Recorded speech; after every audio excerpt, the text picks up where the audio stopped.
Alright. Start a couple minutes late here. I apologize for that.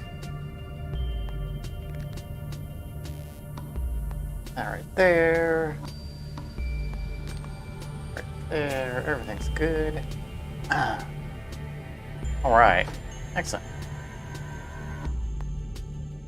Wish takes everyone a couple minutes to get joined in anyway. Everything's adjusted. Alright. Happy Sunday, everybody. Or whatever day you might be watching this as a replay. My name is Wakata, and we are resuming our Subnautica run.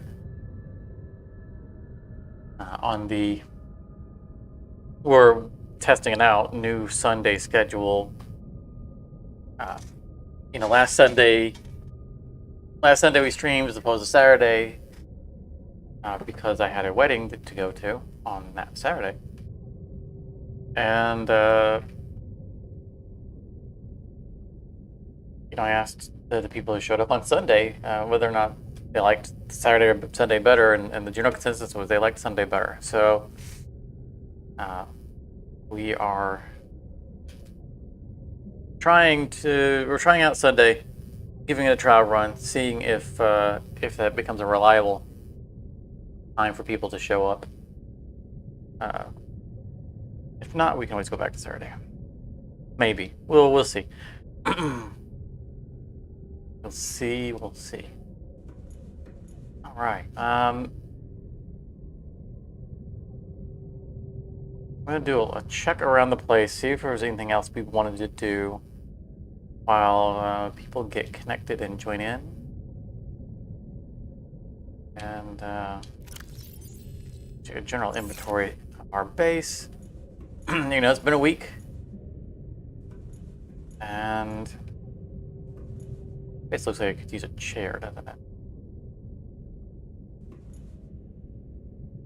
I think we wouldn't mind having some more fish. I think might be alright. We'll see. Let's inventory wise, I can't make anything anyway.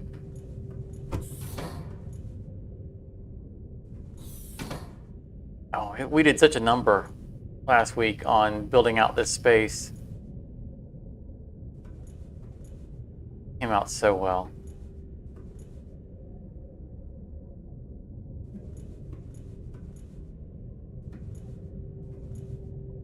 Yeah. Interact with that plant now in the way.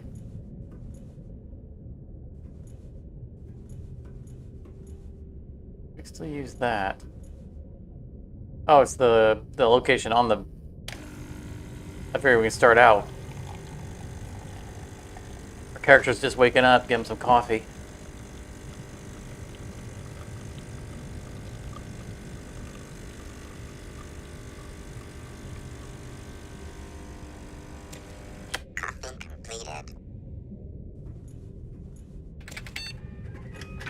Snack. When I made this last week, I expected us to be able to open it and put items in it. And I still distinctly remember being able to build something that we could store.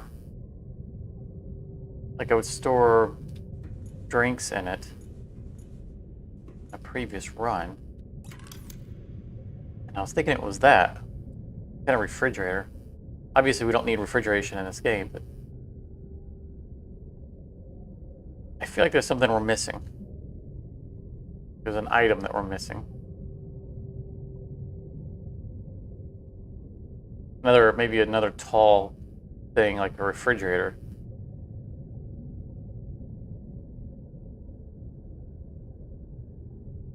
It's gonna bug me. I think we've seen all the locations. I also need to remember to try to take some screenshots for setting pictures.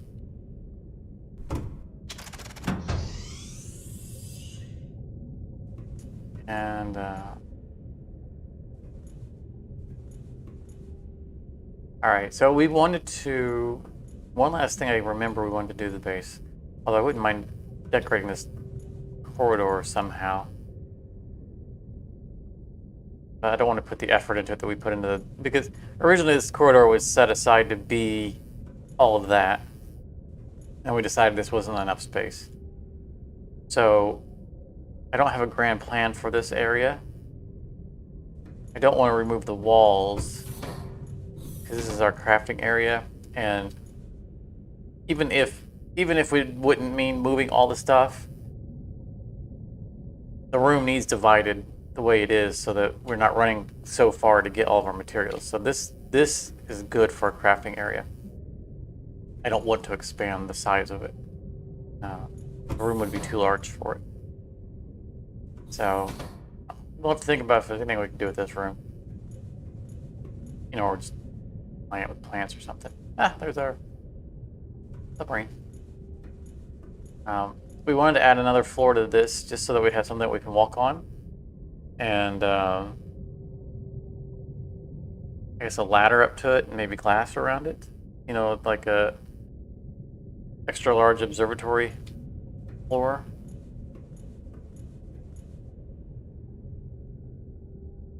That's something to do.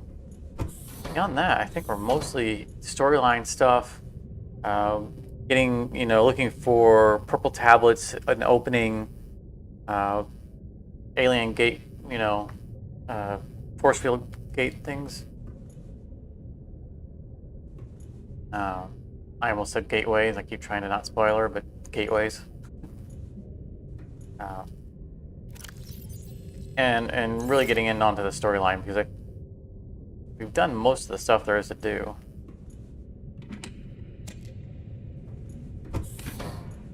At least on the surface.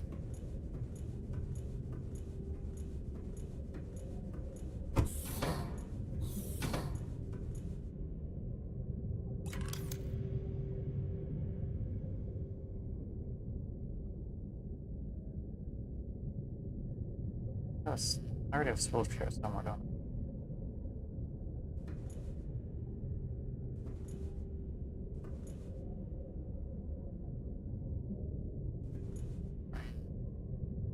Okay, I'll go right here.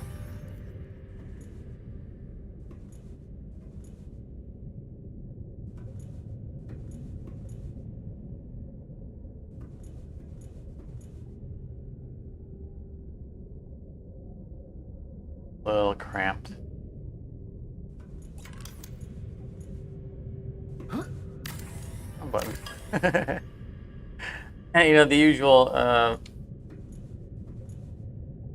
problem with using different keys in different games. And then when you switch back to a game, you have to readjust. I don't think it's gonna work. Alright, not all ideas are great ideas. What does our inventory look like? We could use some of this water.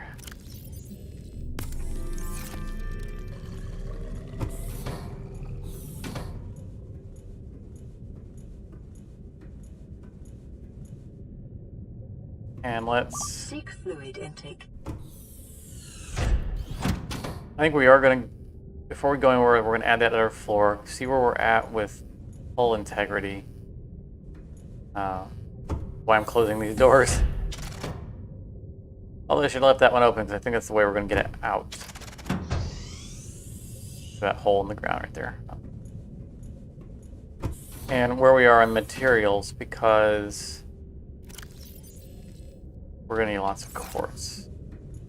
If we go full observatory. Maybe not.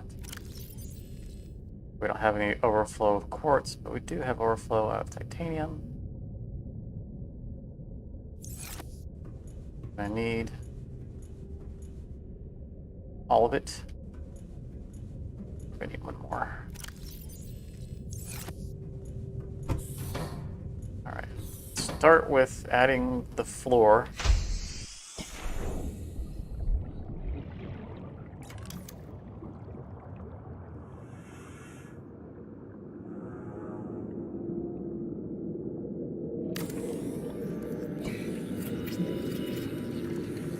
I think we have pretty good leeway on... Yeah, we still have 9 base strength after that. I thought we were in pretty good shape.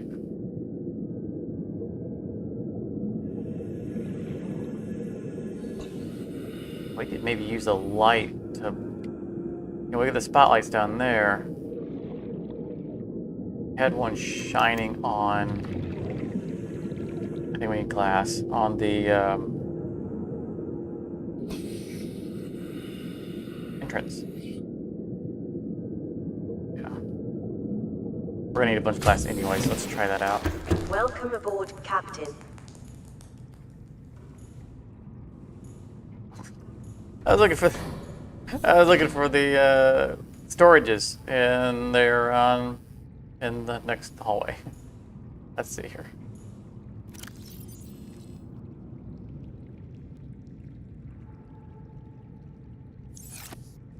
The dome, I think, takes 2 enamel glasses, 2 and a lithium.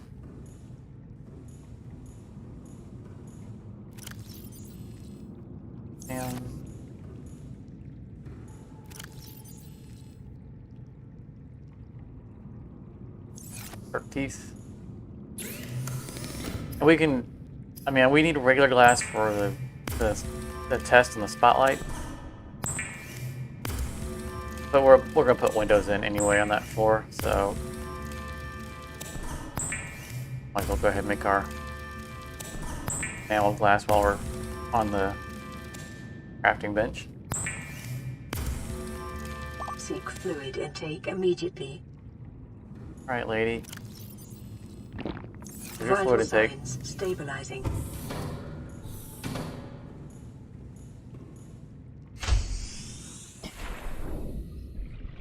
I want to do this while it's still dark out.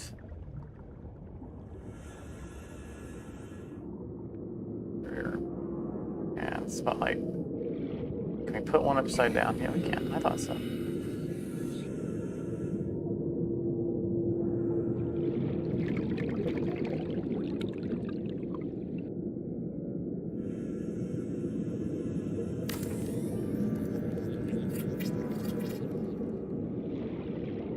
Help us see the entrance. Point at us. Yeah, that's not bad. I mean, the light pretty good, but maybe we want to move it back further. If we go back further, it'll be down.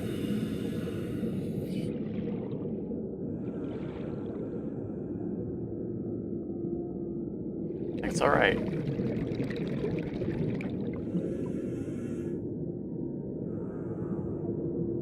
It's shining up off the eye.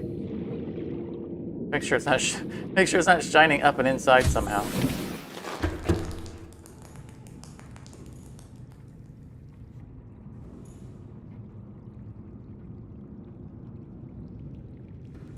Okay, that's fine. We don't have windows on, you know, those corners, so it can't shine into the habitat.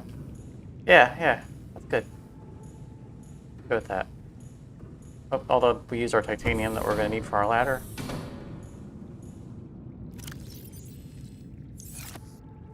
And let's grab. I think it's 2 quartz per window.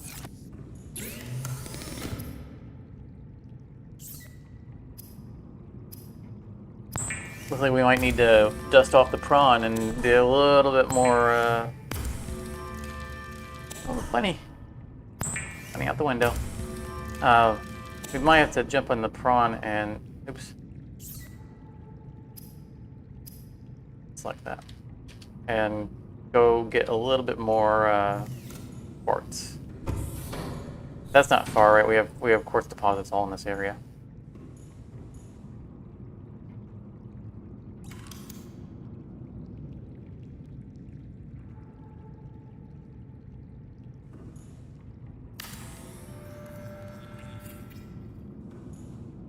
Go.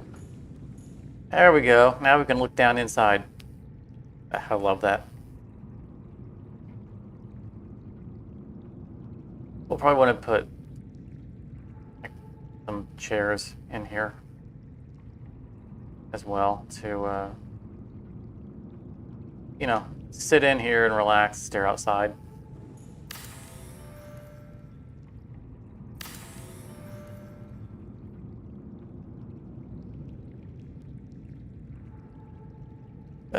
Everything requires 2 titanium.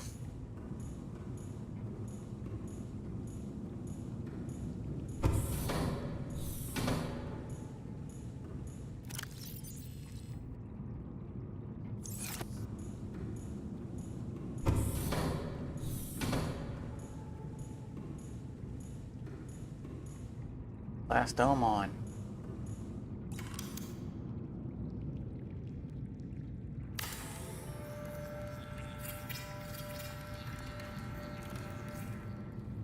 Ooh, that ate up some strength. Round of 4. It looks so much better though.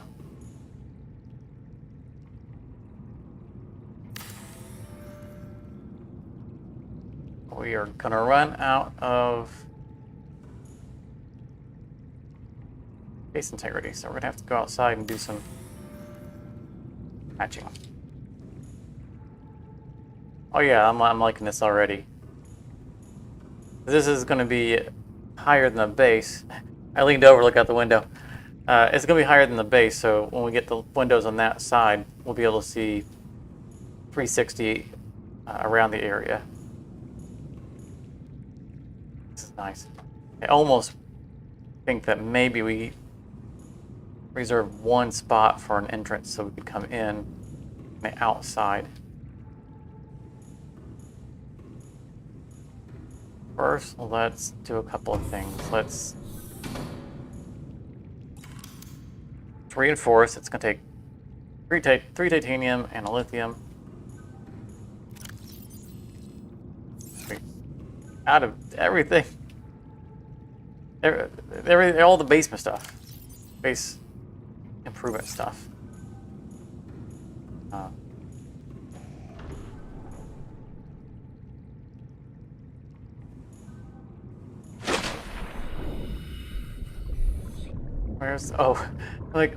Where is the prawn? It's in our ship.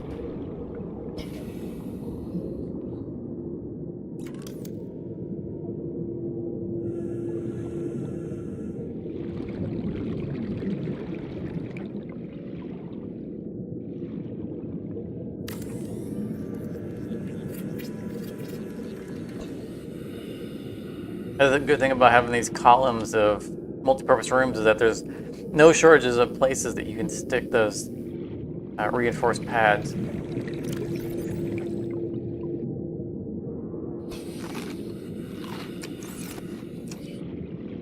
We got some wake-up juice and then didn't drink it.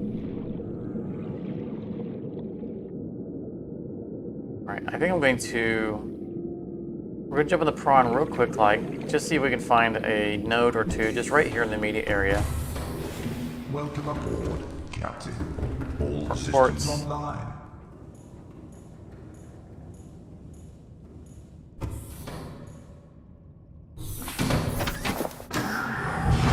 Welcome aboard, Captain.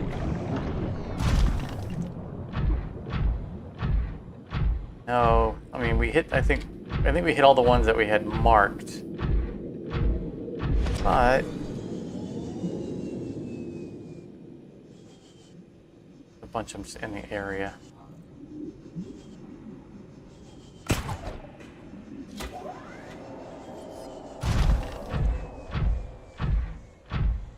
I think we're marching right into Reaper territory. So be mindful where we're at.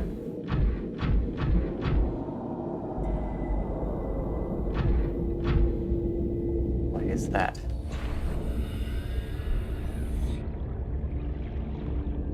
This is a floating sandstone outcrop.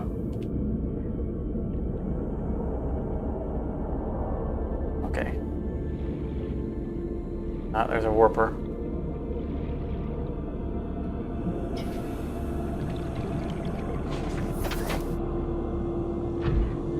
I think it can't attack us in our base.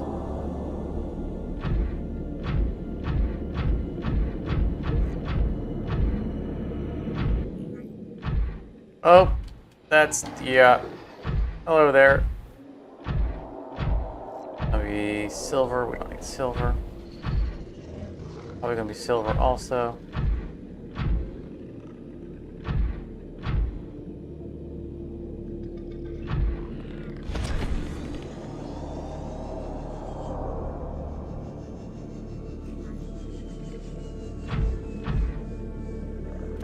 You know, I've never actually tried to fight a Reaper in a prawn.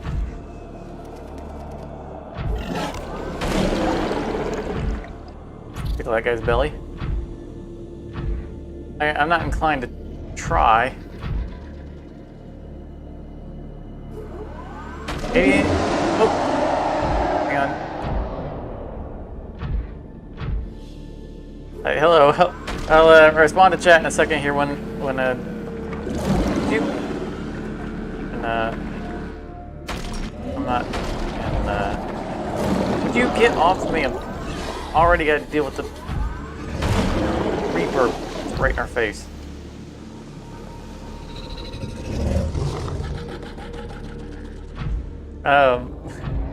Adrian Perez Valderi, welcome to the stream. Welcome to the high stress of mining near the Reaper Leviathans. This is what the cost of our constant need for quartz and glass has driven us to. Her. Whoa, whoa. Oh. Oh. What am I brought into? Out of here.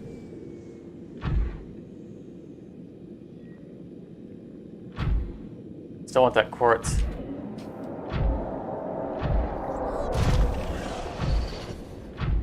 I think there was a sand shark under the ground there. That's why I couldn't back up, because he was right underneath me.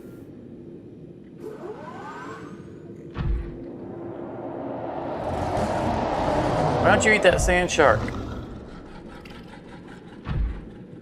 Oh, he's corralling me. I'm on his. He's in the way of the exit. Going that way is it's the map.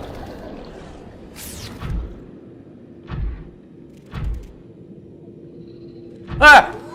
Ah! Ah! Screenshot. I said we need screenshots for the picture frames. I don't know if he was facing away from us or not, but that's what we're gonna have to go with. Where'd that class go? Of course. I'm still determined. I will not be deterred. Calorie intake recommended. Starved though.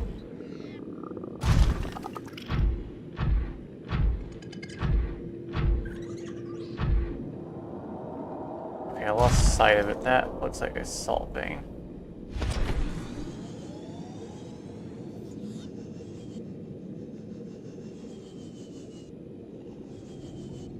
I don't know where the quartz went.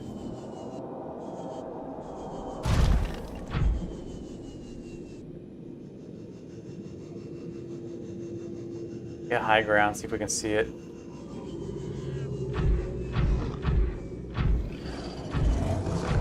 There it is. A little harder to see because we've chunked away at it pretty good.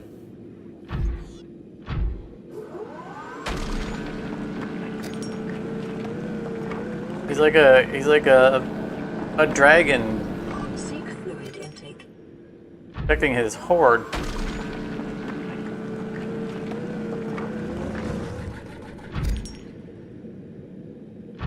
I'm curious, we have a key for hiding the UI? Oh, no, that's not it. Well, right now is not the time to be experimenting.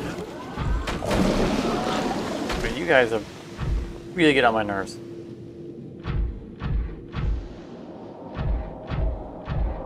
Alright, well, we got that entire quartz vein, so we're...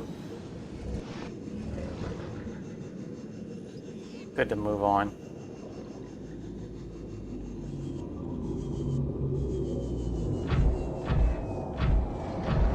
Need food, but we can get food on the fly.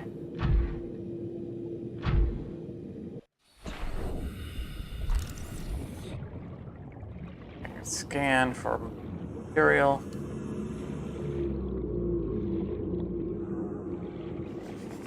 And we probably already explored, or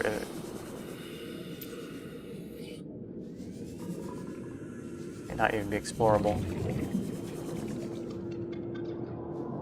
I don't think it is.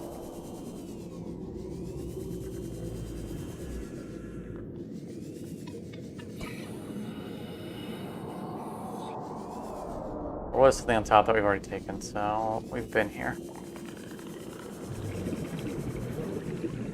Alright, I need some food. Yep.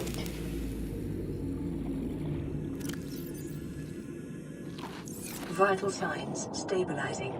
Instant meal.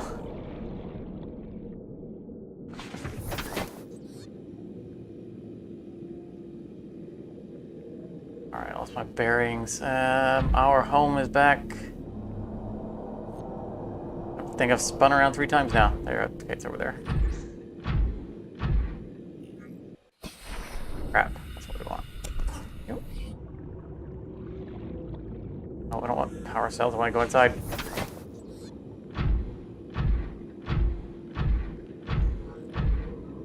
You know, it'd be kind of nice if they put all those interfaces somewhere that you're not going to accidentally click on them when you're trying to get in.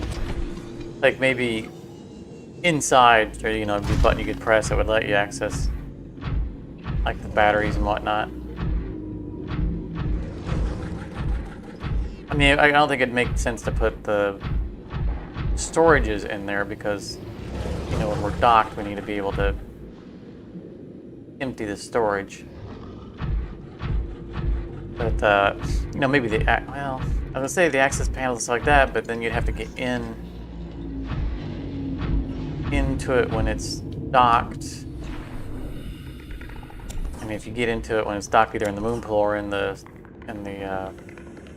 Cyclops, then it launches it. So I guess exterior is the only real place we can put it.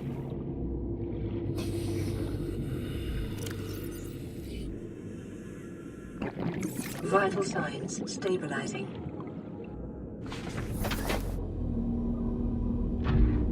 Maybe they could have put it under the back or something like that, or just on the back, like on the Seamoth. The batteries underneath it, so it's pretty easy to not accidentally click on it when you're drowning and trying to get in, in a panic. You end up in the interface before changing out the battery.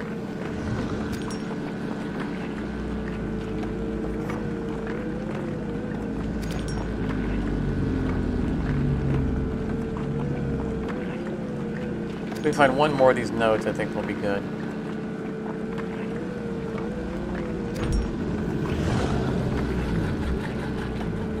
We're getting pushed around. Could you stop it? What's with you guys today?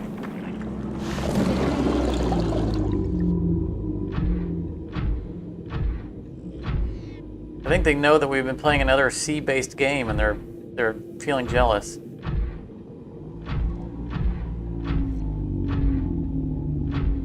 Keep wanting to get out and pick up the singular quartz nodes, but the area is proving to be somewhat unfriendly.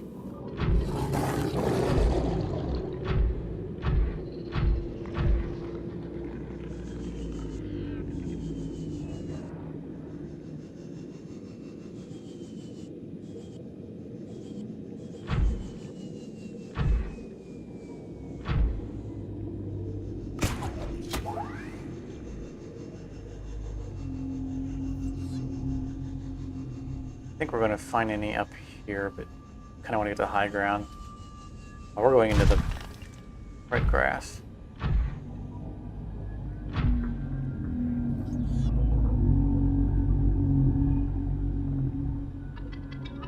Yeah. Don't think this direction is going to give us what we're looking for.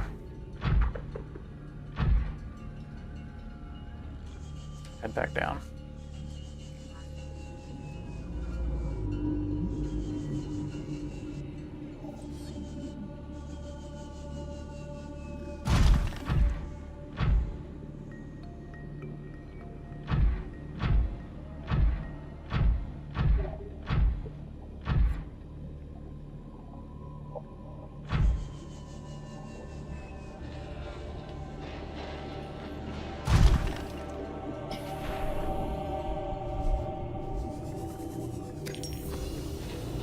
Probably got enough. Not a bad haul. Oh, right there, right in front of us. Okay. Let's empty some space out of the storage so that we can actually loot another node. Welcome aboard, Captain. I think we're good to go back to base. I don't think we need to look for any more titanium. I mean, we're a little tight on titanium, but I don't think we really have much we need to build with it at this point. So I think we're all right. Like, we're going to end up down in the Lost River area where there's titanium nodes. This is part of what we're doing for missions. Storyline and stuff. So we'll be able to replenish down there.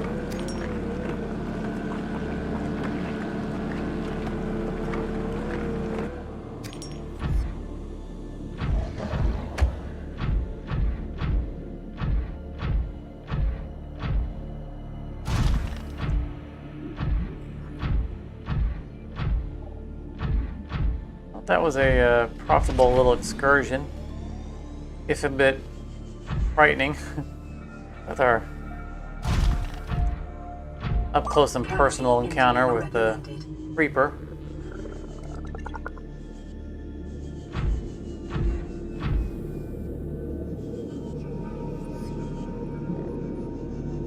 Oh, what's that?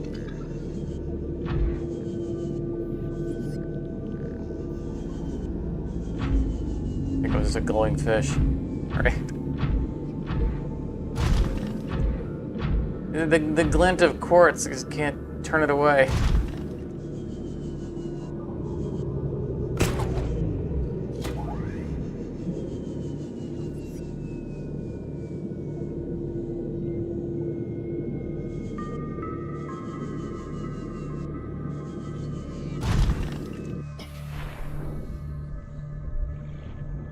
Oh, that's cool. The glow of the berries on the prawn. Welcome aboard, Captain.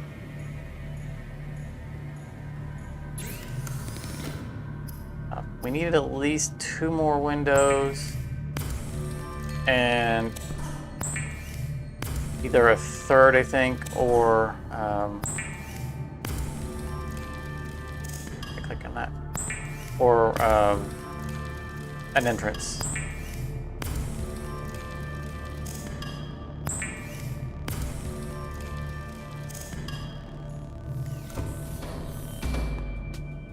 All right.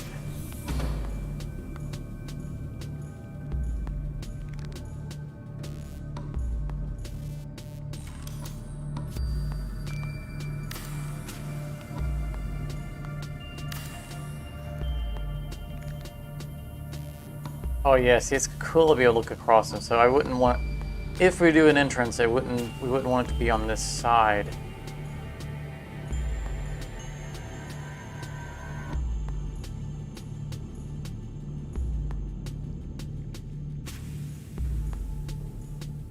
We have two spots that we didn't fill.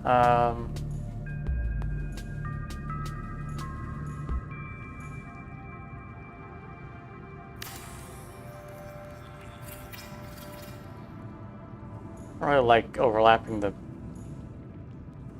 ladder, but I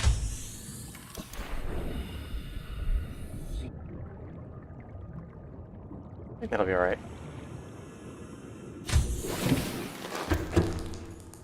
get one more glass, and I think that room is done. Well, we need benches or something in it.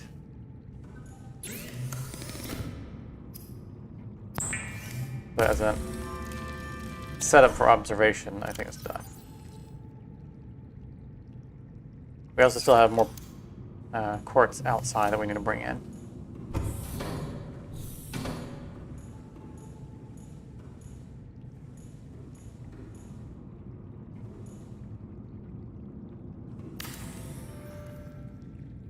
Phase integrity 3.7. That's good. Yeah, I like this. And we don't need to go fancy like on decorations for the room. Because it's supposed to be open concept. But we can put benches.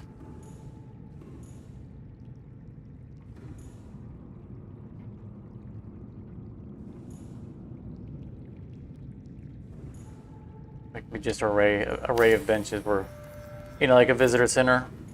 People can come in and Emergency. Starvation imminent. Seek calorie intake immediately. sit around the room and look out wherever they want to look out.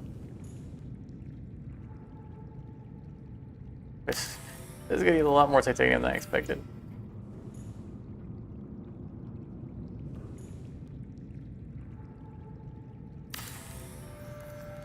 Turn this into a true observation deck.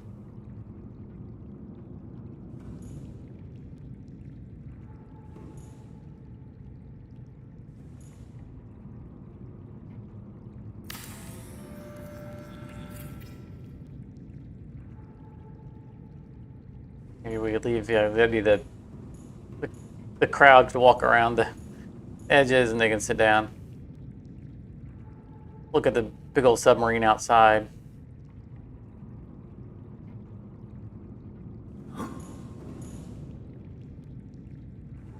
Yeah, and we're good. We're good with this.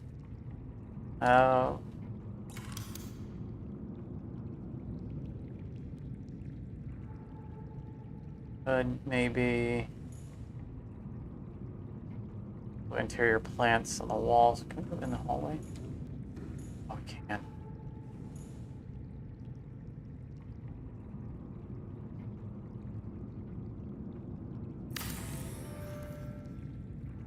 We're doing on. That's all the titanium we brought back to base.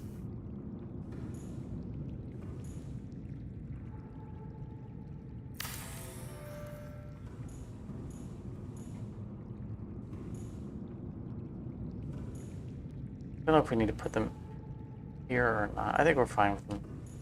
Keep them out of the flow of the room, but have them in there. Yeah, that way we can actually keep a little bit of the titanium that we just went out and got. Yeah, also need to get some food.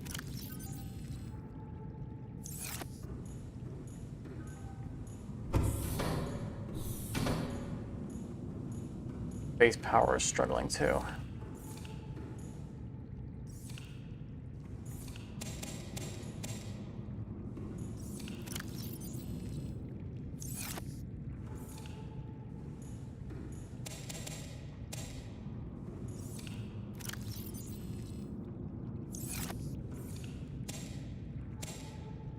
For ourselves. Vital signs stabilizing.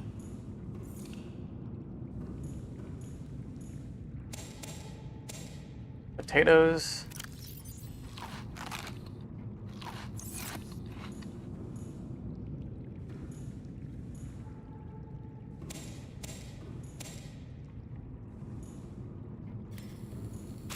Oh, first try.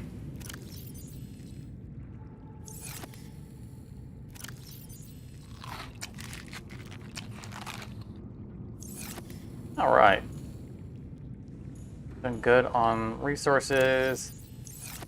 Pick up some bottles of water.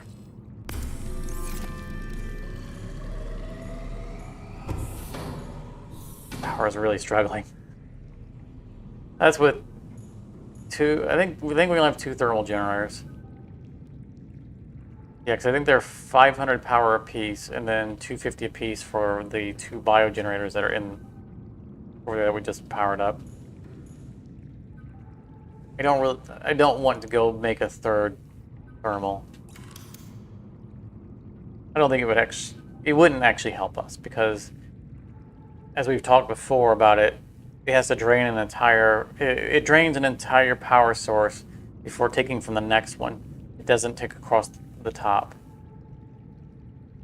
So one of our 2 thermals is sitting idle right now. So adding another one wouldn't help.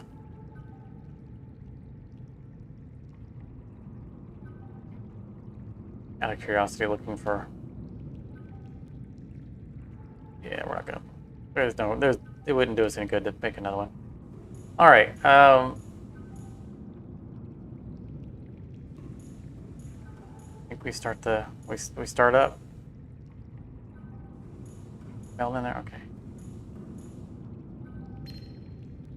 This is Life Pod 7. Coordinates attached. Pod is structurally sound, but the fabricator's bust. Requesting assistance. 7 out. Signal coordinates corrupted. Approximate transmission origin recorded to data bank. I think we want to make sure that we've got all those locations. Why was I coming in here?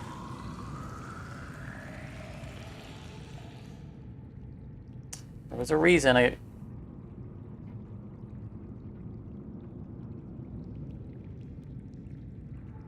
There was a reason I needed to come in here. Now I don't know why. I was coming here to do something. Other than admire the fine interior that we designed. Okay, it'll come back to me. After we're gone. Keep our eye out for some fish we might want to have.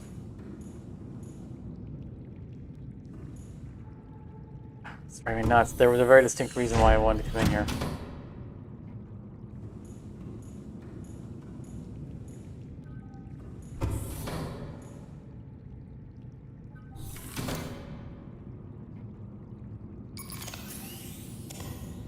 No batteries.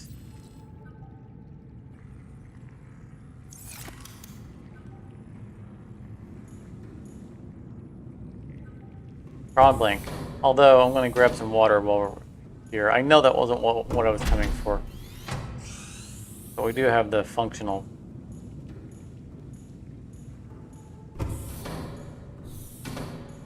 Filtration here.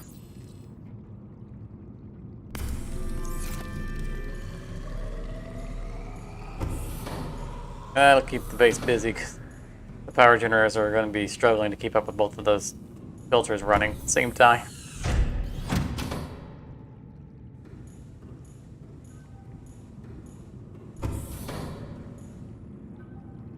Yeah, I'm at a loss. I have no idea what it was that we needed. Let's also... Oh, we need to unload. We're going to grab the purple tablets that we know we need.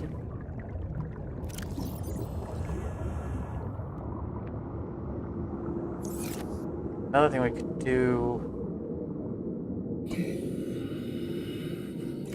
is maybe install a radio on the Cyclops. Copper and titanium? Yeah. I think we can afford that. Welcome aboard, Captain. And we'll start chasing down these, making sure that we have these life pods accounted for. Because I think we're pretty close to triggering the Sunbeam part of the story.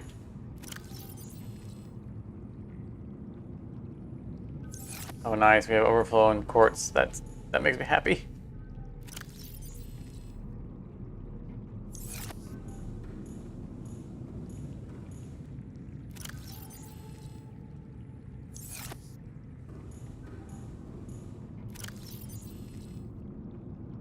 I don't think we need the orange tablet on us. We have a spare power cell in here. When did that happen? Let's put away the titanium. We need that titanium. And we need the copper.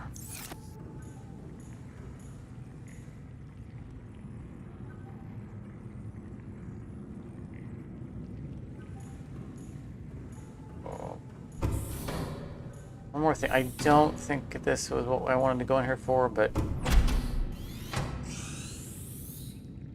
want to get a plant sample.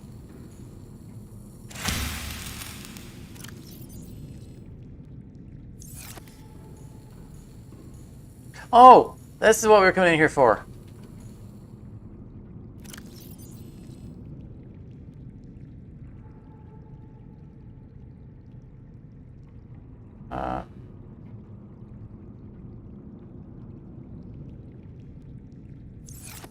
I knew it'd come about eventually. Yeah, that wasn't a terrible shot. At least he was facing us. Yeah, that's why I wanted to come in here. Did we have another frame? I don't think we put another empty frame in here, did we? No. I mean, we wouldn't put the same one in, but I think we have wall space reserved. I'm not sure I want to be staring at a Reaper Leviathan when I wake up anyway, so...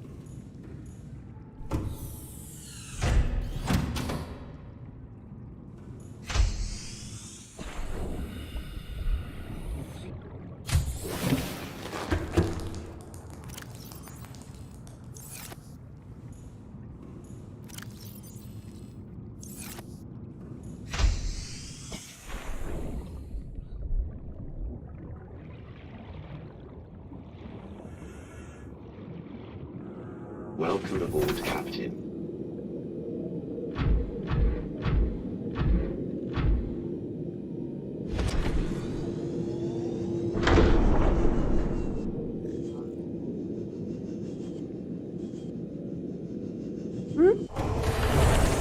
Welcome aboard, Captain. All systems online. All right.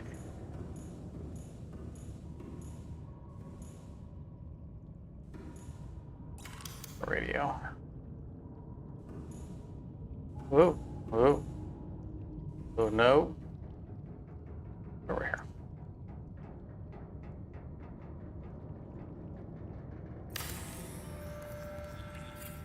There we go.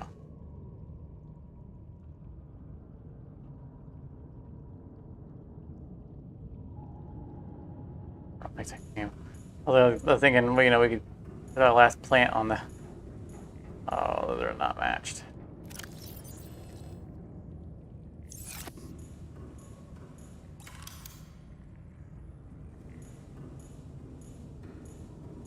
A nice plant on the wall in here.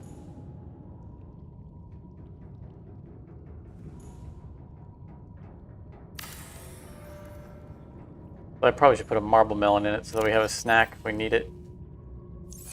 But that's the plant we have on us. Alright, we have Life Pod 7. I mean, we've probably found these already. We have 13 there. 7 was the one that just broadcast. And I'm not seeing another signal. Missing something?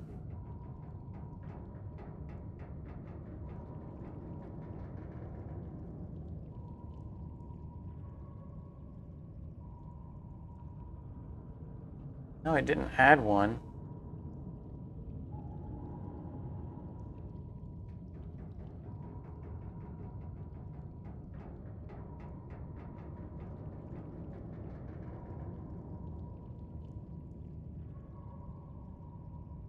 The approximate transmission origin recorded the data bank.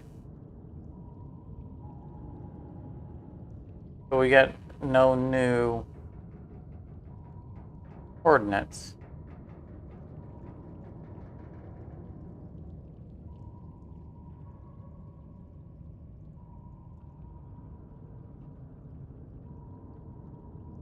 These are voluntary. We put these ourselves. All right, well, he didn't want to be found that badly.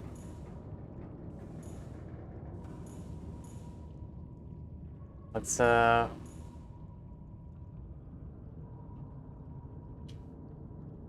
the interior lights.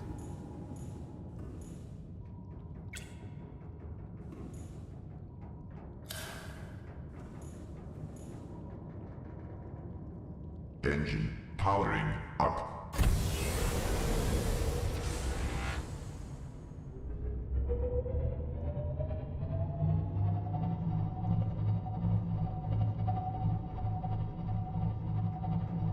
Try to avoid the fishies.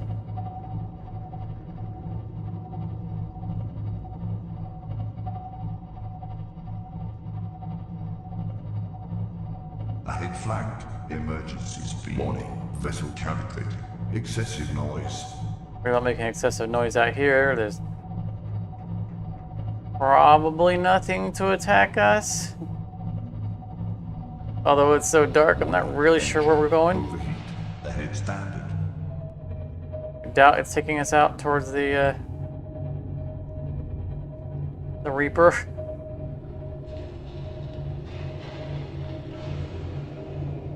Yeah, we're starting to see some land now.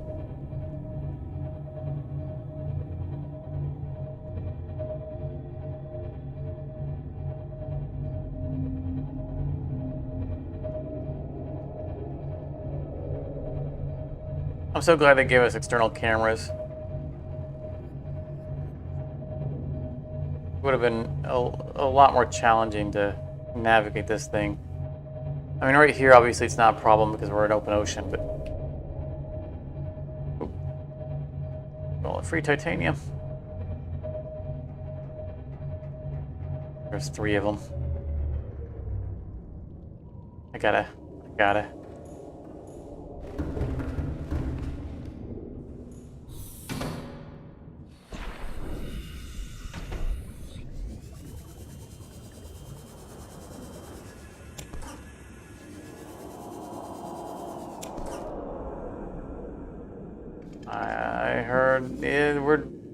I heard a Reaper. Alright, instead of looking for him, let's go game for and get out of here. Oh, there's more quartz. Oh, even more quartz. No, we don't need it. We know we're already overflowing quartz. Oh, that's a titanium node.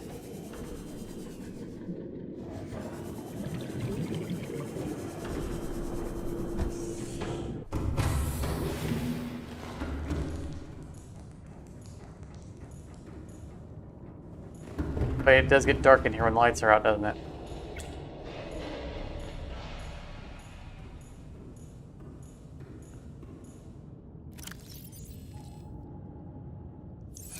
Okay, real quick. There's a titanium node, quartz node. If we just hit one of each, and then move on.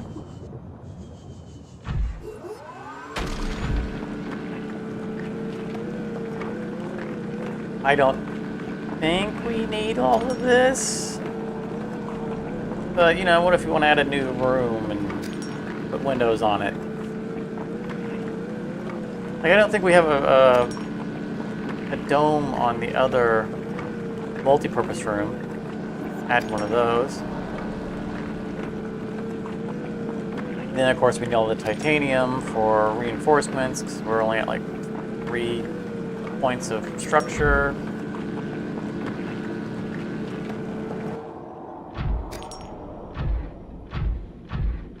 Or what if we end up deciding we want to build another base down in the lava area? That's somewhat unlikely, but not completely out of question. Keep an eye on that warper over there. I don't know if he's alone though. I'd be surprised if we find ourselves suddenly out of our vessel.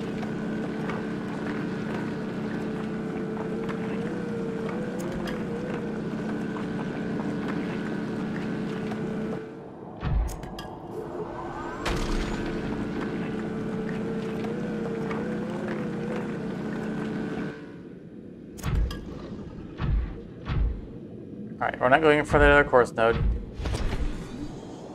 Just that one right there. Whoop.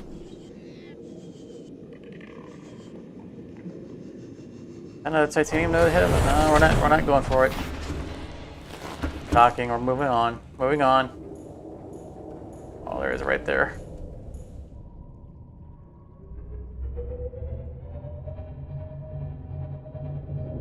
Capsule down there that we have no interest in picking up.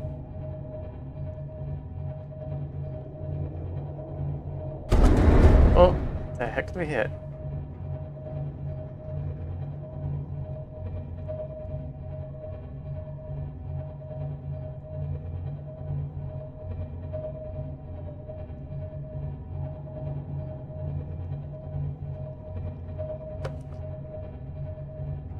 Oh, it's the one that's near the big tree.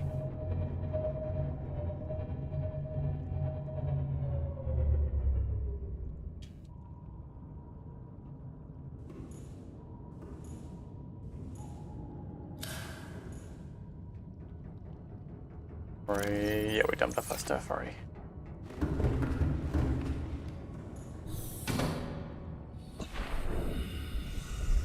I'm 90% certain we've already been here.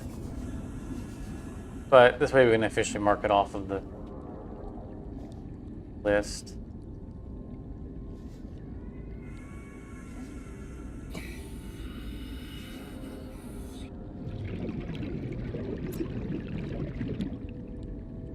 No PDA in here, which means we've already picked it up.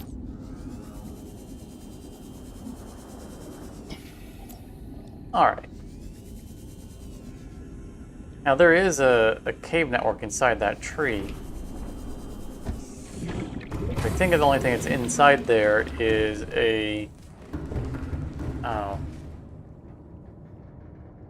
egg for a cuttlefish, which we already have a cuttlefish.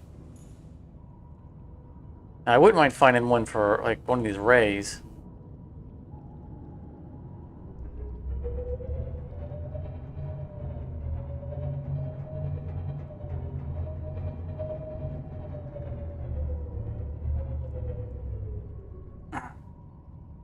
Take a look real quick. Show it off, and let's see what's next on the radio. This is Life Pod 2, coordinates attached. We're way past our safe depth and bleeding O2. We'll have to swim for the surface, but it's 500 meters straight up. We'll make for the rendezvous and keep you posted. Out. Signal location uploaded to PDA. Okay, so we got that one, 500 meters. Seek fluid intake. Vital signs stabilizing. Turn off 13. There we go.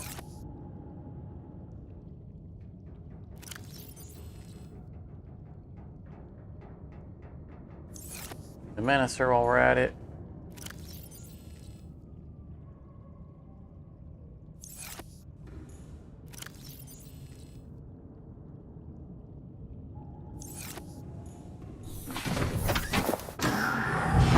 We're only taking this out just because it's closer oxygen for us, so we're going to explore these caves.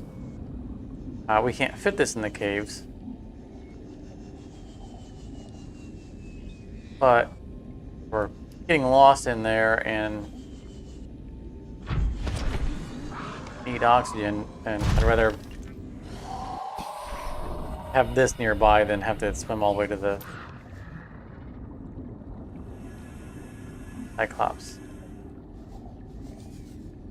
I haven't been in these caves since early access. Yeah, there's the cuttlefish egg. I don't know if they've changed it or not. Ooh, diamond.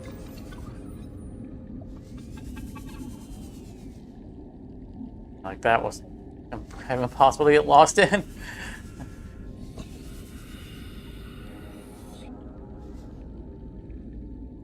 They might have sealed off some of the endless paths. Make it harder to get lost in and drown. You are currently inside a long calcified root system. Evidence suggests it was eaten away by other life forms over many centuries to form these natural caves. I will take another cuddle. I can't believe the very first egg that we put in there ended up being the cuttlefish. Woo.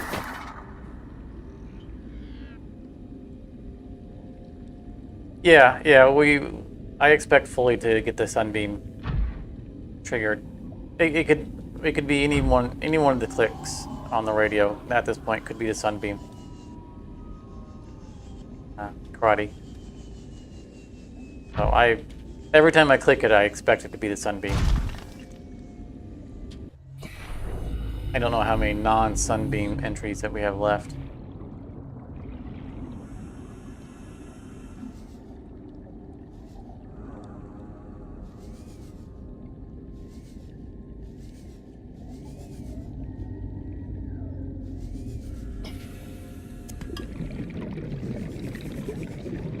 Yeah, this feels a lot more like a cave that you could get lost in. Oh, I think that just circled back around on itself.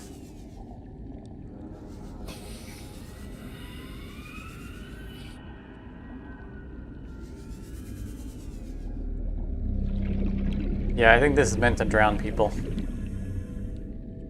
Hopefully it won't drown us. I don't think there's another exit. I think it literally just...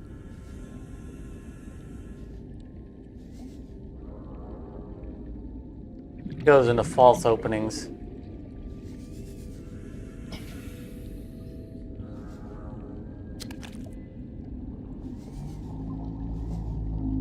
Okay. Now we have to try to find our way out.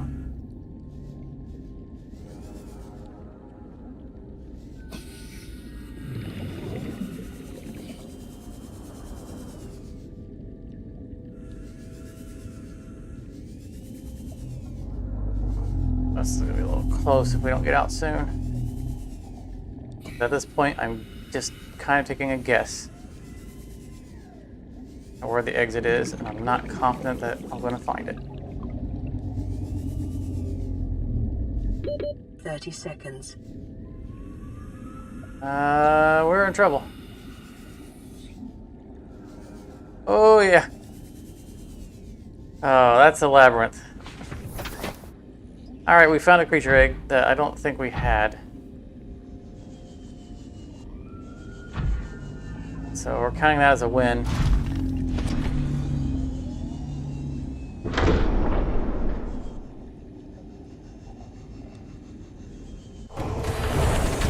Welcome aboard, Captain. All systems online. We're going to secure the egg. Ooh, it's a big one too.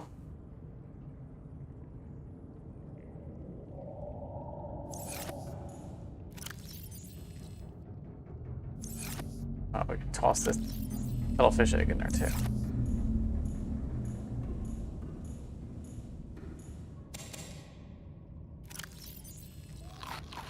A light snack. Alright, what direction is Life Pod 2's signal? He said 500 meters down.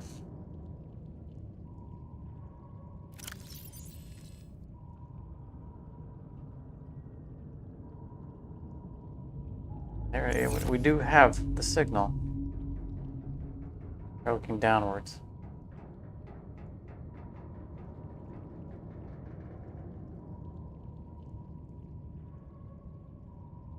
Is anyone else seeing it?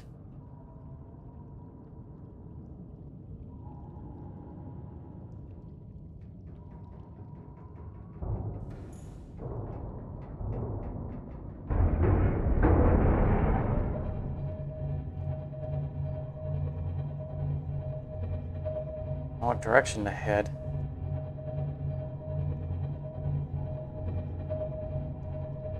I mean, there's not very many accessible areas. Oh, there it is. So there's not very many accessible areas that are 500 meters down that aren't, you know, actually in a cave system.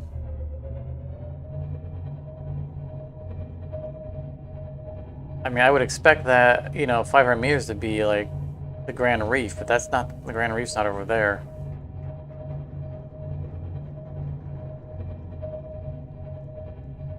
I'm not sure which pod this is.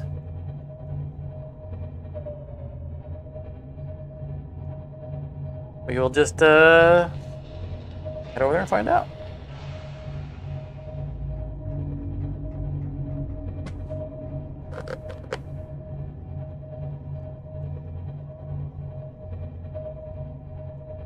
This is the same jug since last stream.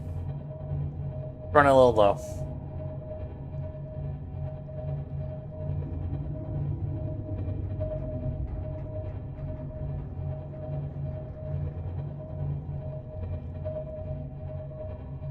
Oh, our habitat ran out of power. That it couldn't keep up with the two water filtration systems. So we're gonna get spammed for a while with that. You're saying you think it's in the bulbous zone? Yeah, it might be. That is the area is fairly deep. It's right on the edge of the cliff, so.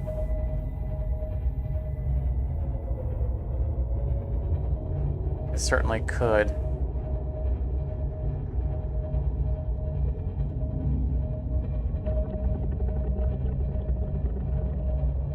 Oh, that's blood kelp.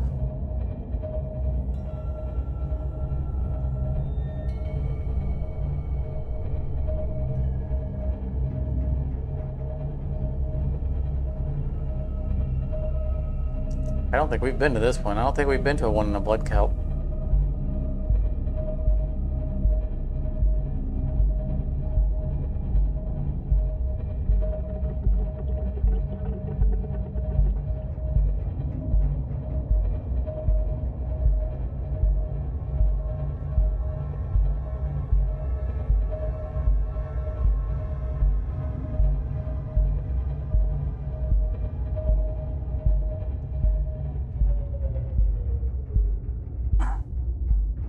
Yeah, we definitely haven't been here.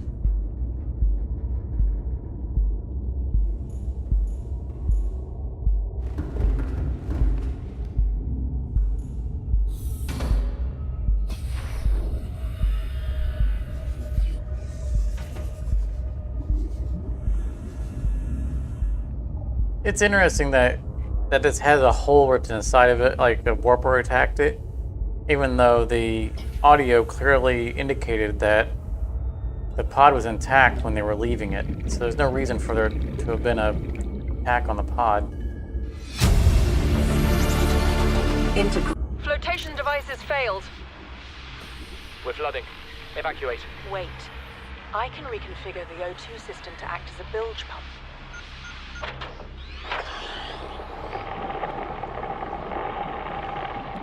It's working.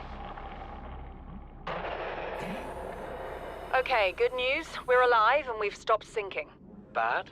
The oxygen's going to run out in 30 minutes and we're 500 meters down. What do we do? We'll have to use the remaining juice to send a distress call and build whatever gear we can. Then we find a way to the surface.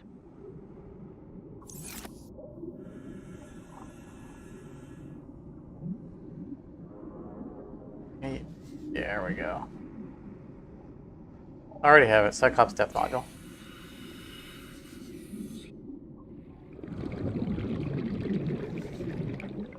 Oh, quartz around me? No, I don't need to be picking up quartz. Yeah, look, it's Quartz-a-Palooza.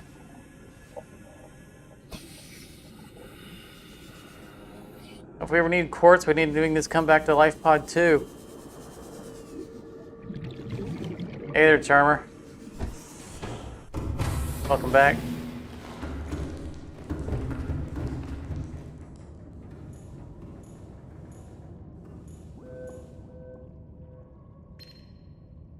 Playing pod. partially translated broadcast. Destroyed. Mode. Patrol. New targets unaccounted for. 1. That would be me. I'm the unaccounted for target.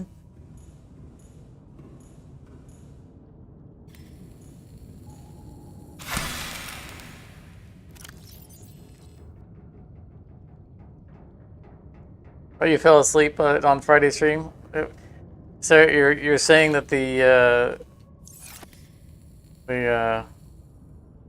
content was so compelling that it put you to sleep?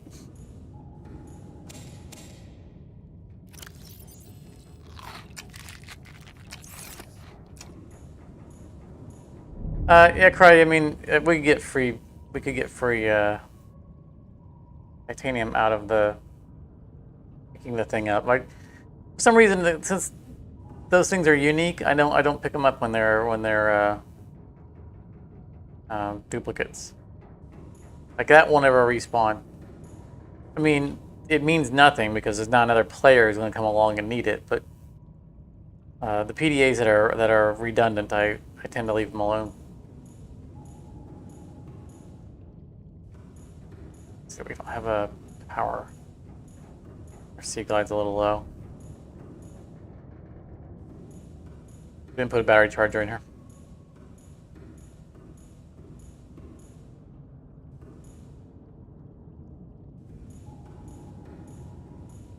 My stream started at like 10 or 11 for you. It was again Friday was that weird zone of when do I start the stream because you know, it's a work day for people, and I didn't start it as early as I normally do. They're at the cliff face. How close are we to home? Okay, we're on the opposite side. Probably there used to be a back entrance to the end area when the game was in early access before they when they originally drew out the end area, before they put the lava or anything in it, it was just featureless caves. There was a cave tunnel that went all the way through the whole end area and just meandered and popped out around the bulbous forest, and I feel like they sealed that off after they finalized the design. But maybe not. There's a blood kelp forest, and usually the blood kelp forests mean another entrance to the Lost River. All right.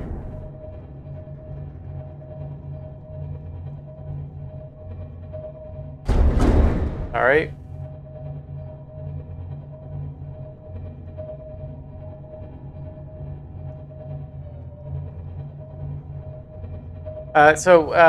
In regards to streams and timing, I'll mention this later.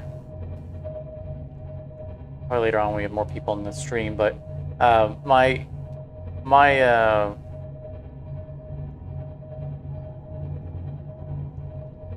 stream schedule might become erratic soon. I'll know next week.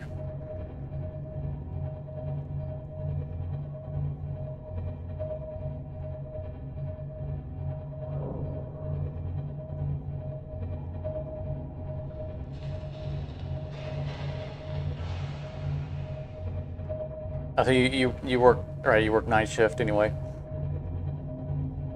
Yeah, I've always been a nighttime person.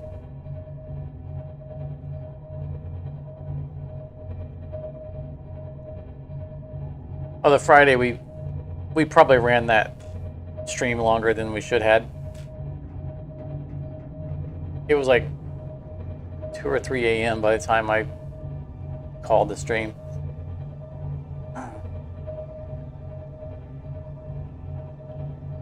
But we were having a good time, and I'm enjoying the new game, Tortuga. It's pretty fun.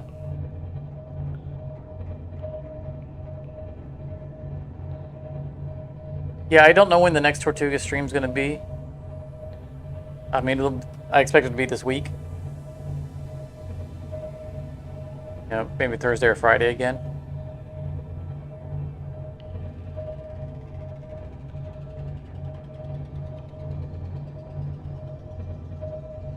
But we're kind of meandering right now, waiting for the radio signals.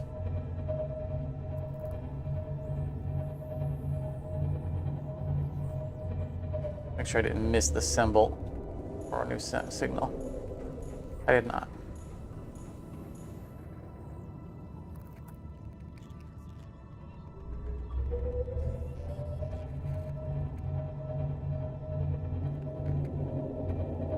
I mean, I had a lot of fun with that session of Tortuga.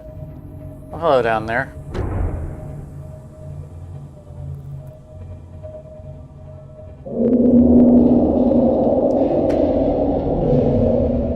And just go on your own way. I'm as big as you are, buddy.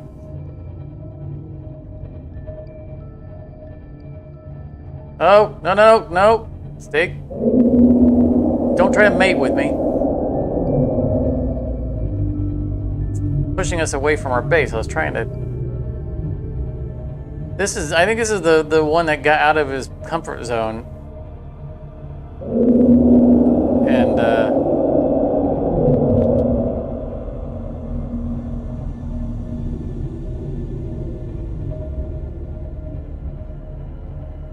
would you please stop that? Just because I don't have torpedoes doesn't mean you are welcome to smooch with my ship.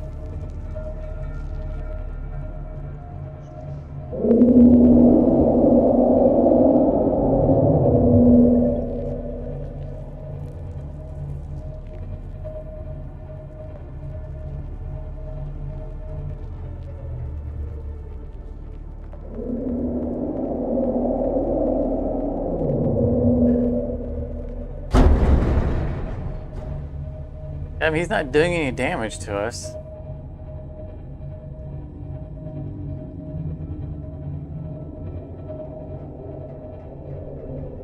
I seem to remember that he can attack the Cyclops, but he isn't.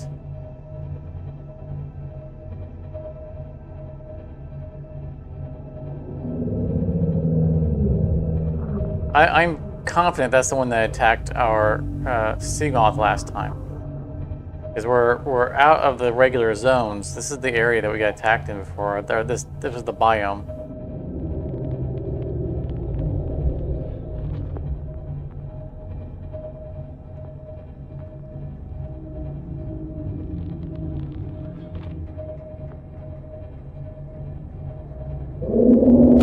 Oh, sorry.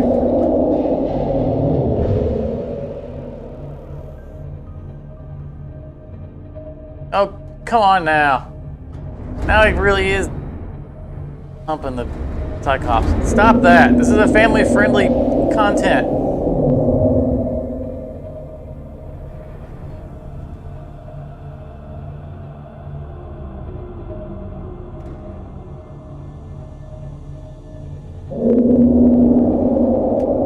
He's gonna follow us right back to our base, isn't he? But at least we're gonna have something to look at out of our base window.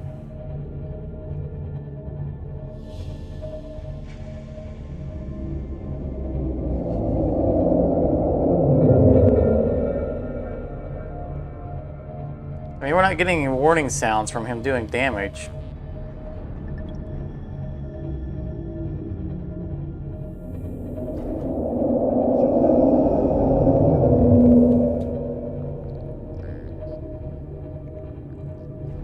You're gonna make me invest in torpedo technology, aren't you?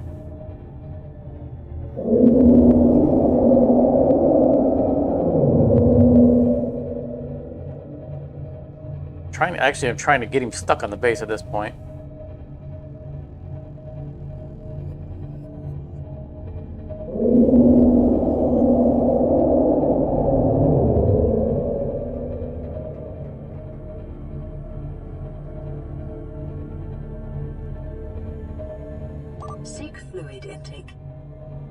I'm afraid that if I get out of the Cyclops, he'll start attacking it.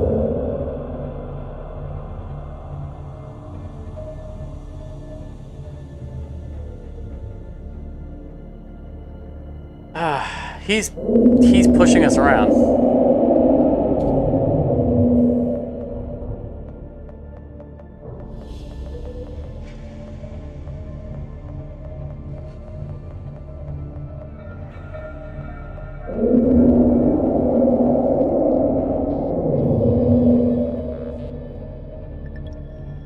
I know chat is active. I'm a little bit preoccupied at the moment.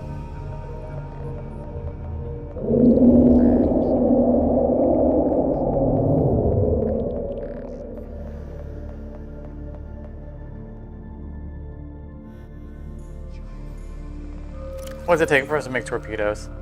I've never actually used torpedoes in this game.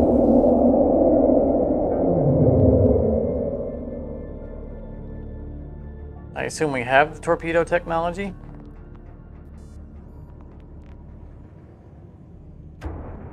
See, I know we don't have the gas pods for those. Magnetite.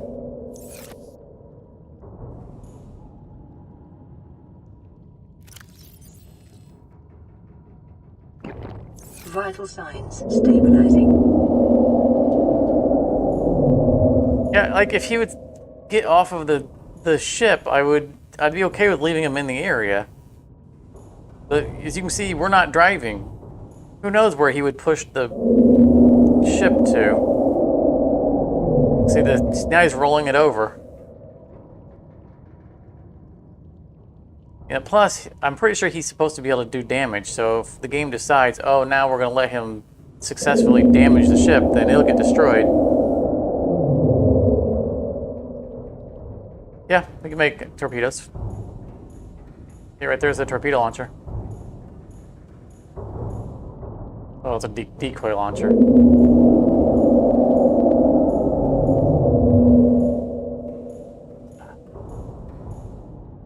He's rolling the ship. I'm getting almost to the point where I can't walk around inside it.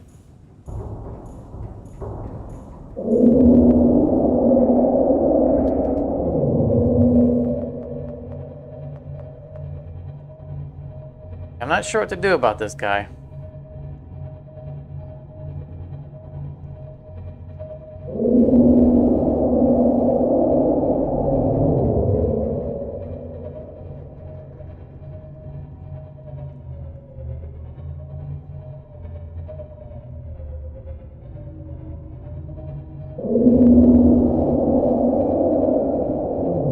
Let's try driving into a cave. I don't really want to have to console him out. Now we're in a cave. This should restrict his movement. It's a large cave, but it is a cave.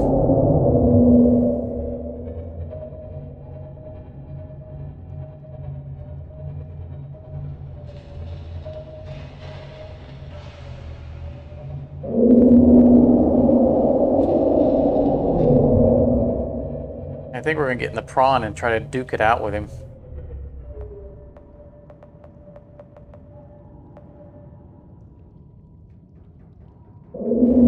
Oh, this can only end well.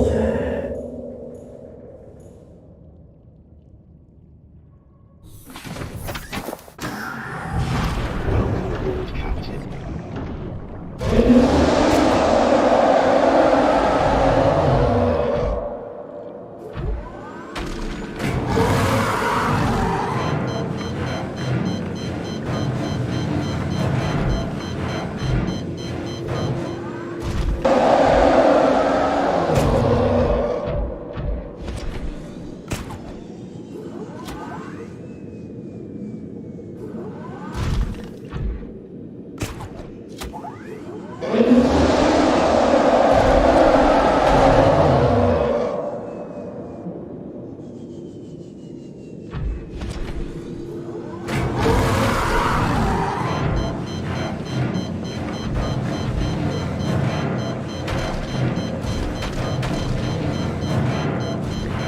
Alright, you can put me down now.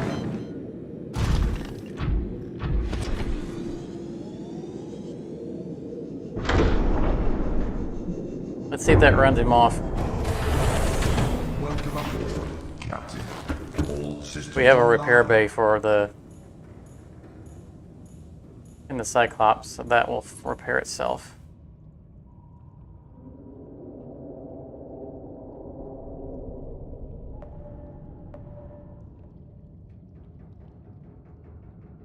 All right, well, maybe he took the hint.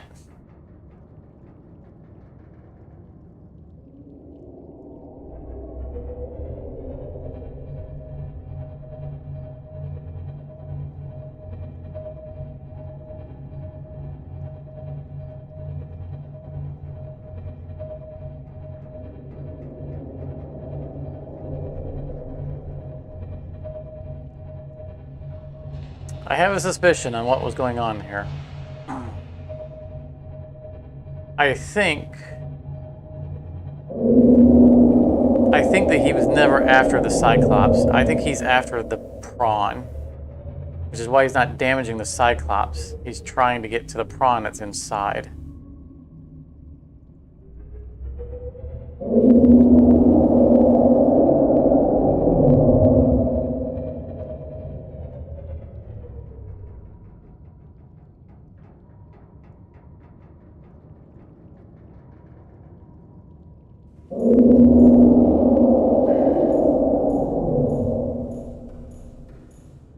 We might have to look for a console command to get rid of this guy, because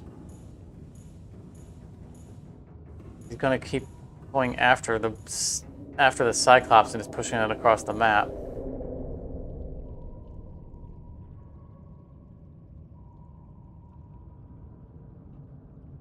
Okay, so decoy launcher.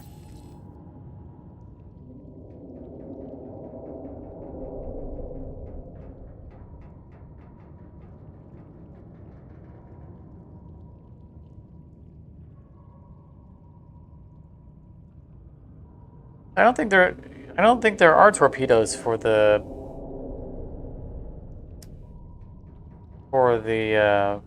prawn, right? It's just, oh no, that's right. There's a torpedo arm. I forgot about that.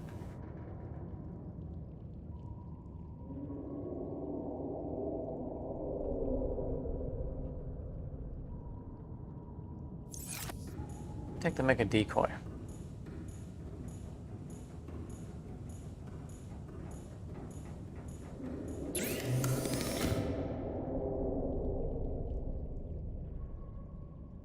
That's the tube upgrade. I don't think he's pushing us anymore. I think he's scampered off. I mean, we can hear him in the area, but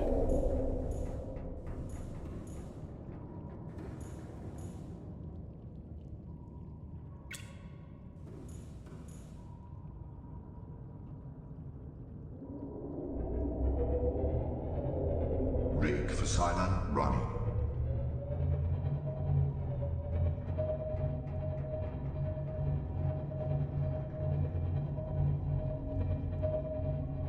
he pushed us out of place pretty good.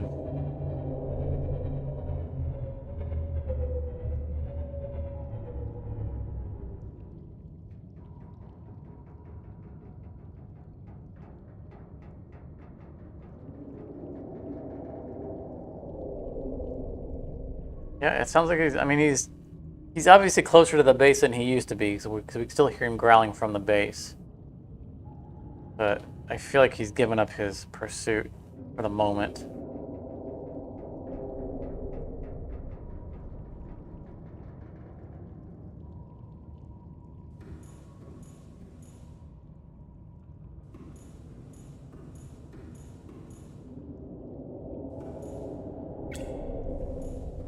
Hopefully he won't come back.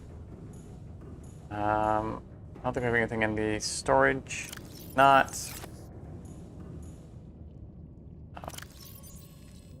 Let's take the creature egg back with us. Titanium. We'll hit the radio once we're safely inside.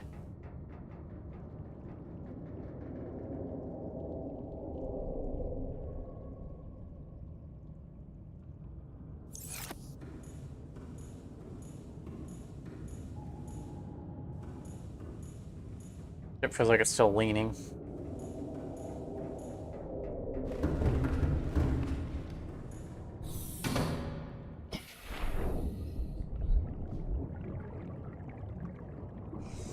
I mean, I was kind of excited with the prospect of having a Reaper that we could look at outside of our new observation deck. For those who joined late, we built the observation deck.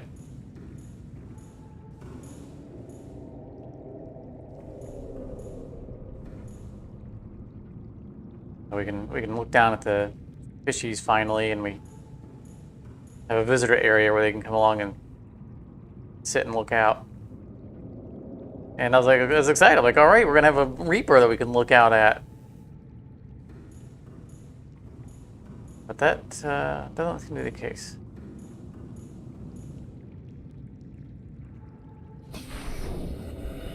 Oh man, look at the Reginalds.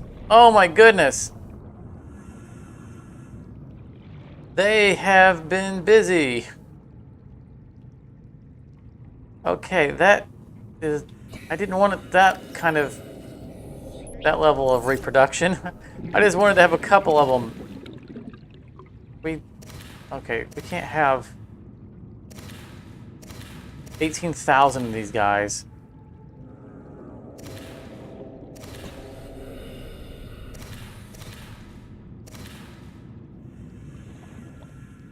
Inventory full.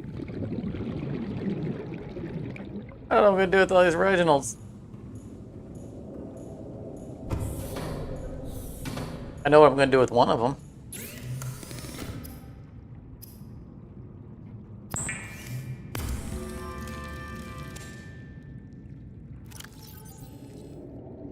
$44 food. Ah.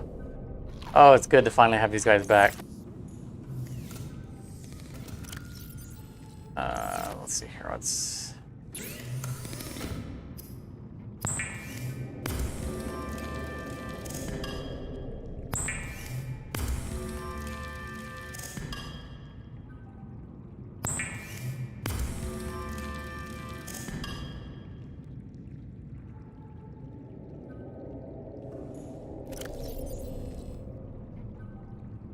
Space in our inventory.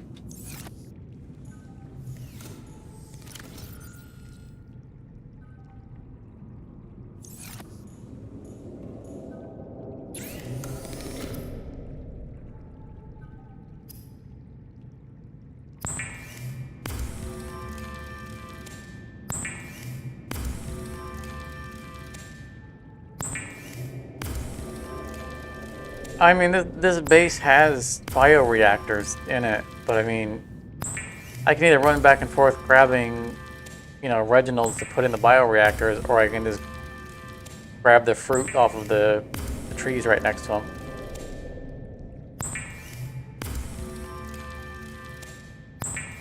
They don't take one spot. Oh, that's nice. I mean, I can definitely see the benefit of having it. Mindlessly prepping all these guys, these Reginalds. I can see the benefit definitely of being able to heavily stock up the bioreactor. But we are, you know, we're also on thermal power, so. All right, well, we've got a lot of food for the road now.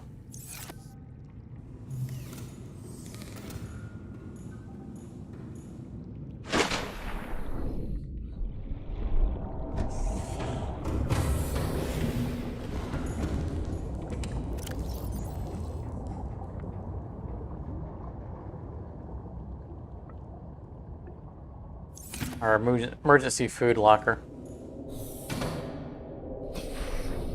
I mean, sure, we've got plants in there, but we finally got a use for all of that sodium that we had. Well, we had exactly the amount of salt to match with the amount of Reginalds that we picked up.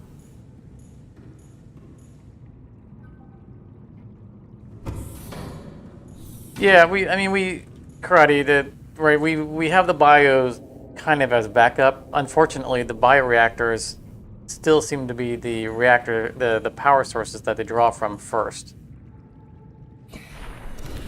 which is not ideal. I'd rather them draw the power from the thermals and just use the bioreactors as a fallback.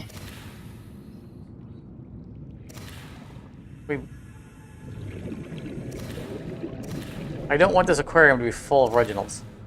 I wanted them to reproduce like a couple of guys, not 11 million of them.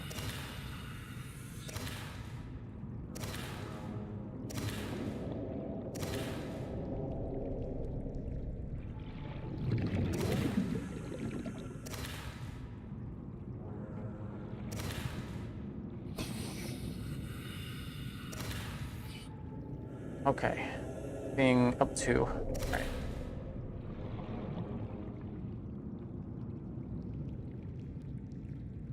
Three more. Are they popping out faster than I'm picking them up? My inventory's full, but I think I'm down to just one Reginald.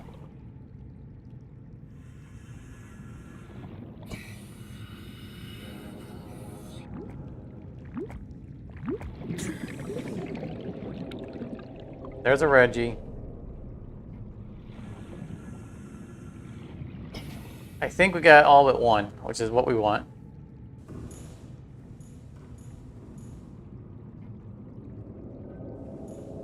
Oh yeah. Correct. Yeah, you're absolutely right. The energy density of the Reginalds far exceeds the lantern fruit. It's just the lantern fruit is, you don't have to do anything. You just go boom, boom, boom, boom, boom, boom, and then Bob's your uncle.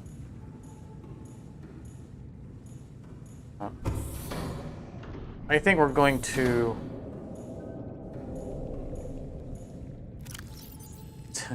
oh, it's right. I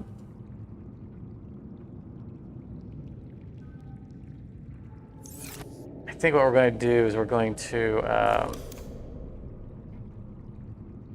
make a containment unit for just Reginalds, just to give them somewhere to live. One that doesn't have anything else in it.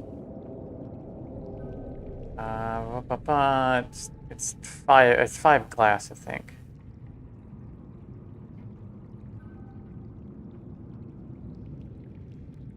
Here, pieces.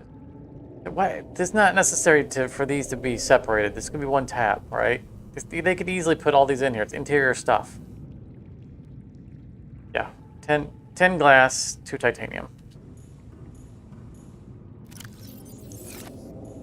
Oh, I saw it as I closed it.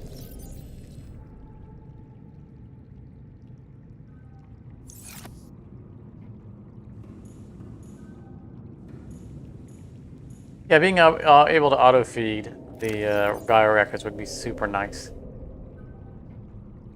That's 2, 3, 4, 5.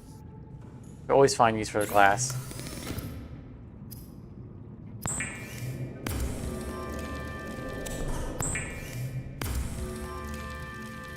I don't feel like I mean, the nuclear reactor is just unnecessary.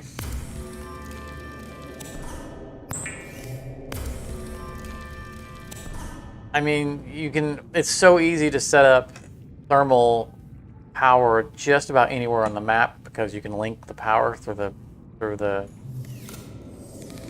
extenders. That it kind of makes all other power sources in the game obsolete. You start off with a bioreactor and with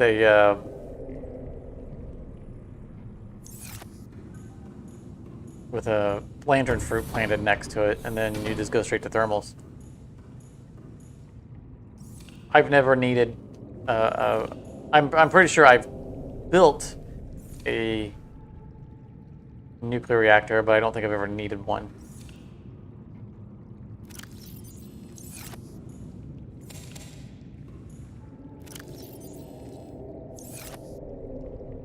I was about to build the fish tank. So Vital Reginald's signs down there. But, stabilizing. oh, we already have a glass dome here. Thought we still needed to add one.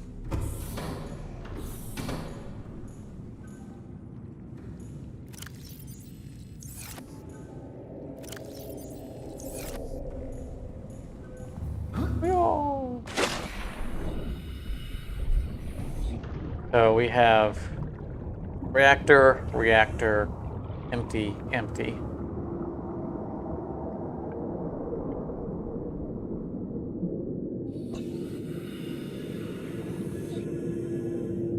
So I should put it on one of these.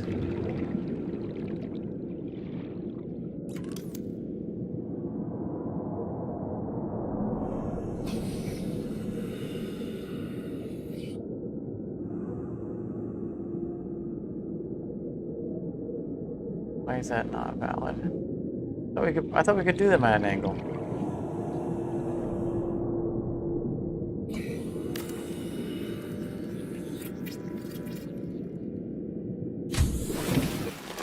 Welcome aboard, Captain. I want to put them down here.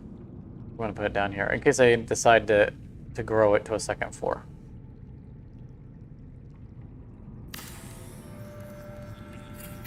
Although now I realize I need another quartz so that I can actually get inside the structure.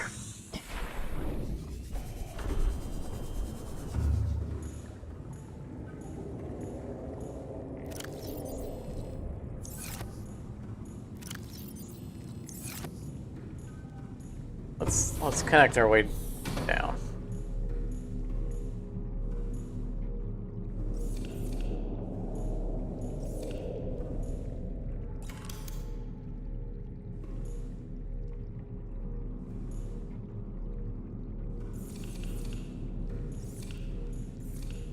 Since when can we not connect?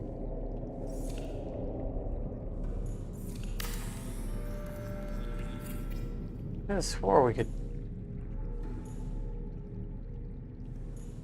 connect those. Yeah. Why was it not letting us?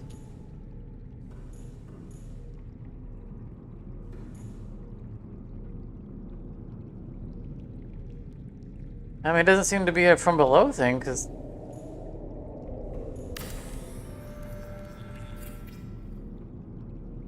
that one let us do it from above. I also, that's what I was thinking also, Carter, was that maybe we had to get below it and do it, but it just doesn't like that. The colliding with the reinforcement? I mean, it's not important that we have it in any one given place. We're gonna virtually never cross those.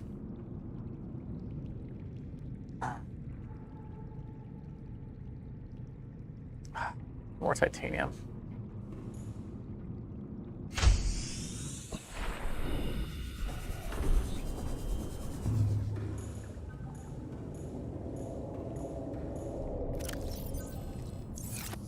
I can still hear the roar off in the distance. He's really far off now.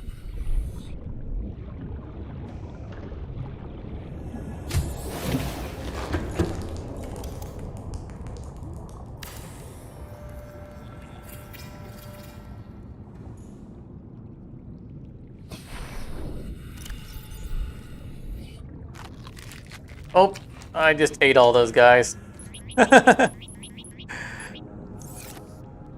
Whoops. All right.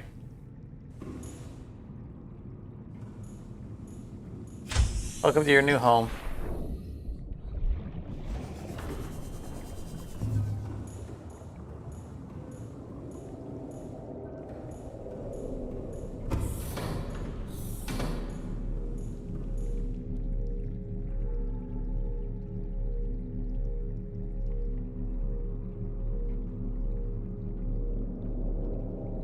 Yeah, I don't know why the Leviathan. I'm glad he went away, though.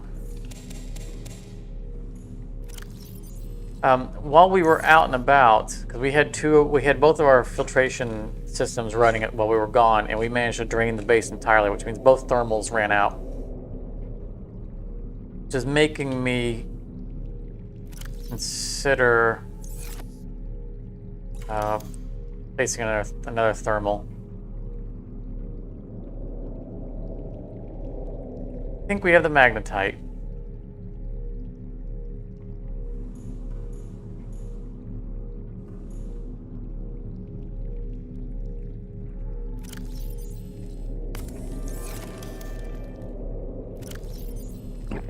Vital signs stabilizing.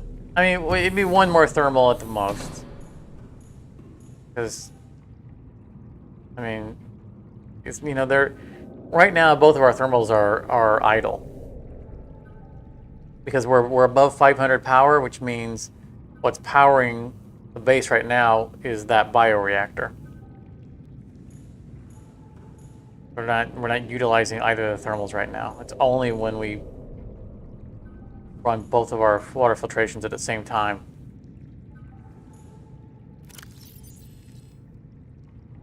Run out of magnetite.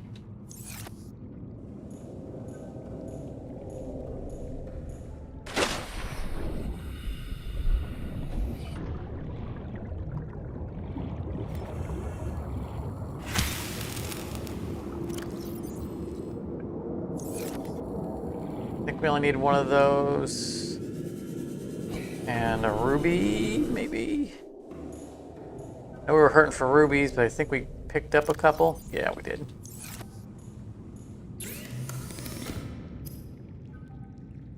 Ah, perfect.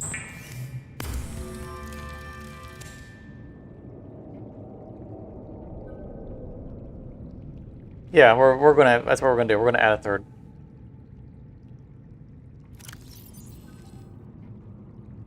And hopefully not get eaten by hungry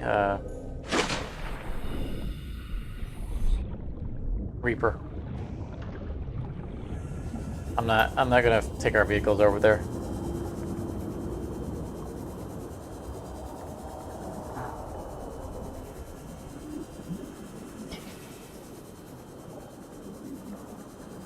Follow the little blue line.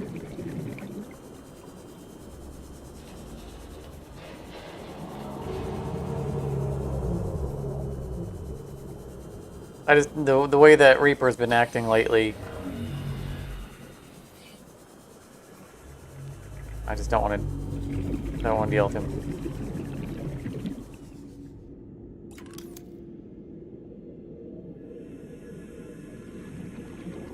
Got a little bit of heat damage here. 61, 65. This is going to be the warmer spot.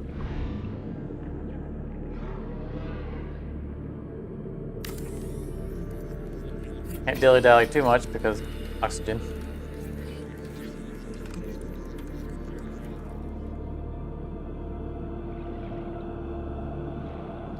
That'll work.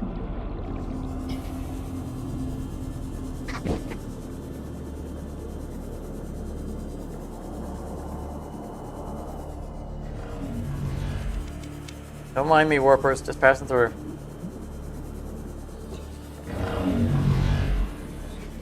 That was a warper shot that missed. 30 seconds.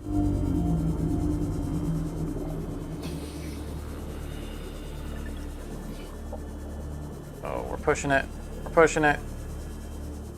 We can get there before we drown, so it's whether or not we have visibility, vision, so we can see where we're going. Woo. Oxygen. Failed the leap out.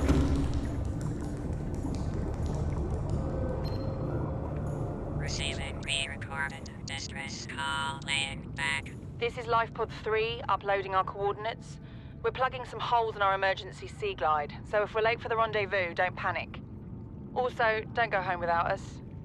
Seriously. 3 out. Signal location uploaded to PDA.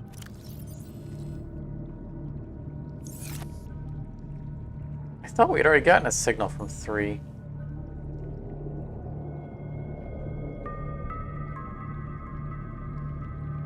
Reminds me. Didn't deactivate news signal. We've definitely been to 3.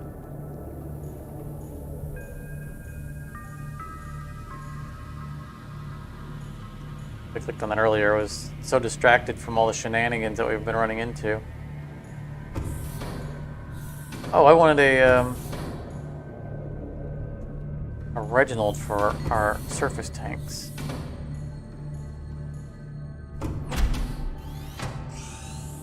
Look what tanks we want to put a Reginald in. A Reggie would go good in here. We already got one in here, okay.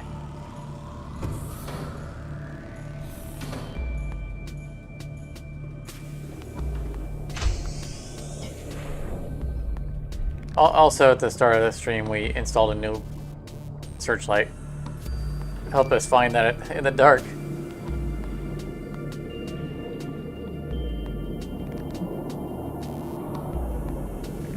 Yeah, Karate did. I was just thinking that how calm the life pod messages are. That the crew seems very chill for the fact that they've just crashed from outer space on an alien ocean, and typically are in a, somehow malfunctioning life pod.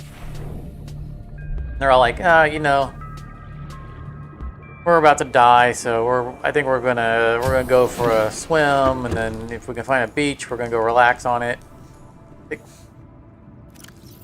think I'd be a little bit more freaked out than you guys, and I'm a very calm person.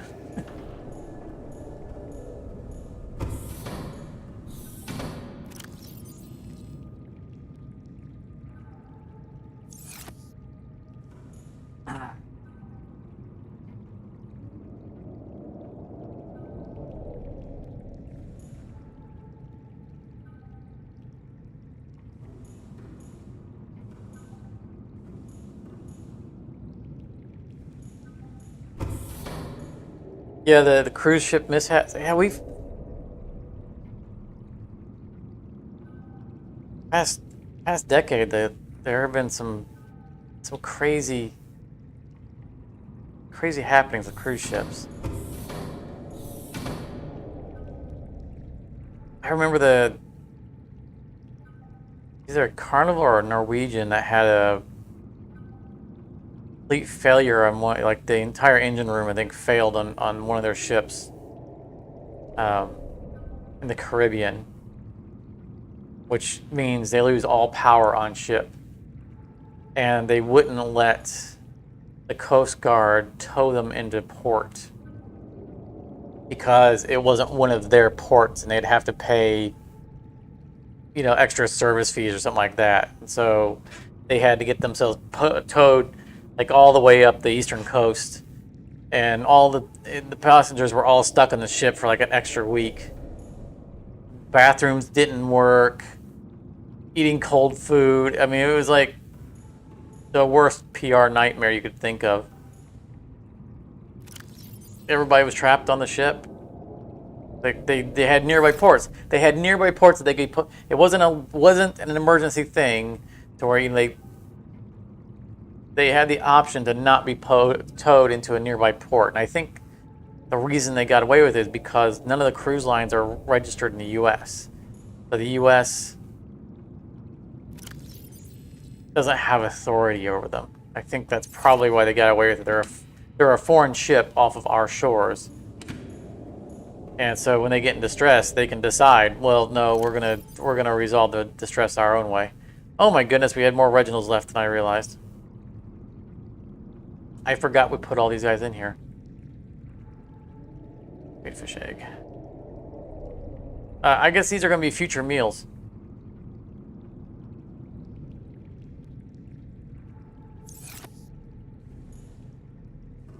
And then, of course, when COVID started, we had our beloved jackass, pardon my French,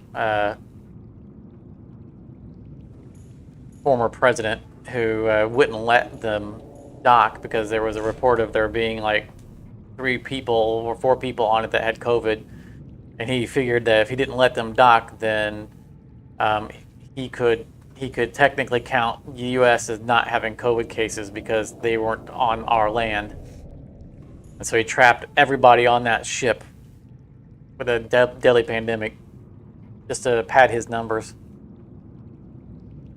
That couldn't have been a good experience for being on a cruise ship. I hate that guy. I don't get political on this. I try not to get political on my channel, but man, it's not political to not like him. There's just some people who are just bad people, regardless of their political beliefs.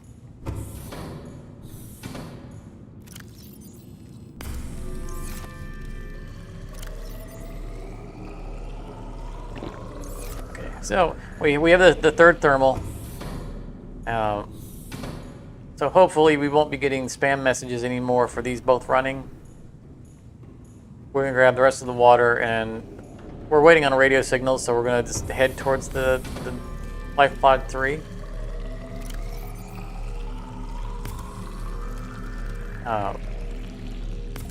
Even though I'm confident that we've been there.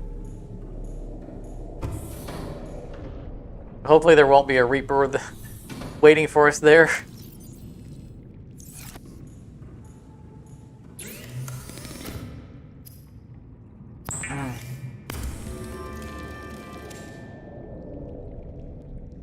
Let me get on the autopilot here, and then I'll catch up with the conversation there. Welcome aboard, Captain. All systems online.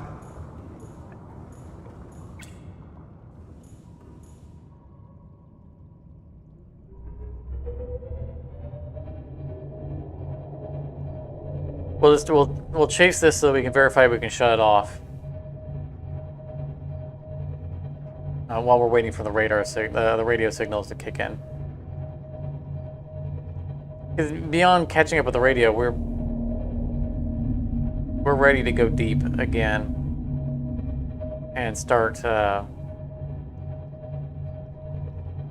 exploring the magma area.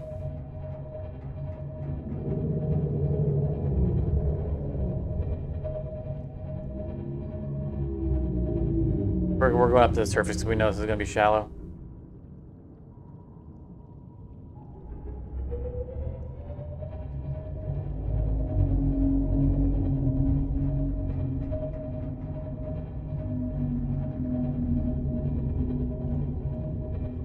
A few years ago, you read an article with the only pilot to ever eject from a plane at Mach 1.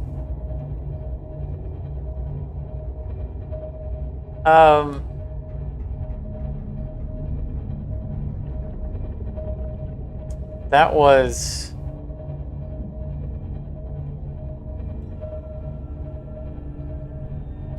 I know what you're talking about, and it was a famous test pilot. It wasn't Jaeger.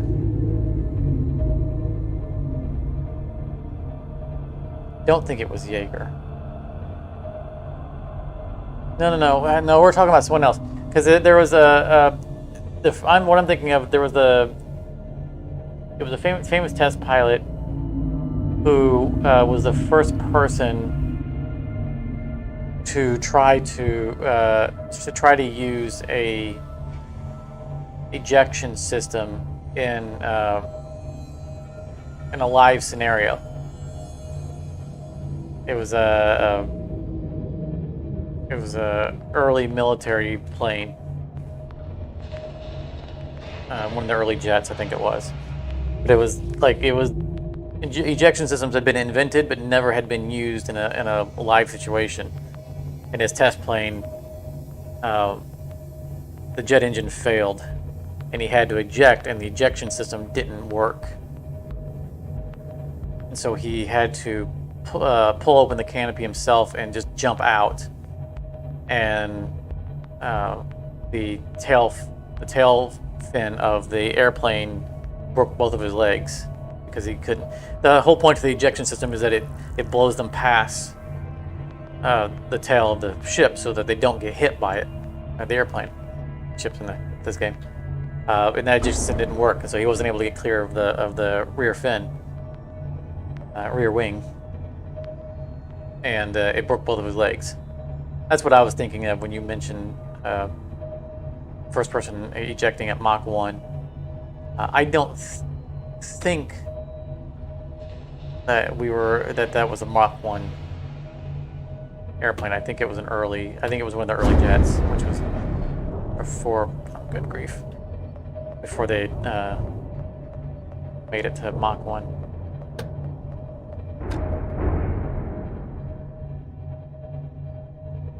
One of your aunts was on the last cruise ship to dock during the pandemic lockdown. Yeah, I saw the pandemic coming before it was. I see things a little different than most people. I think there's a reason why, but not going to get into it. Oh, bone shark. I had pegged the pandemic as a pandemic long before it was called as one, and so I stopped doing any of that kind of stuff. Like I love cruising, and I'm like, they're like, oh, there's a epidemic in China. I'm like, no, that's already global. You guys just haven't realized it yet. And so I didn't do the cruise ship thing. So fortunately, I didn't get stuck on one, or I wasn't in any danger of being on one when the pandemic was early on.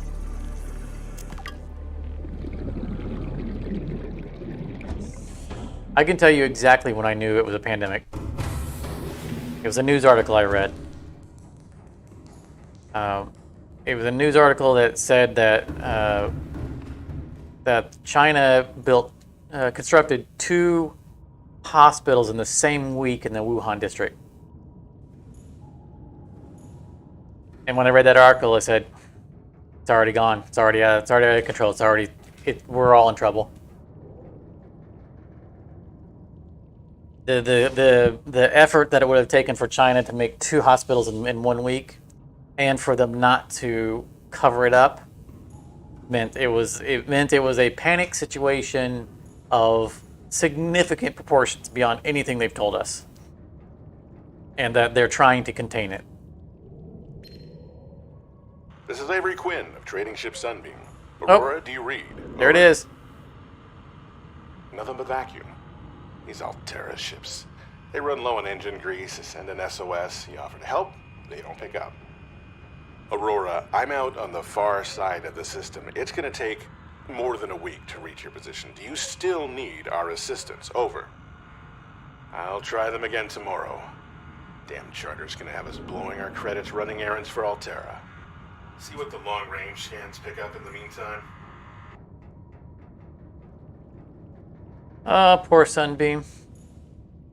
I would have liked to have met their crew.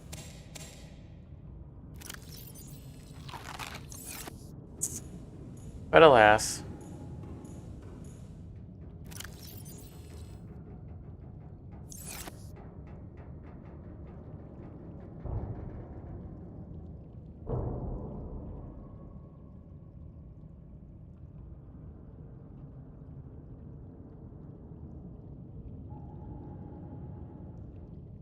So you said the last cruise ship that your aunt was on spent 3 months at sea?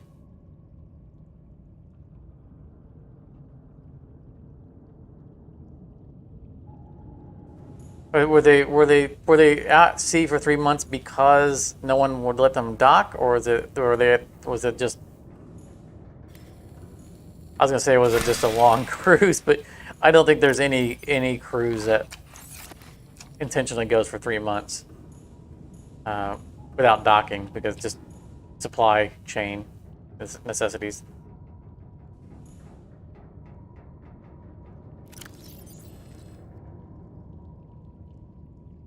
I think the longest I've seen a cruise is like 16 days.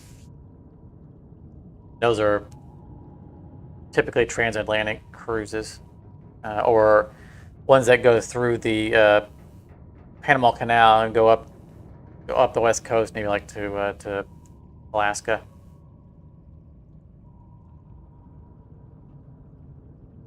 Right, so we've been there, done that.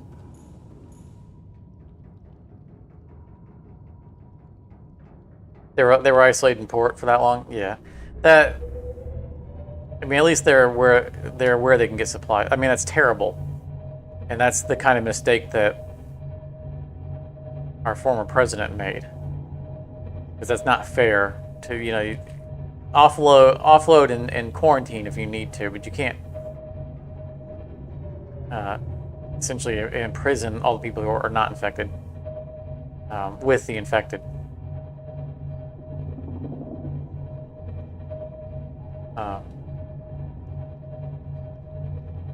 At least if they're in port, they're getting supplies.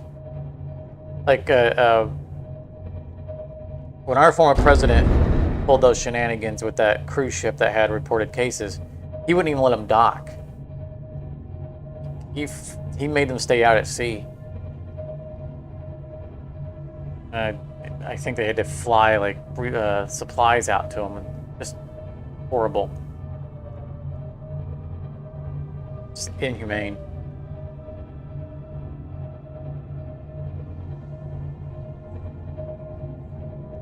Yeah, general experience nowadays is that it seems to be to whenever China says something to assume they're lying. Yeah, I mean it's a very secretive regime. They control the media. So yeah, anytime something comes out of their media that's negative, you can pretty much assume it's worse than what they're saying. Which with, and I'm not here to bash China. It's just that it was just that article that when I saw that what they had done, and that they didn't have the time to put a spin on it, or cloak what they were doing, which was just the physical construction of the hospitals.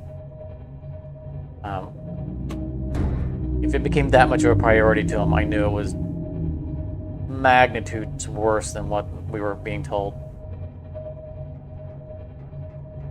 I even talked to my manager at where I was working. I'm like, we should be starting to work from home.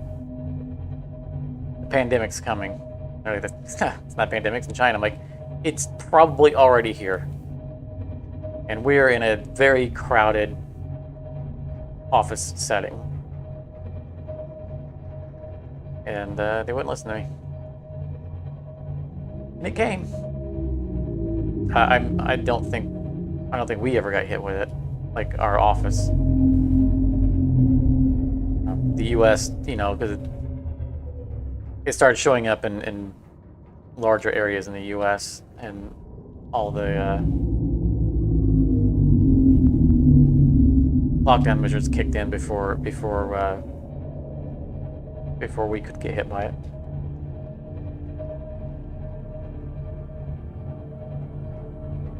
All right. We have a number of messages from the Sunbeam to go before the Sunbeam event happens. Okay, what was that?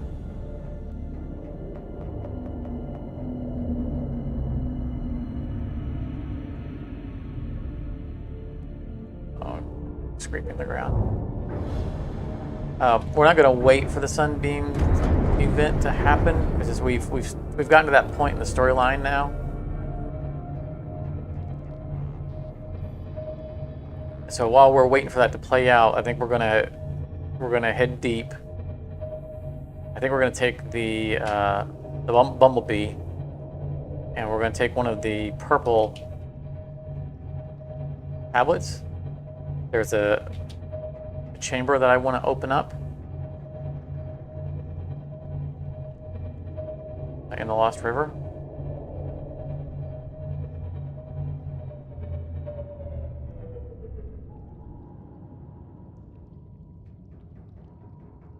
cruise ship was the MSC Magnifica. Yeah, that must be an English.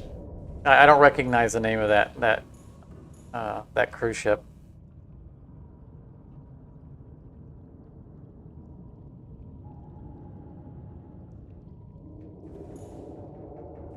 It really feels like we were.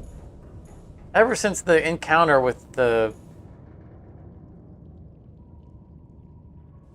Reaper, it feels like the ship is leaning. We also went through some floating rocks with those floaters on it. We probably should check the outer shell, make sure we don't have like one stuck to the back that's causing us to.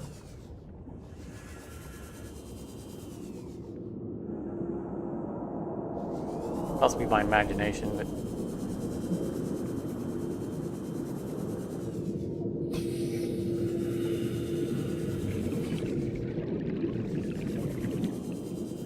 Make sure we don't have anything stuck to us. Cause the ship to have an angle on it.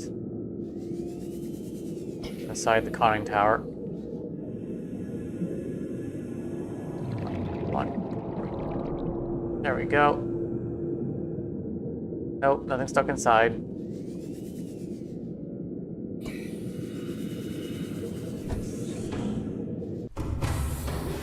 Welcome aboard. I was kind of cruised out by the time the pandemic came anyway.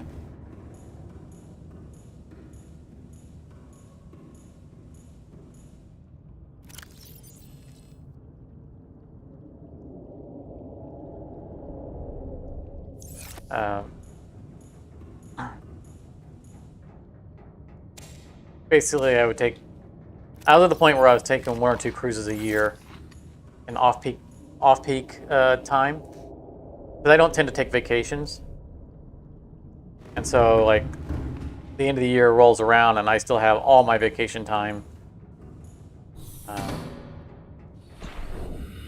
and managers are like, "You need to take your time off." I'm like, no one else can do my job. Well, you need to take time off anyway. Okay. So I typically have I'll take 2 or 3 weeks off. Not even a row. And so that would often end up in Welcome aboard, Captain. going on a cruise. Off-season cruising was so cheap. So cheap. And it's like, why not?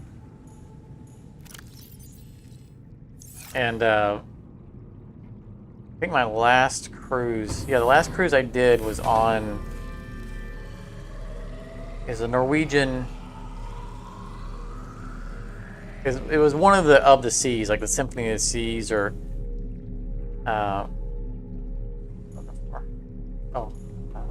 for salt. It was one of their new. It was their newest ship. They had done one test.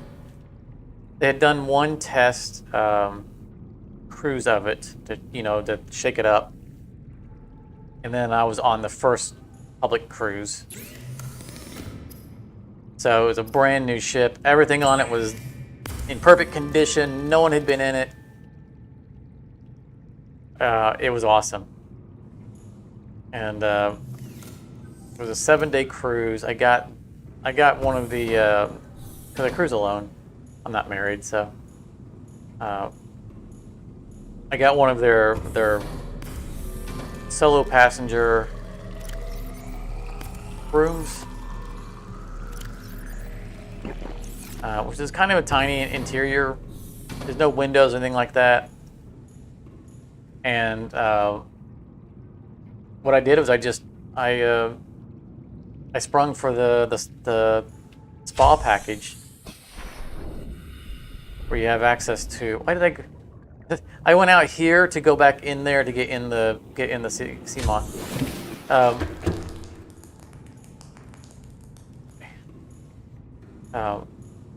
I sprung for the 7-day package for the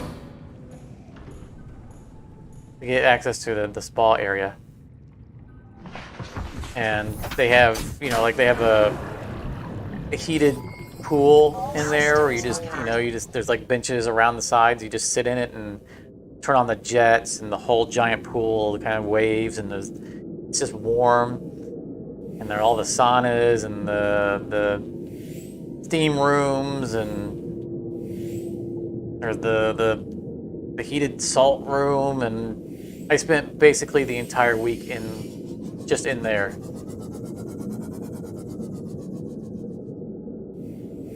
I'd get up, I'd go eat breakfast, I'd go to the spa, hang out for a few hours, listen to podcasts,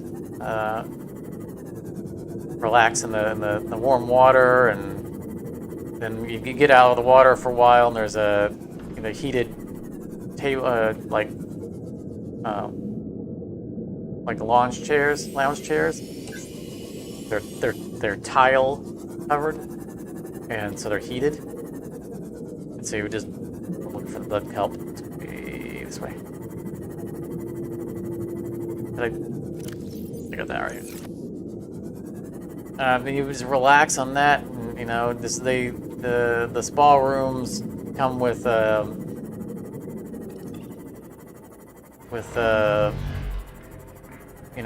big old comfortable soft robes and towels, so you would just roll one up and use it for a pillow and just relax for a couple of hours, and then go eat lunch or whatever, and maybe get off the ship at a port, maybe not. Oh, the spa package was an awesome investment. I mean, I live within, a couple of hours of multiple cruise ports. Like there's one that's just down the road from me, but the bigger ships are further away. But still, I mean, you drive a couple hours, and all the cruise ports, there are long-term parking lots all around them that are fairly cheap. So you just store your car for a week, and just jump on the ship. And if you're doing it in off-peak times, it's really cheap. So you don't spend a whole lot of money on it. And I did it often enough. There's like, I'm on the same routes that I've been on before. I don't, if you do it enough, it's like, I don't need to get off at this port. I've been to this port 2 or 3 times already. So, you pick what you want to do on the cruise. And like for that cruise, it was going to be spa. So it was spa all day, every day. On other cruises, I got off at all the ports and explored, the areas around the ports. I'm not rich by any means. I mean, obviously, right now I'm not rich. I've talked about how I'm not even in dire straits financially, but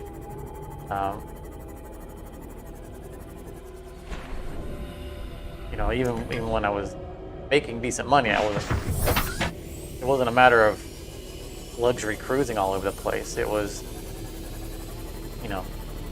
bargain hunting for off-peak days. Oops, sorry.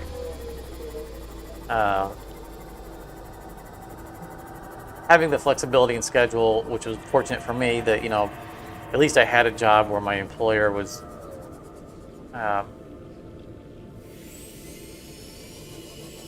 could give me 7 days off in a row.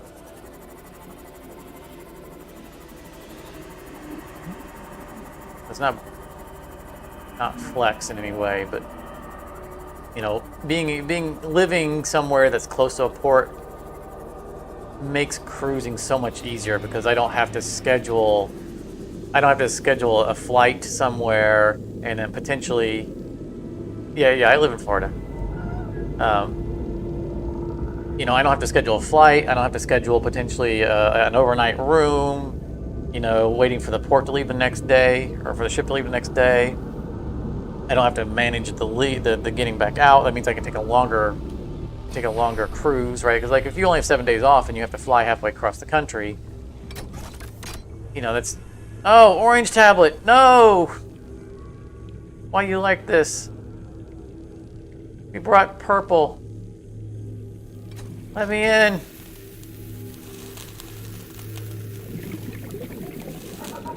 Oh, why did I not bring the orange one? I thought for sure that we didn't need the orange one. Oh, don't mock me.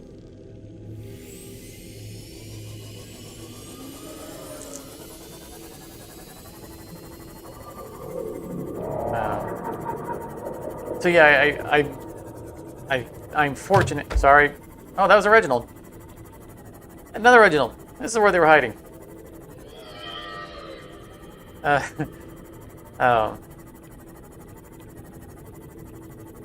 Yeah, like I said, it's not a money flex by any means. I was cruising on the cheap every time I could. But you just, you know, you pick, what do I want to get out of this cruise? And I went on a an 11-day cruise once.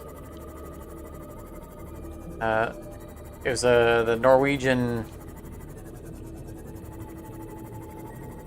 The name of the ship.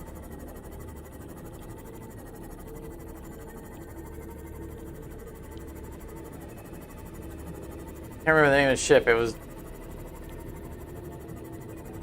Anyway, it was a ship I'd been on before. Like I literally had been on the ship. I didn't even need to. It wasn't even the excitement of getting to explore a new ship. You know, a ship I wasn't familiar with. I'm like, I know this ship. I've been on it before. So what I did for that cruise was I sprung for a you know, a little extra for a room with a balcony. 11 days. I spent 11 days sitting on a balcony with my feet kicked up in a chair, listening to podcasts, staring out over the ocean, just endless ocean, just peaceful, wonderful. I didn't have to spend, like, you know, it's easy to spend a lot of money on a cruise, but if you go with a purpose, you don't have to. Like, you know, I don't spend money on all the extras on the cruise ship, right? I don't go to the high priced restaurants on the cruise ship, and I don't buy a bunch of stuff on the, you know, the ship and whatnot.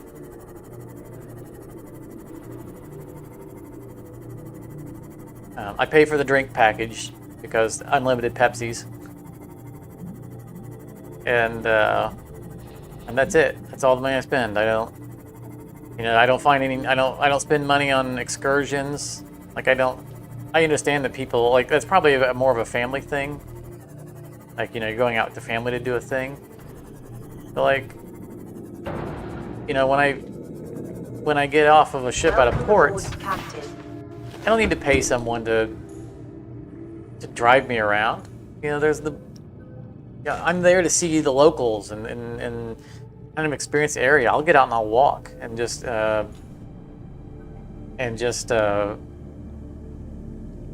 you know, see what the area is like. I always leave the port area and I just go for a walk. Like, sometimes it's dumb. Like, not always smart for an American to be walking around kind of off the beaten trail.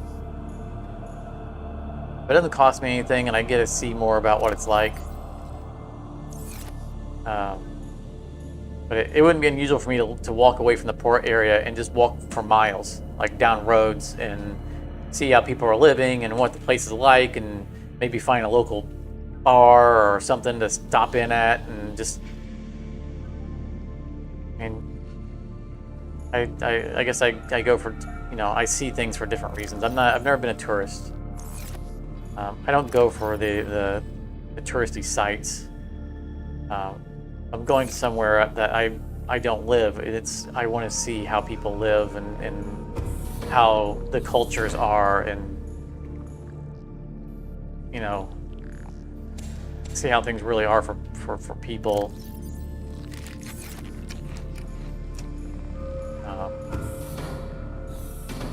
I'm interested I'm interested in how humanity works, I guess. All right, let's see here. So I'm not real interested in like the curated tours of places.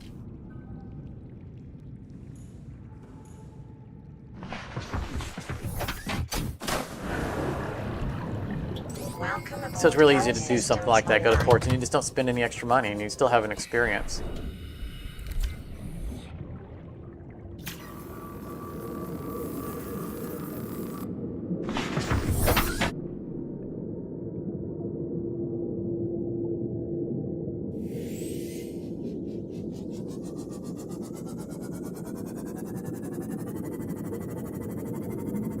But I mean, I'm more or less cruised out. Like just before the pandemic hit, I was like, yeah, do I really want to do more cruises? Because I was finding that I really wasn't getting off of ports.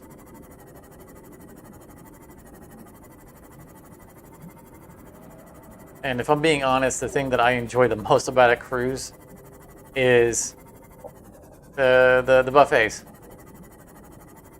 I love being able to go, you know what, I'm a little hungry now. I'm going to go to this gigantic, massive, all-you-can-eat buffet. I'm just going to walk over there. It doesn't cost me anything. I mean, obviously, I've paid money up front, so it is costing me. But there's something about being able to just walk into a place, have endless rows of food that you can eat whatever you want, and then you just walk away. And you do that anytime you want. And you're always right down the, you're just a hallway away from it.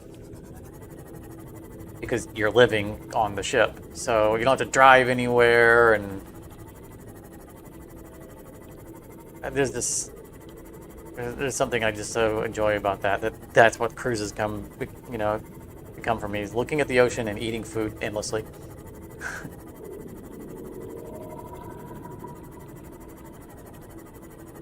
Stay up there and you won't get shocked.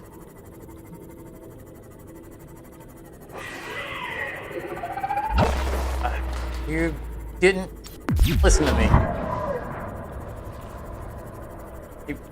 You too. Back off.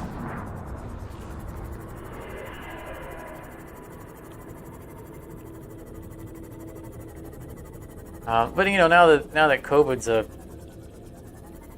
permanent fixture in humanity, who knows? Maybe I'll cruise again someday if I can afford it. I get back to the place where I can afford it, but.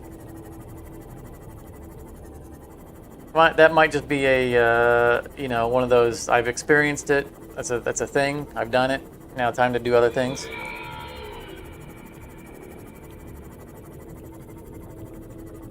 I have a number of bucket list items I haven't scratched off.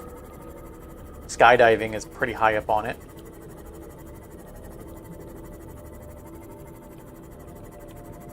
I like to scuba dive too. Obviously I love ocean stuff. Talk about cruises. I play Tortuga for, sailing around the ocean. I'm playing a game that's underwater. There should be no surprise whatsoever that I would love to scuba dive.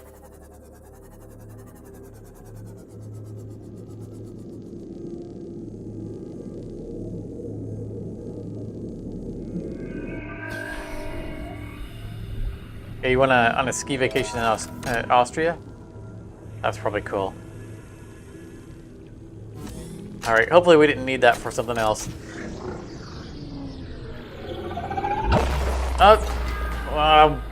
Do you really follow me? Emergency power only. Oxygen production offline. I am not abandoning. I'm not going in there with this guy out here. What is it with the creatures today? Where the heck is he?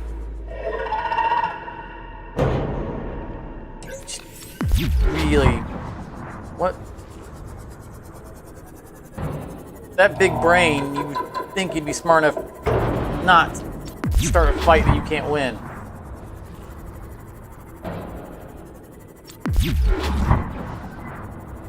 No, I'm not leaving you alone. You kept coming back.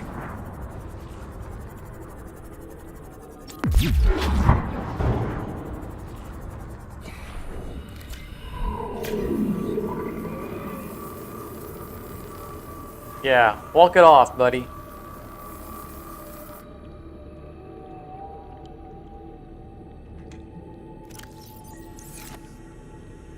Yeah, you're saying that how the buffets are. It's all paid up front. It's exactly it.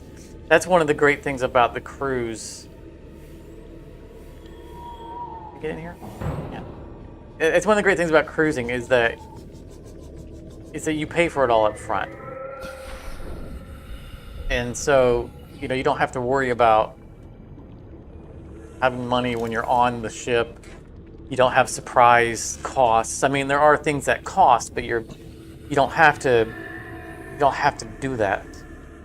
And all the basic amenities, like all the food is free. You prepay for gratuity, so you don't have to deal with the whole tip system. That's just one of the great things about it. Is you can just forget about everything else and just live for the time you're there. And just forget about the world. Forget about everything that's going on in the world, and you don't have to deal with the economy. You don't have to deal with nothing.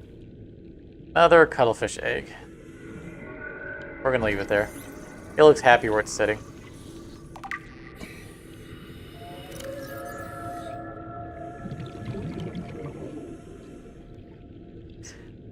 Yeah, I was under the impression that they only put 3 cuttlefish in the game, but that might have been in early access.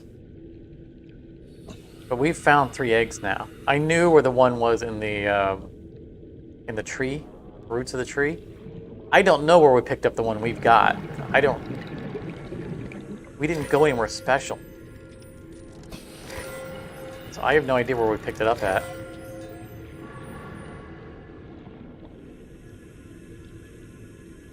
Bone specimen. For a moment there, I thought that was the head of a fish. I'm like, that's a weird looking fish. Obviously, it's a rib. 30 seconds. Next Leviathan. Okay, so I got all 3 of them.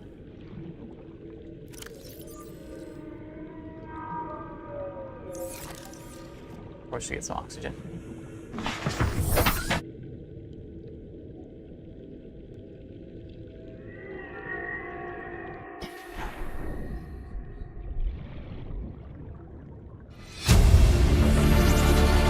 Integrating new PDA data.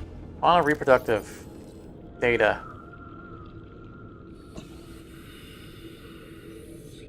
It has discovered that life forms on the planet have just one sex. I guess that's letting us know that we can put 2 of them in a alien containment and have them breed out of control. As we found with the originals, because man, they really went to town. All healthy individuals tested were capable of carrying eggs. Yeah, so this is late. This stuff was added late to the game because when we get the ability to actually hatch eggs.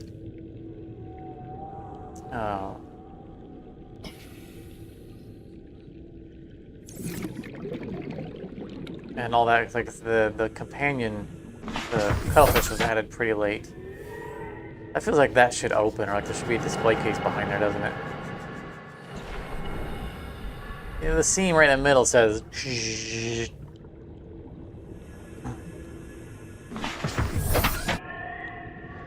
So I've gone skiing one time.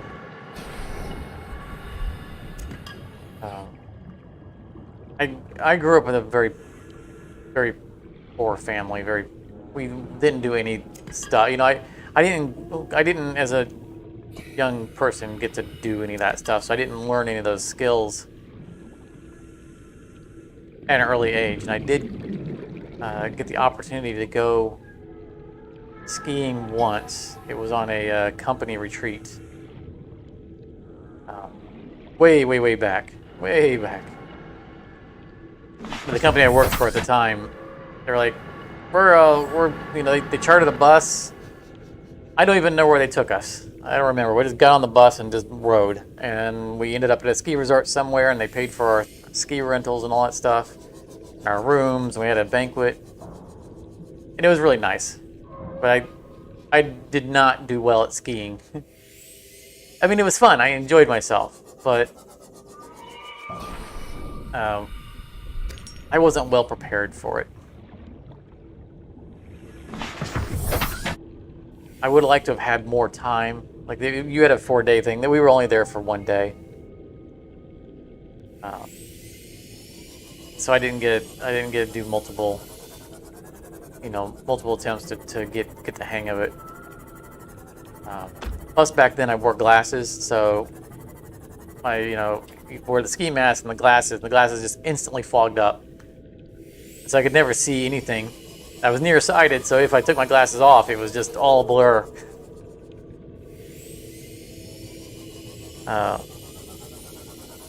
So I don't feel like I got the full experience of getting to go skiing. But it was fun. What of it I got to do. And it was an experience that didn't cost me anything because the company was fronting it, so that was pretty cool. I'm not big on the snow. I grew up in this, in the Midwest, the U.S. Midwest, so I've had my fill of snow and ice. And my recreational activities don't tend to center around cold stuff.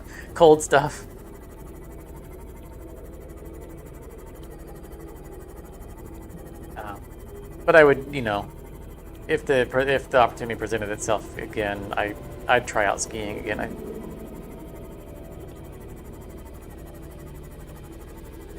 I did enjoy it. But I'd rather go somewhere tropical and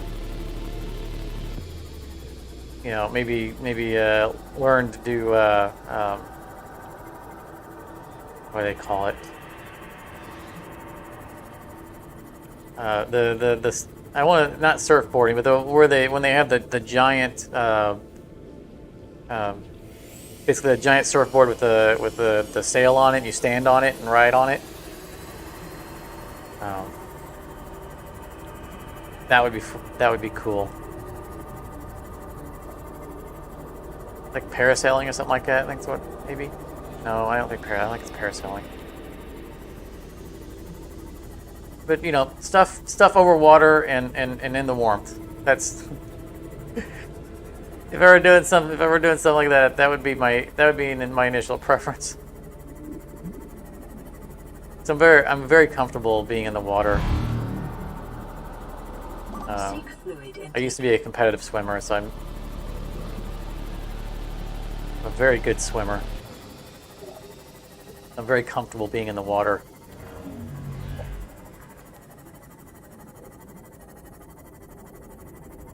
So most activities would go around like that. It's like if I get the opportunity, if I get the opportunity to go scuba diving, that's something I would really like to do. Welcome aboard, Captain. But skydiving at this point, I think, is my top thing. This is Altera HQ. This may be your only communications window. We can't send a rescue ship all the way out there, so Aurora, you're just gonna have to meet us halfway. We've uploaded blueprints to the ship's computer. Sandwich run, you in?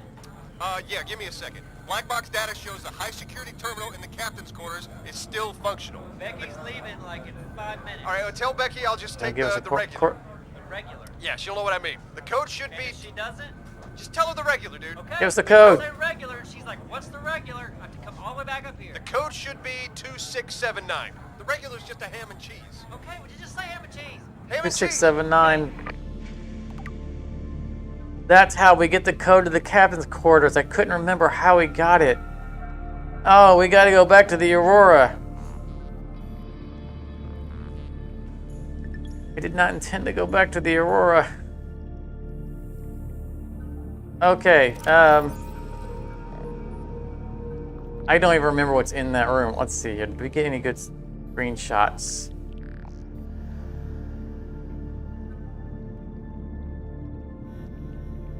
Might be a good one.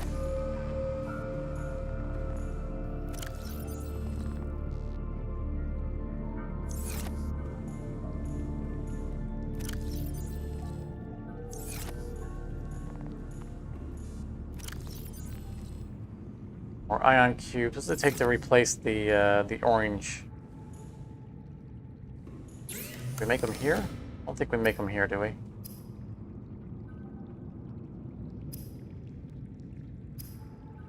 Probably on the advanced crafting station.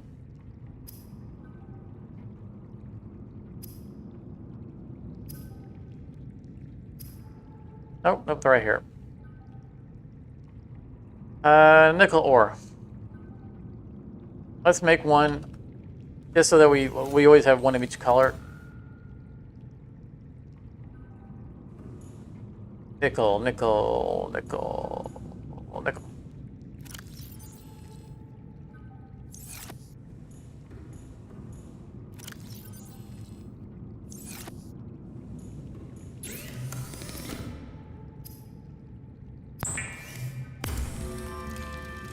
I mean, obviously we're not going to need one when we're in the Aurora.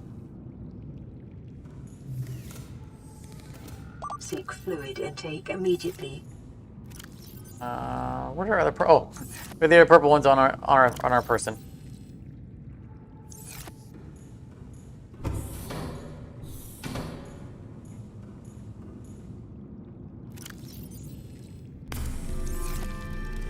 We're operating purely on thermals at this point. Vital signs stabilizing.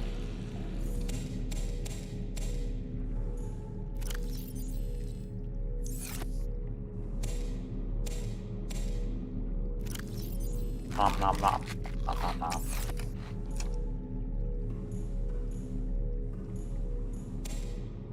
There, potato. Nom nom nom.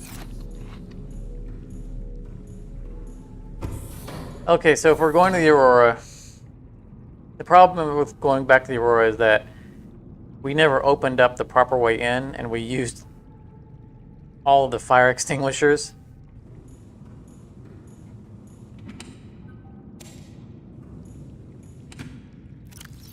So we're gonna need these. I don't think we can even make the propulsion cannon that is needed to go in the proper way.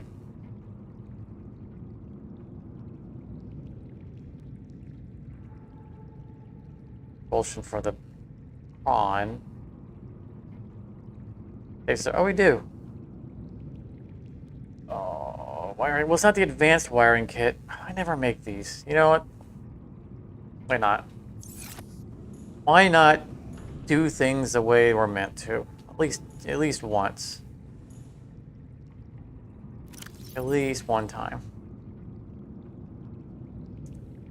Wiring kit is the silver.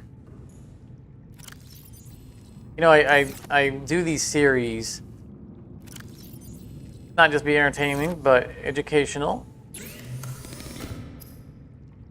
They probably should be showing off how to do some of this stuff sometimes.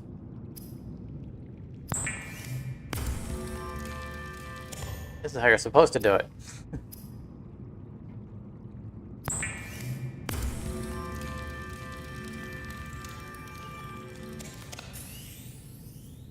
Alright, I don't think we need the repulsion version of it. I think the propulsion's fine. We just need to push the objects out of our way. We don't need to pull them. Do we take the Bumblebee? Or do we take the Cyclops? I think we take the Bumblebee.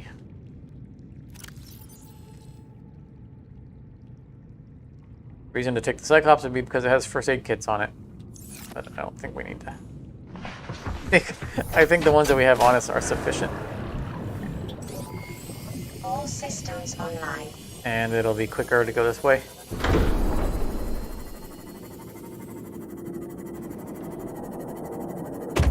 Alright.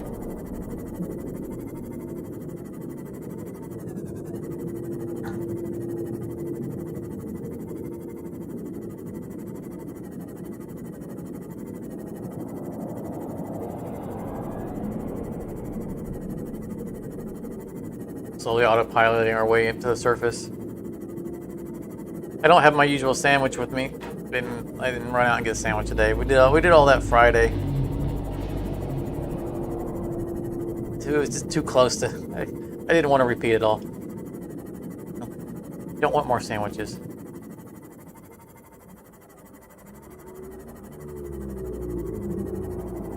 You know, fast food's not exactly great health-wise, so try to moderate how frequently I do that.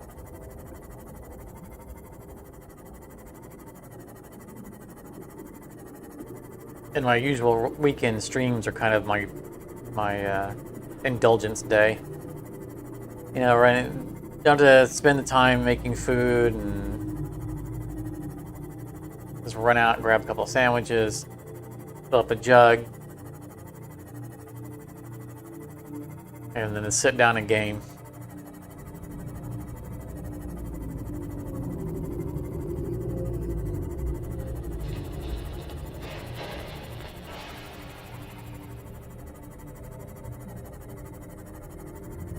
Alright, watch where you're going, buddy.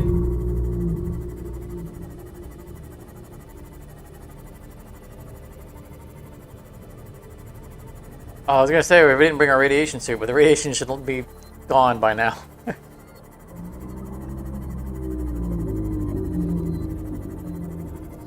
I almost turned back around.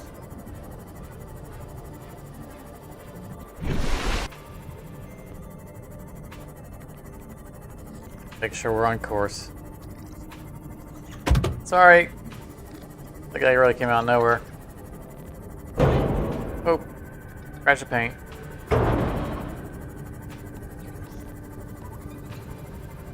Keep passing over all of these scrap metals and going, sorry. Thinking I want to jump out and get them, but we're going to be passing over an area that's full of them anyway.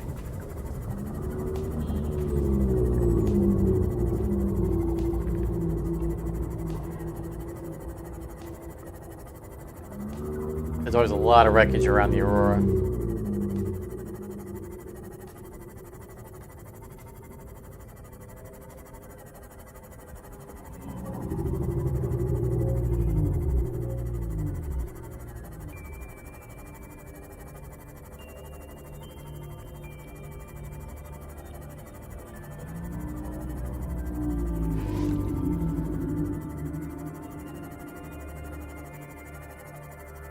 Oh, sorry.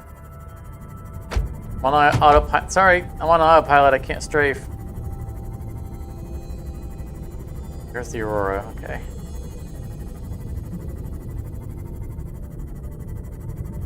If I strafe, it disengages autopilot. There's a lot of titanium deposits around here.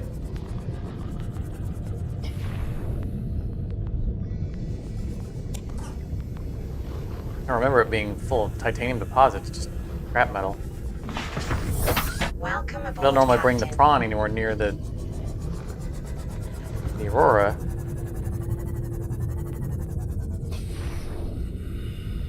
You know, we typically resolve the Aurora before having a prawn, and there's just no reason to come back normally. Battery? That's just water.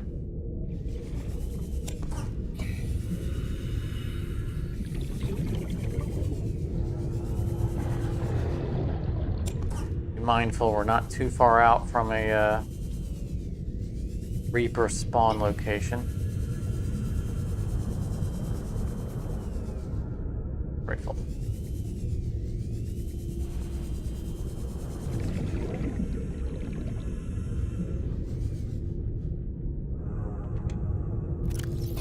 Boop, boop, boop, boop.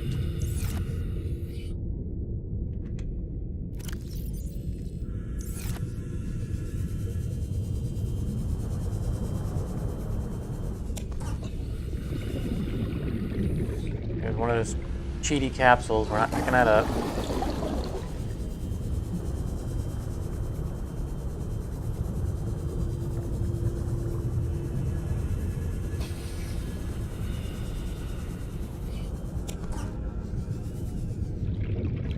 One more. There we go.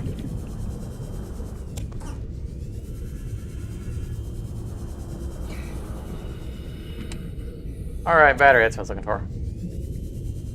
That will replace, no, we'll keep it out. We keep them there in case of emergencies. We have plenty of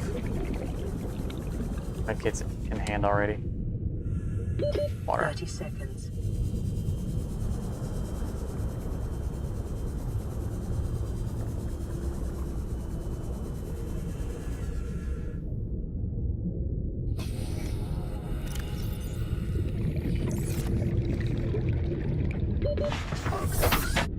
Yeah, oxygen, I know.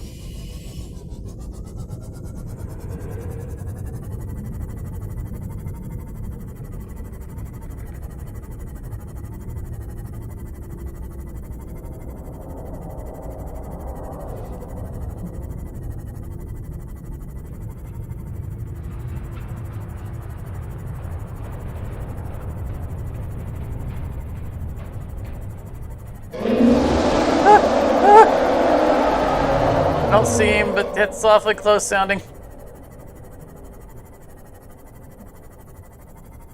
Oh, there he is. The Reaper, my old friend. Not too glad to see you again. That's the one we scanned. We had our Reaper scan on him.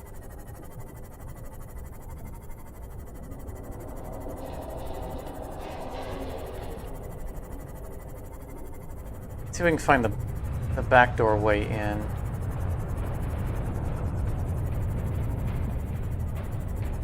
But there's a fire at the back door that we didn't put out last time. But I think we're going in the front.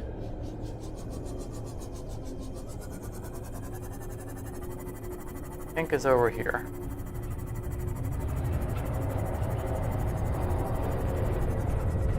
Yep, right here.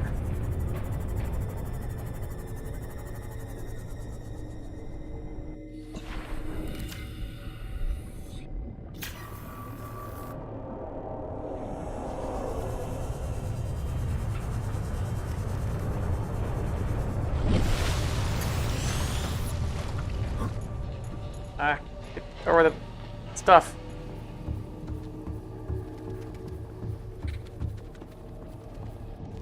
Oh, I already opened that. Always looking for free batteries. Back off.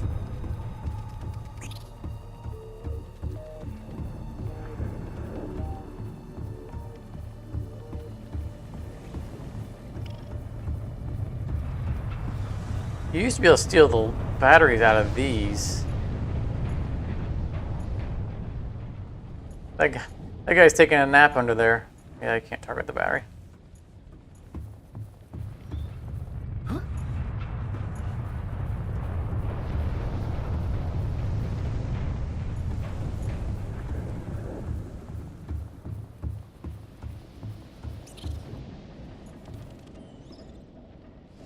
Extinguisher. In case we need it. Check and see if there's anything else over here that maybe we could have.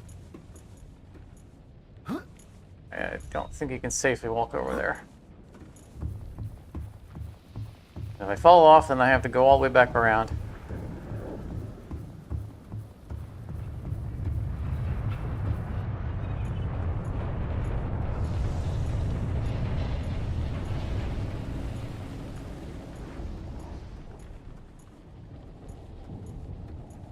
Alright, we'll try doing this the way we're supposed to do it.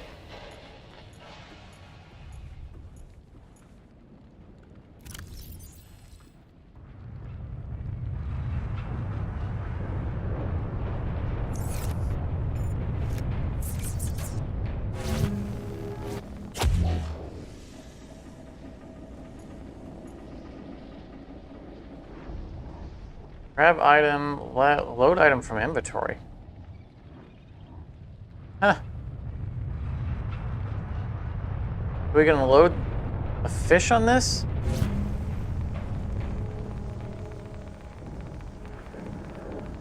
Why would I do that? No, I don't want to shoot the item. Okay. Interesting. Alright.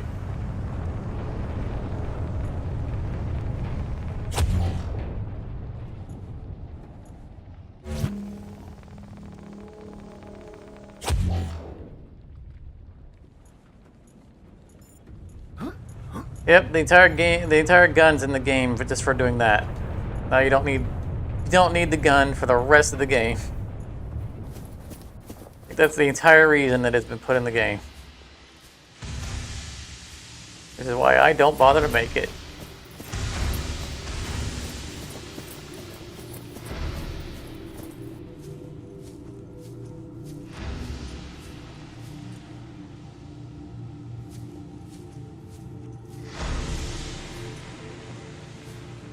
Yeah, you're right, Creddy. It looks a lot like the portal gun for Portals.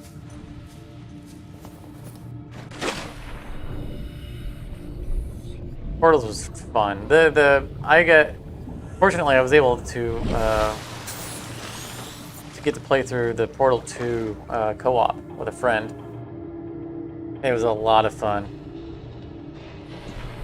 We'd definitely do it again. The story was great. The puzzles were great. Everything about that was so great.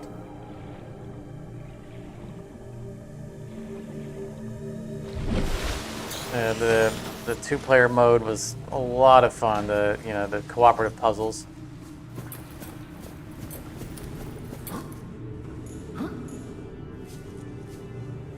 Seek fluid intake.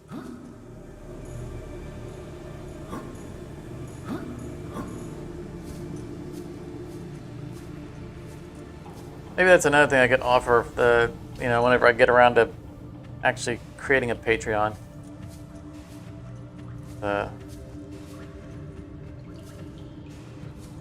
Get together to play through Portal 2 for nostalgia.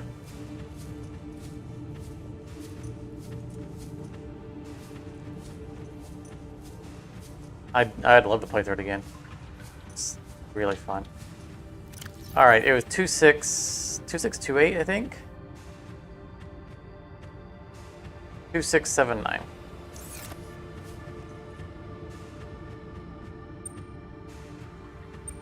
Oh, see, the finger is not deceptive. It's the middle of the hand.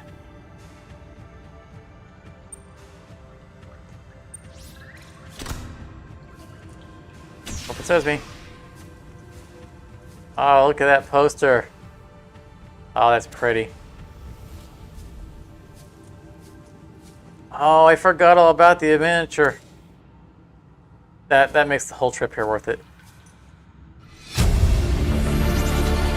Integrating new PDA data. There it is, the escape rocket. This is how we get off the planet. One person life support. I don't know why it's only one person life support. I seem to remember it being a very large rocket.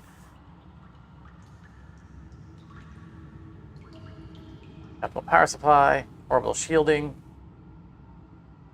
And unfortunately, the onboard time capsule, that was the one thing they did wrong.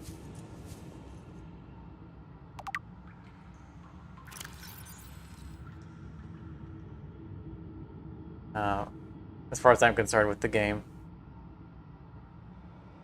Playing program. Size 1 player. You playing a game? Craig McGillian Simulator. It's like an old text-based like Zork.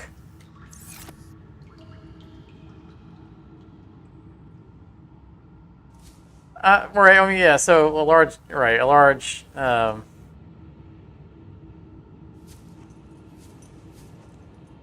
rocket does not mean a large crew capacity, but it's definitely large enough to have a crew capacity of at least 2. All right. Well, let's collect up some carry-alls while we're here. Seek fluid intake immediately.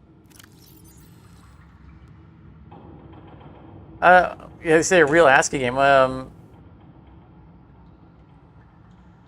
think you're thinking of text-based games, because talking about ASCII game, I think you're talking more like Moria. Vital signs stabilizing. The old text-based games like Zork was pre-ASCII. Definitely show my age in that one. There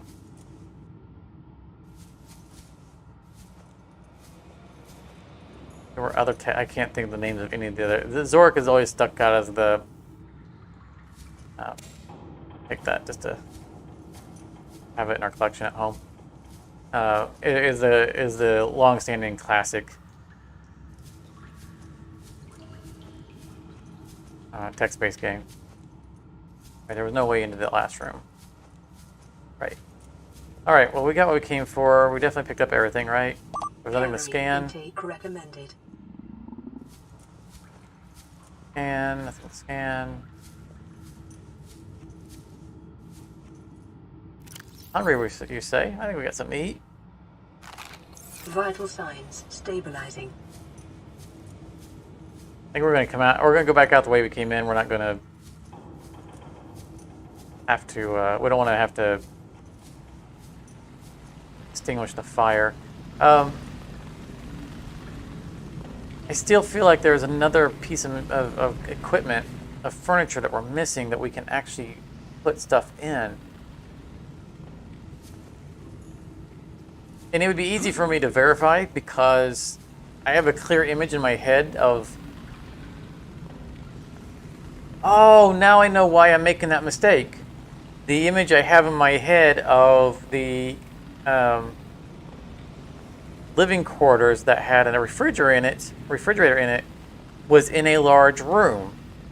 And if it was in a large room, that means it was in my playthrough of Below Zero, not in my old playthrough of the original game, because the large room didn't exist back then. Okay, now that all makes sense. I'm like, I remember building out a living quarters and having a storage room or a storage locker for refrigerated drinks. But I remember the layout of that room, and it was a large room. It wasn't a multi-purpose room. It means that was in Below Zero.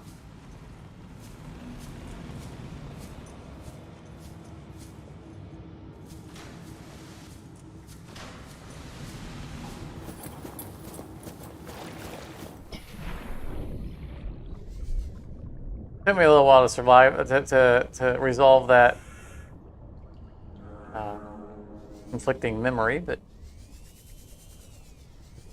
kind of got there. Are there any other, like, just doodads that we could pick up and take with us?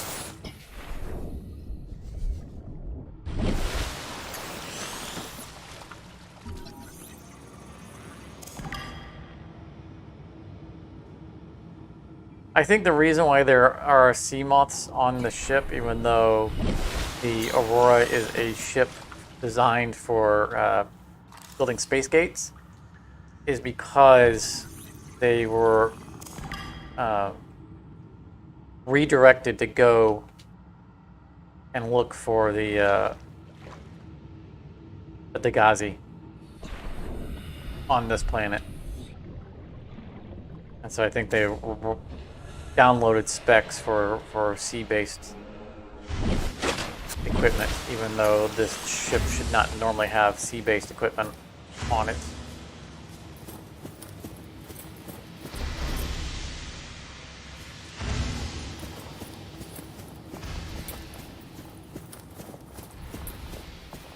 Go battery? Battery? No. But I'm telling you, we used to be able to take batteries from those. Definitely. Ah! Fire!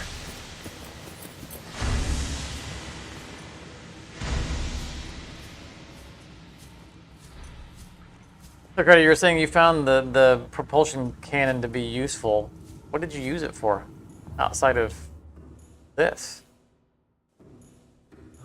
Pushing fish around?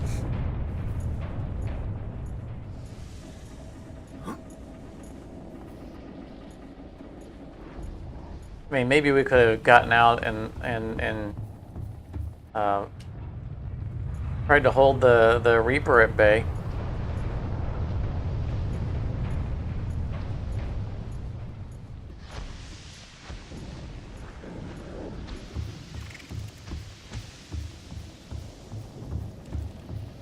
There was an explosion. I'd have to go back over the lore about. I was pretty sure that they were specifically. There's so many space games. I feel like they were out here to. They were on their way to build a space gate, which is the point to having prawns, because prawns were meant to be work suits out in space. Welcome aboard, Captain. And they got redirected to go to the Benghazi, pick up the Benghazi, because the Benghazi had, well, a rich person on it and had that kind of weight.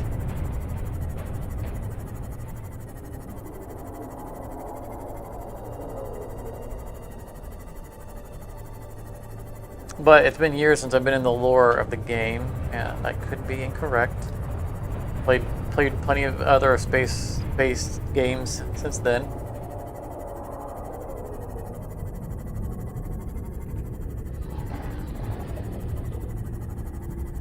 You prefer the stasis rifle? Yeah, so right, I would, if I were carrying a rifle on me to deal with hostiles, it would be the stasis rifle. The propulsion cannon specifically feels like a very niche item for that one purpose we used it for, and that's it. Because you can use a stasis rifle for the same scenarios out in the wild with a better result. Because if you're stunning your opponent, it's going to give you a better chance to get away. Inventory full.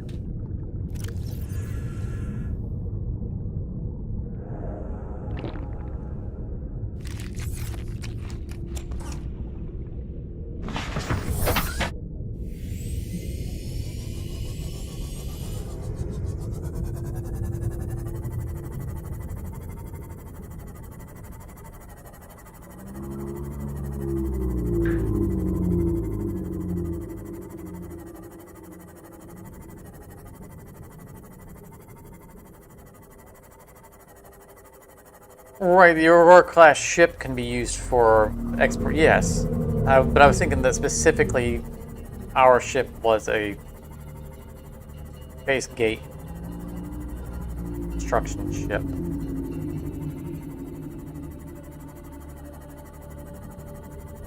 And to the point, it's probably all right here in our PDA. We spent time.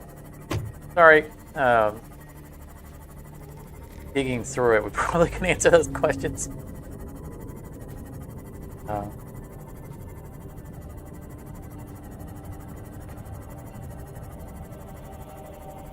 Instead of speculating wildly.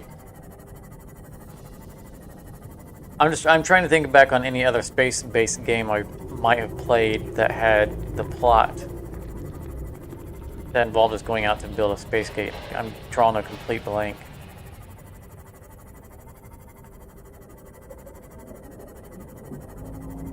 The hard space shipbreaker doesn't count because you're not actually going anywhere.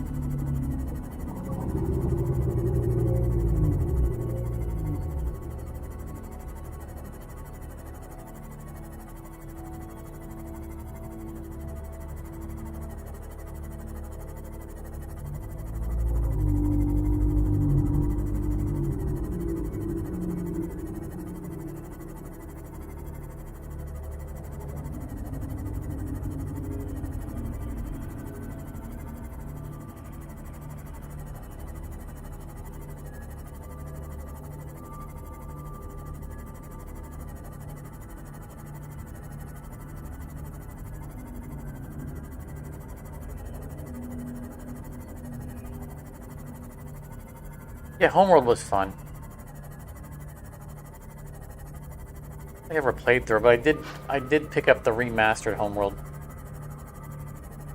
Played it and was like, yeah, I remember this being really fun, and I was enjoying it, and then got distracted and did something else. I was so bad about doing that. But the remastered was on sale, like the whole collection or something like that, so I bought it and played it enough to relearn the controls to it, and went, yeah, and I thoroughly enjoyed doing it, but something else came out or something else took my time, and I got back away from it and.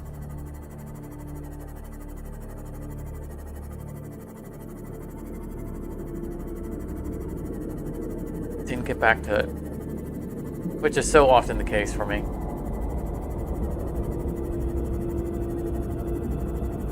Yeah, I played original Homeworld when it originally came out as well, the DOS version of it. I assume it was a DOS version. It could have been Windows 95. Welcome aboard, Captain. Before we click that, let's get our inventory under control.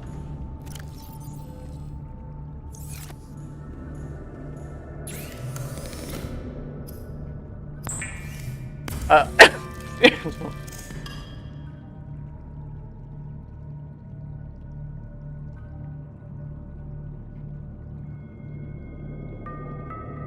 down the wrong windpipe.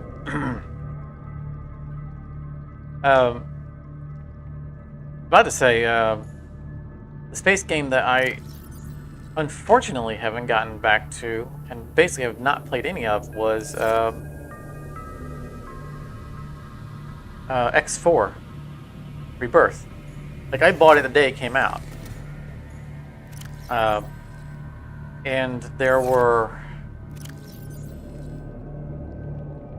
challenges with the way the controller, the flight stick I have, was not... It was always drifting. It was real uncomfortable to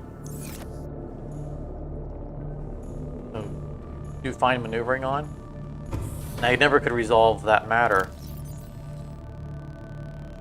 And so I just didn't get to play into that game. And like, I played through all of X3, and it was a phenomenal game.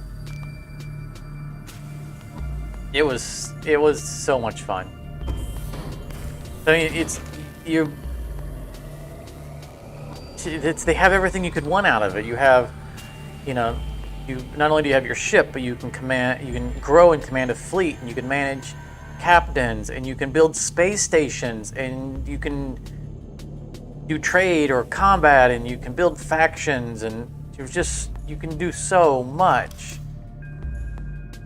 And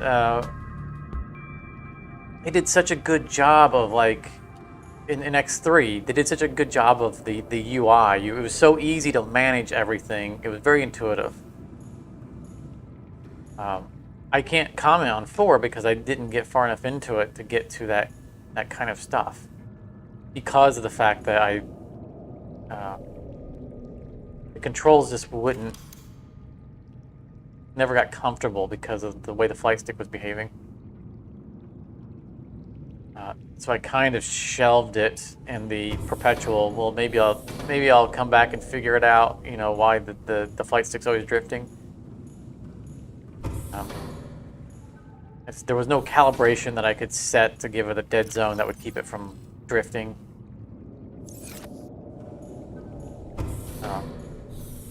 It was just too hard to control comfortably. I was always fighting the controls. And it was, either I figured either I'd solve the problem or I'd get a different flight stick at some point. I was never in love with the flight stick I've got.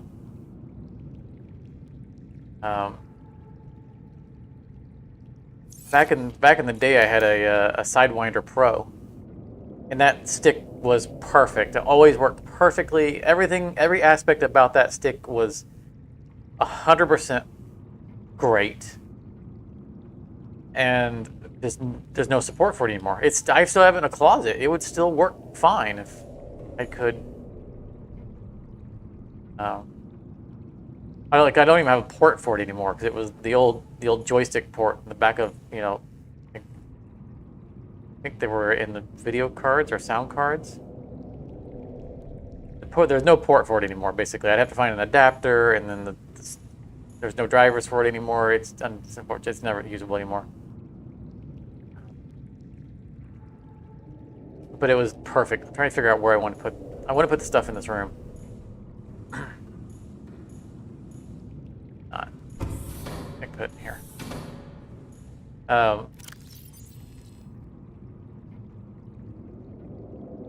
Like the sensitivity of it was perfect.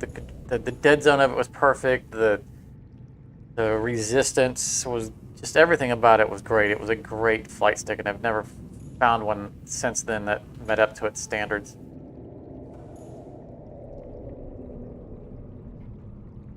And it's impaired my ability to play action space games.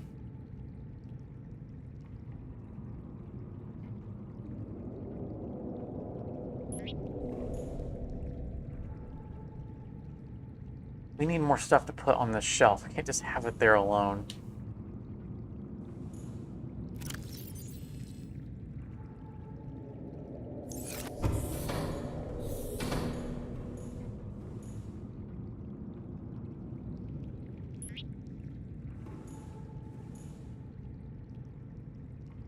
That is a pretty poster. I like that poster. I'd like to have that up in our hab in Heartspace, something like that. Yeah, I might need a large single shelf for it. That's exactly. Yeah, like the car we put on a. Oh. I want to use one of these shelves somewhere because that's the only place where we've got one of those shelves. And I want to have, you know, there are only so many decorative things that we can put in the game. And I want to make sure I use all of them at least once. I'm happy with where we have all of our hats. I mean, you know, those small items that we could put on there.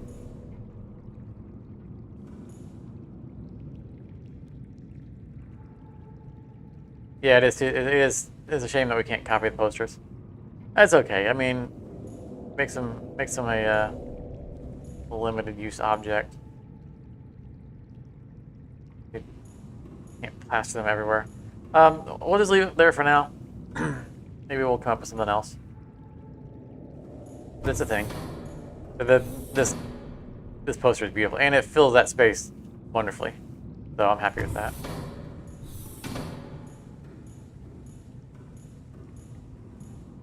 If console for more posters, yeah. I bet there's a command.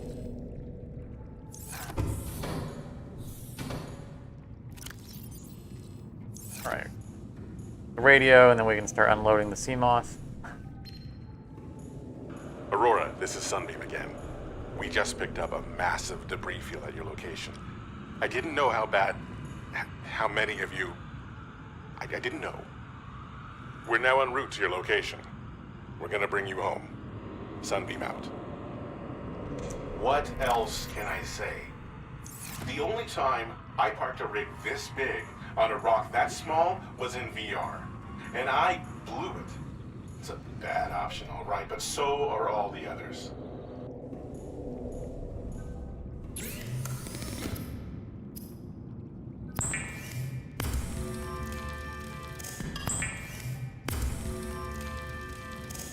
They do a good job of humanizing the Sunbeam. I'm gonna feel real bad about what's gonna happen.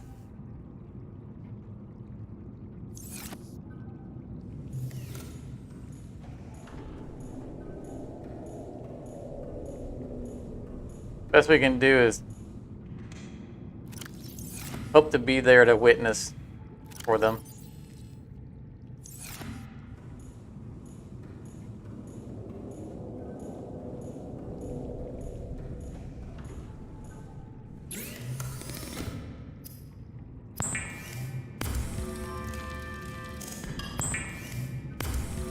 I'm debating whether or not to just put this on the Cyclops.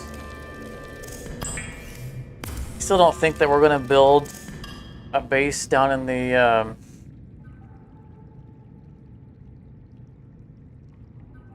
thermal, the heated area, the magma area. I have built down there before. I don't know that we're going to bother. I mean, it would just be a small room, as it is. We wouldn't do a full base, because, I mean, the Cyclops can't go deep enough to go all the way. Well, actually, it should be able to. Did we not upgrade the Cyclops' depth module? I just realized that when we were in it before, it said 900 meters. I thought we had upgraded it.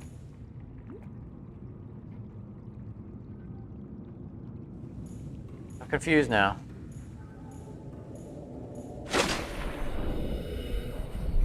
I could have swore we fully upgraded the Cyclops. Welcome aboard, Captain. All systems online.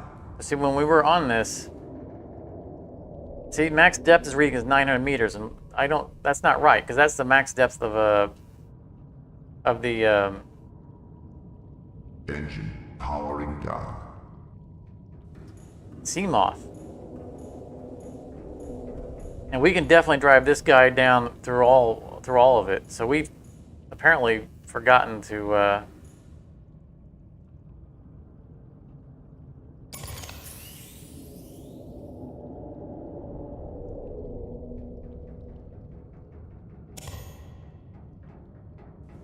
Yep, next project, Cyclops Depth Mod. That's exactly it.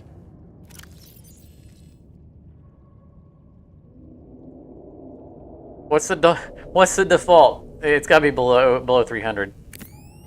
500, okay. Like, it's always dangerous to be pulling a depth module out of a submerged ship.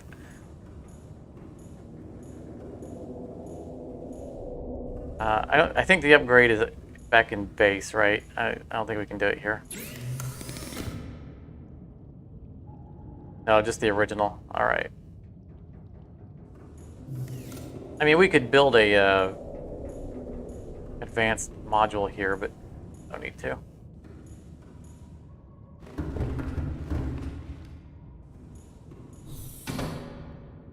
I really thought we had solved that already.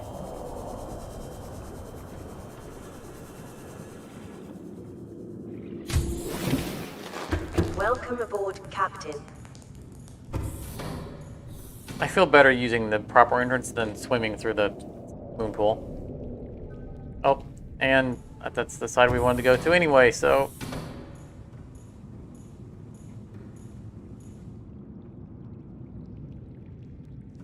Mark 5 mod for the sea moth to go down to 1,700 meters. I mean, in early access, there was no crush depth for the sea moth. You could go ridiculously deep. I mean, there's no floor to the game.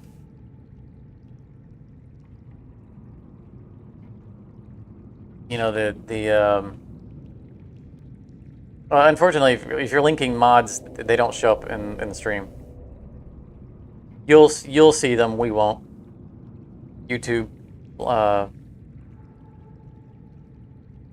YouTube filters out links automatically.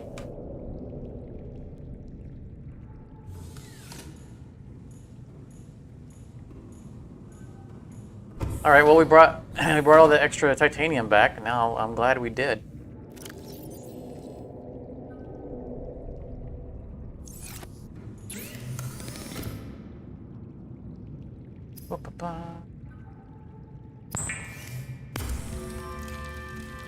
We need 1 lithium per, 2 lithium.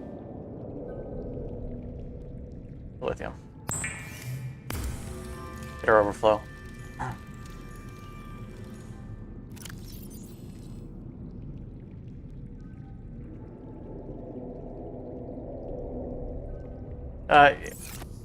You might be able to put links in the comment section. I don't recall. I might have those disabled because of bad actors.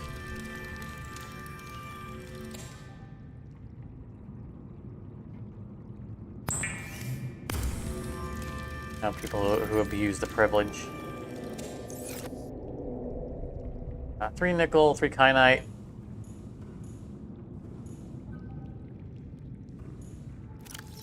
That's all we need. We have so much kyanite. I'd have a use for some of it.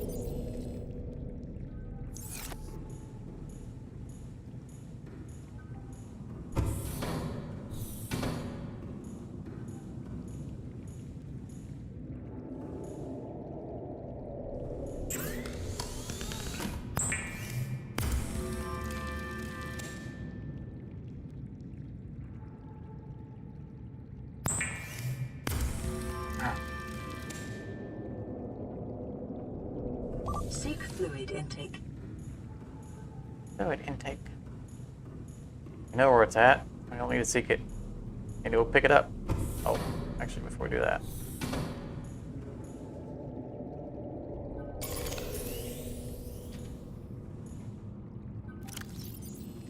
Cycle some batteries. Charge some batteries. Have that going while we're doing our other stuff.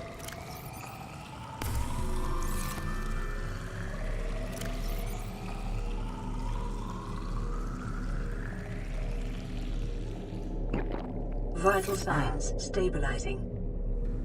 They made him expect. Yeah, I mean that's good. It's good when if someone's when people make mods. It's nice when they make an effort to stay within the economy of the game system that they're modding. I pretty rarely use mods, and usually if I use mods, it's for user interface fixes.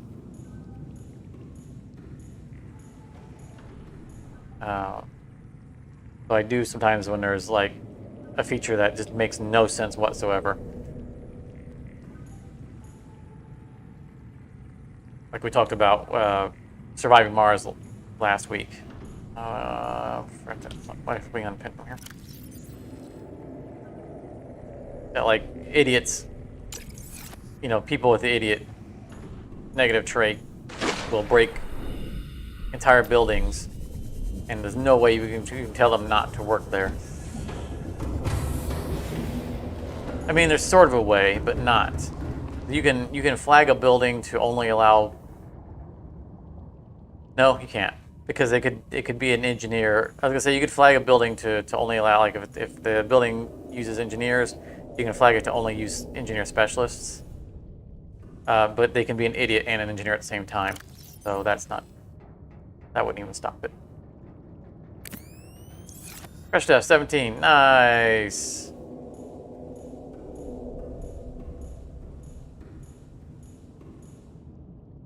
Come on, start beeping.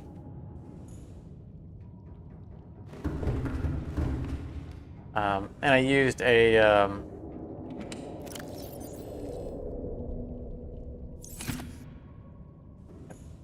food we want to put away.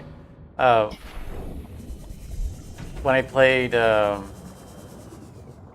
Skyrim, I had to use a mod to fix the interface for the like inventory. I don't imagine we can drop these somewhere. No.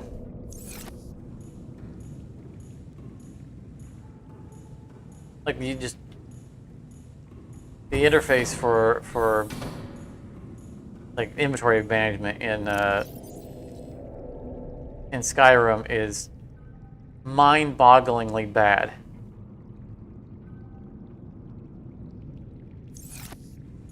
It's clear that it was designed for people using a controller on a console.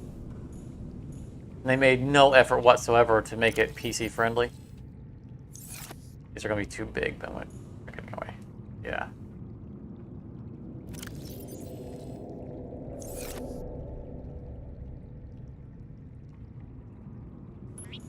Oops. Just trying to.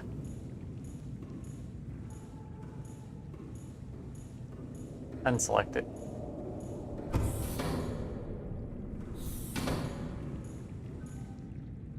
Yeah, but those games are generally practically made to have mods. Yeah, I agree. The problem is they focus so heavily on console compatibility that they don't tailor towards, you know, PC gamers having a full keyboard available to them.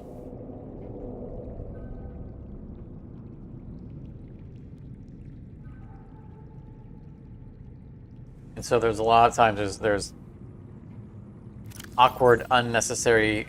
Oh, Extinguisher's empty. What? We picked it up off the ground. How is it empty?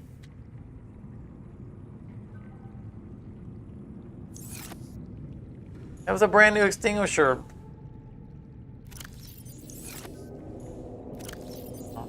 Get out of our inventory.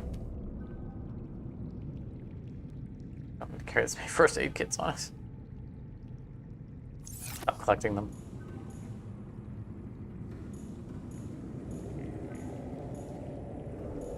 Yeah, games that port from console to PC and make no effort to acknowledge that they're now on PC frustrate me to no end.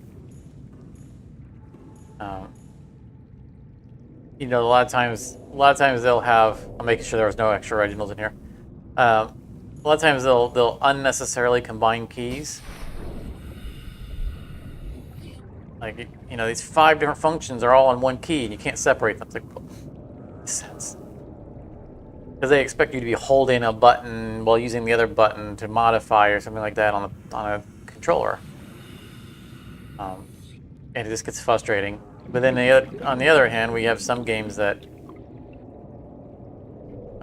rely so heavily on you using an entire keyboard all at the same time that there are functions that could be combined onto one key that they don't let you do. That's frustrating.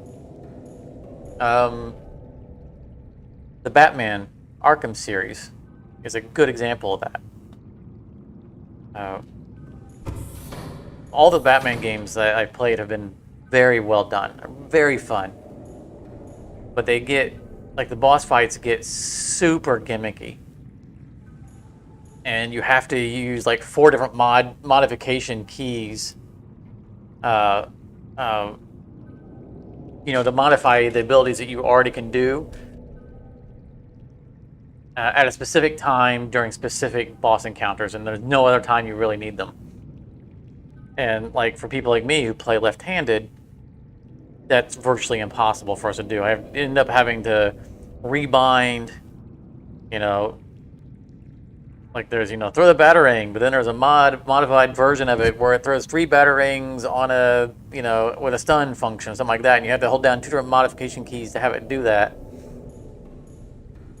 And the only time you'll ever use it's in that one boss fight, and it's absolutely required for that boss fight. And so I end up having to rebind it to be able to do that, and then unbind it after the fight's over. And it's an example of, first of all, getting too gimmicky sometimes. And another problem is that a lot of games won't let you share a key for functions that will never run into each other. A good example would be, you know, a lot of games, I'm kind of waiting for the radio. A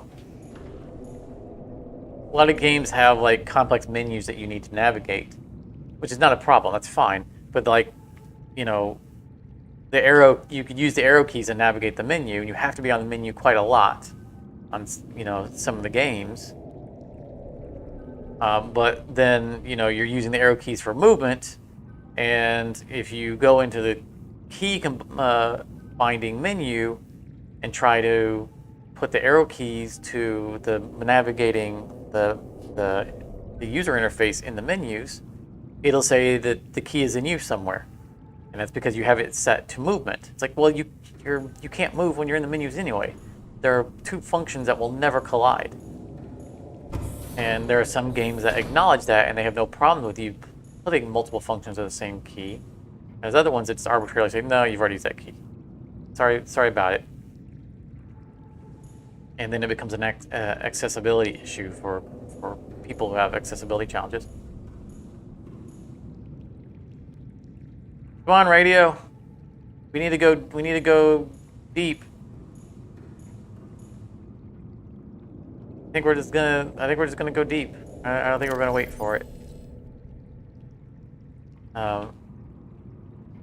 I think we get a warning, if I remember correctly.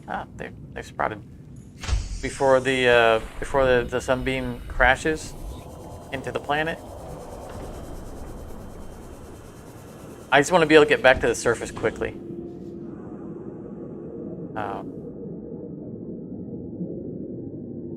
so let's do this. Let's grab some magnetite. I think magnetite's all we need if we decide we want to build another base down in the lava area.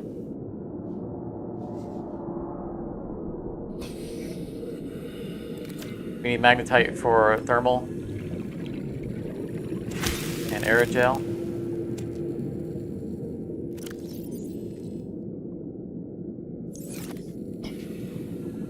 And we find the magnetite here.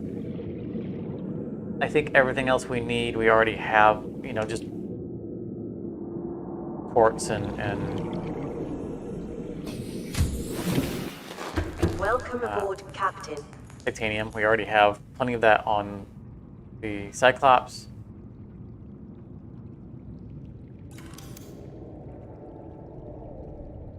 I just want to have the option. Yeah, we need 2 magnetite. The aerogel requires rubies, which we get rubies down there.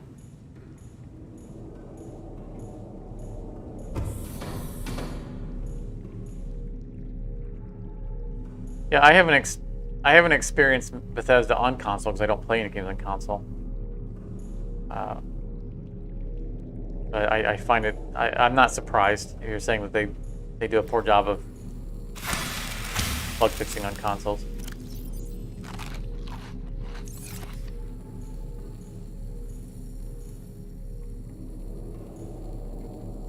My faith in Bethesda has waned over the years. They're not on my don't play, don't buy list, but they're definitely on the don't get something as soon as it comes out list. They're on the wait and see list at this point.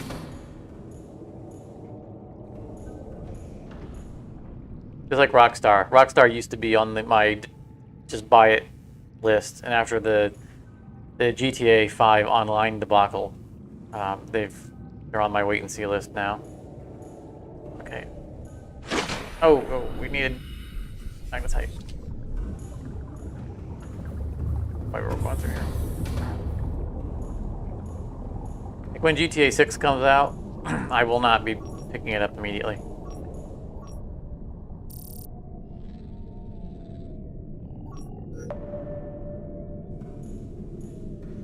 Because if they're gonna pull the same peer-to-peer connection stunt that they've pulled with GTA 5, I don't want anything to do with it.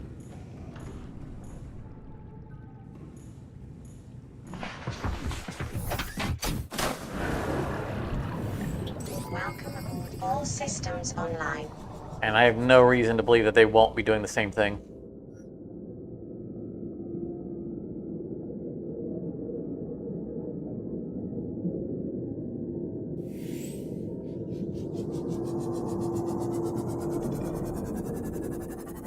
Well, you know, the concept of receiving patches on console is still foreign to me. I'm an old, you know, Nintendo player. You know, games in cartridges. Like, there's no hard drive. There's no patching. The game has to work when it comes out, or else that's it. I mean, I realize that, like, on Xbox and PlayStation, now games are installed entirely on hard drives, and therefore can actually be patched. But to me, it's still a weird concept of patching console games.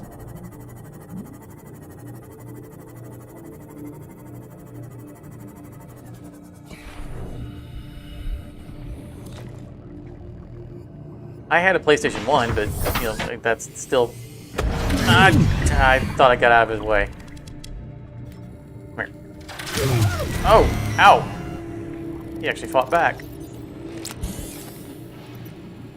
Still stuck it in his belly.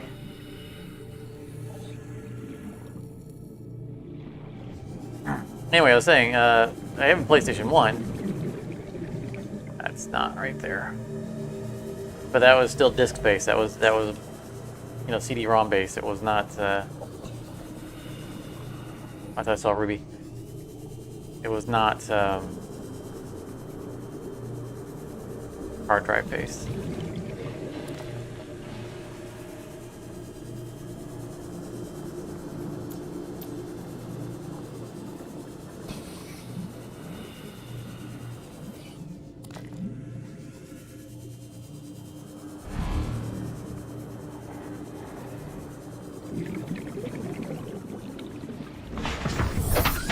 All right, that will suffice.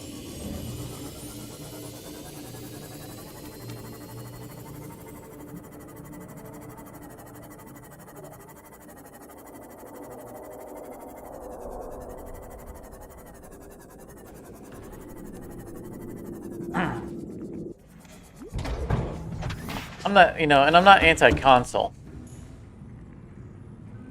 And I'm not anti-gamepad, you know, controller pad. I don't have one for my PC, but every now and then a game comes out that is very, very pro controller. That makes me rethink, like, maybe I should pick up a controller. You know, like, Played Up, you know, came out relatively recently. That was definitely, I mean, you could play it from the keyboard, but it was definitely meant to be done from a controller. And looked like a lot of fun.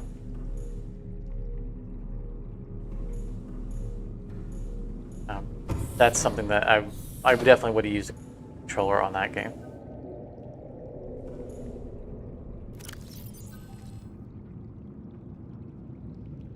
We'll put 2 magnetite on the ship. Didn't need them, but we can get more magnetite here. We'll take a ruby just so that we don't have to look for one if we build something. Again, we're not intending to do.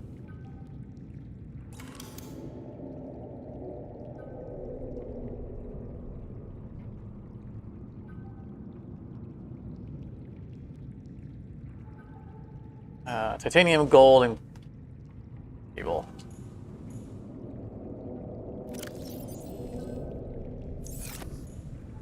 We have titanium there. All right, so if we need to build a base, we can put a fabricator in it. We can supply it with power.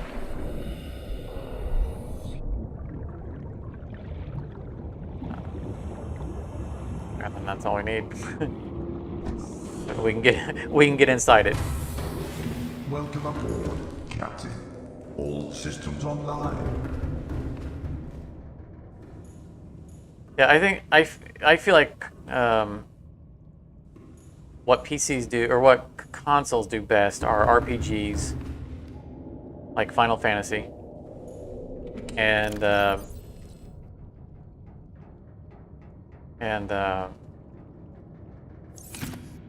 sports games.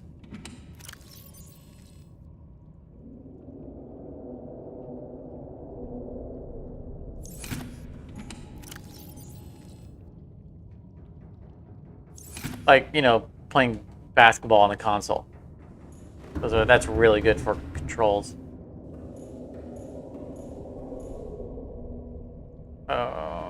Batteries. We recharged our batteries and we didn't bring them back out. Take them with us.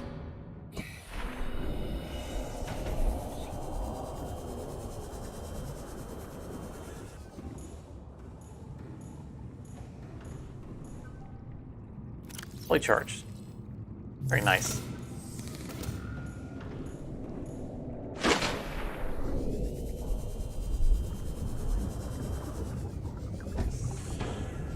So we don't have a specific objective going into the deep.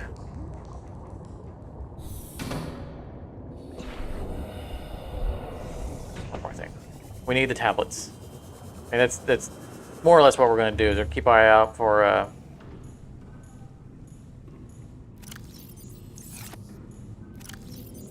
places that require these.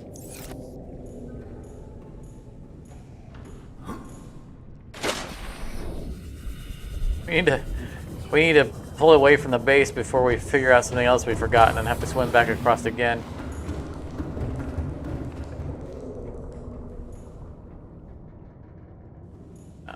Let's reset to daytime so we can actually see where the entrance to the blood kelp is.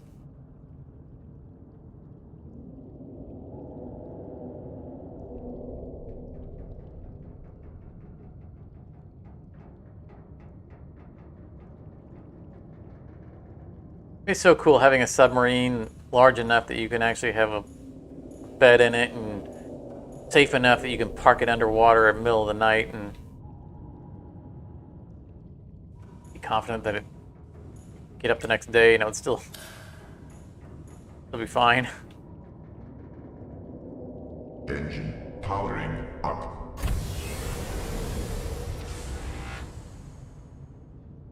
All right, we're turned around, I think. Yeah, we are.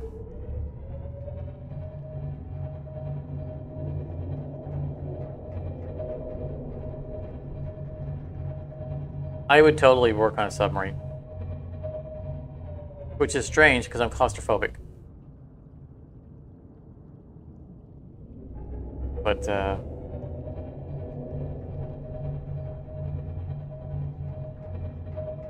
I think it would be. I'd have no problem with spending a month underwater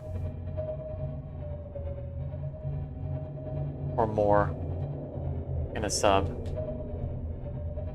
Just living in that. I mean, that goes back to what I like about being on cruise ships. It's your entire world is right there in its own little microcosm, and you live and work and do everything within it.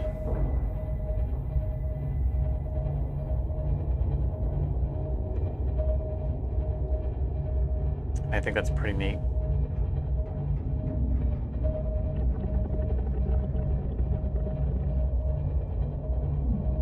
Where's our...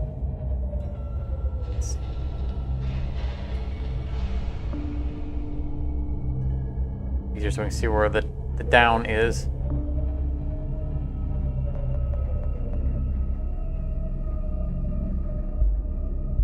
There it is. That's what we're looking for. Notice we still haven't gotten stuck on that phantom wall since that first time we built the ship.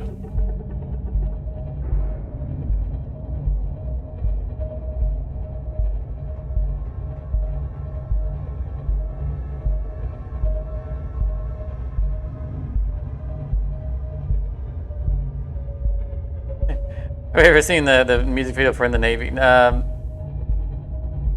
say that I specifically. I might have. I don't remember. It doesn't ring a bell. I know the song you're talking about. The village people were awesome. Like you got to enjoy when you can see other people who are enjoying their work. You got to appreciate it. Like, those guys had fun. And that makes it so much better.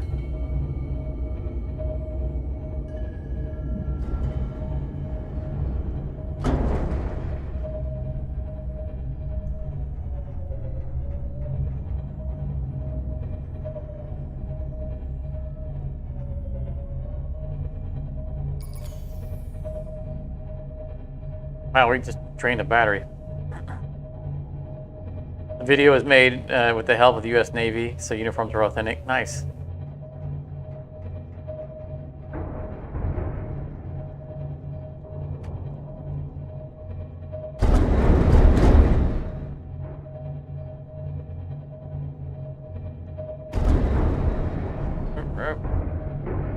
Tight quarters.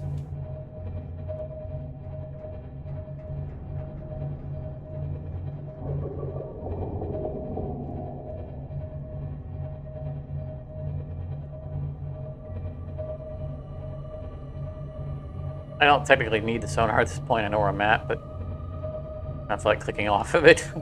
Plus, it's kind of cool to watch.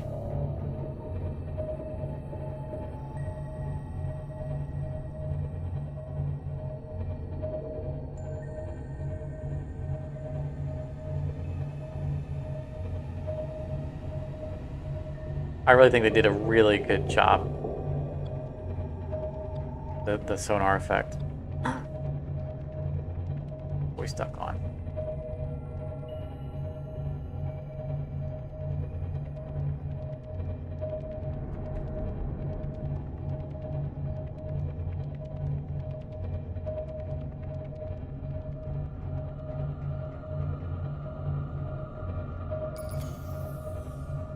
We are going through batteries fast. Hey, buddy. Excuse you.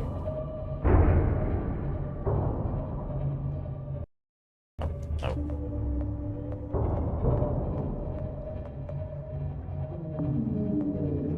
Get off my ship.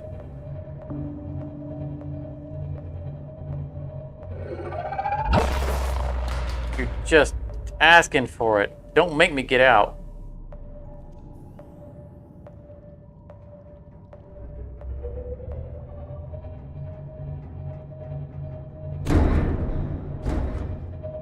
Alright, before we commit, being down here, the radio is...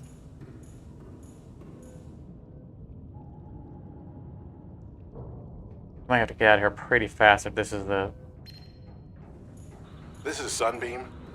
You know Aurora. We're from a little transgov on the far side of Andromeda, and we have a saying there. There's no bad without the good, no good without the bad. Sounds like you tasted a bunch of the former, but that only means you're overdue a whole lot of the latter. Might just be we're in. We're scanning for somewhere to park. We'll be in touch when we find it. Sunbeam out. Okay. I think the next radio contact is the not good one. So we have until that to do some stuff down here.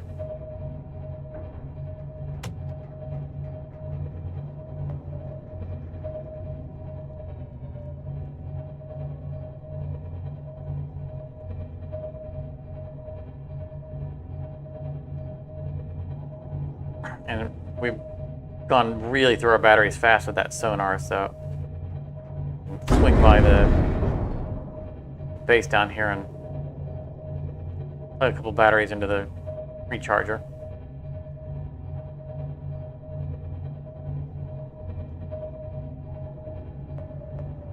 Ahead flagged. Emergency speed. Warning. Vessel calculated. Excessive noise.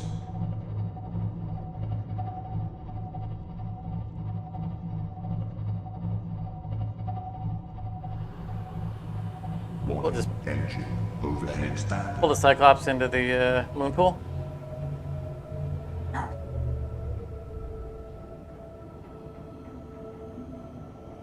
Engine powering down.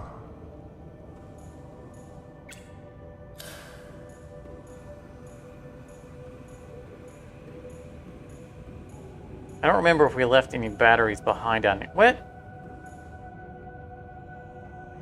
Oh, we forgot to swap in the clean batteries.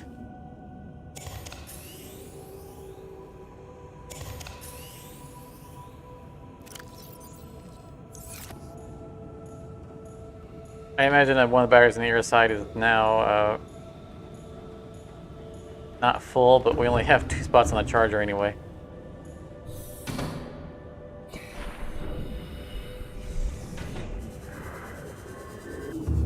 Welcome aboard, Oh yeah, we did have a Captain. couple down here. All right. Perfect.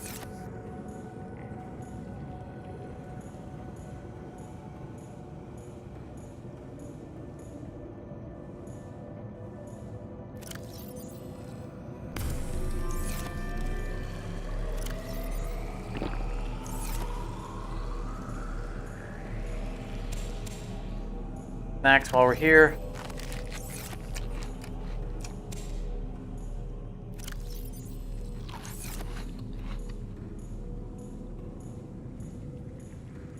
We don't need to scan for anything specific.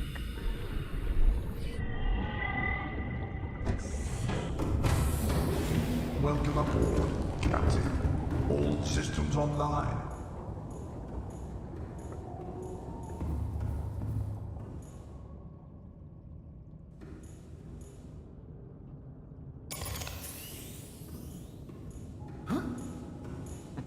hop over the bed.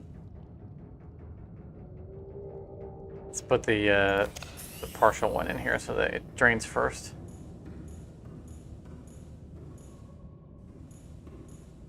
And we'll keep a full inventory, keep a full battery in our inventory.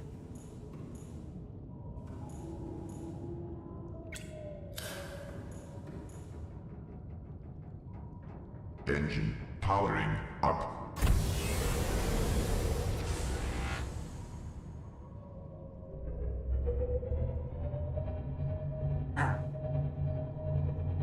Now there is a tunnel back where we passed by. But I think it's one of the, if I remember correctly, it's one of the linked tunnels. But going into it right now wouldn't really benefit us. I don't think we can use a tablet in it.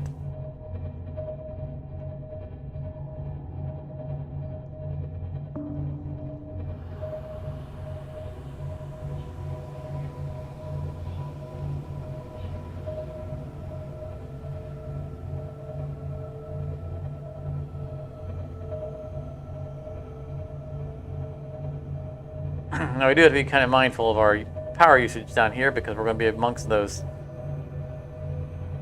power slugs.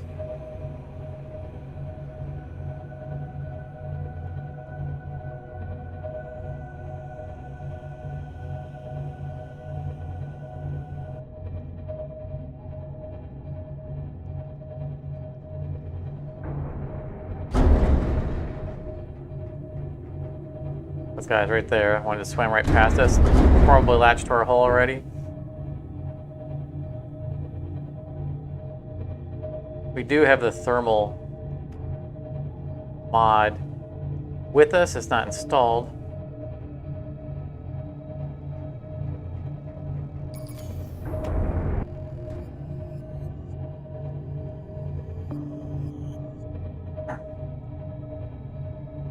If we need to, we can install it.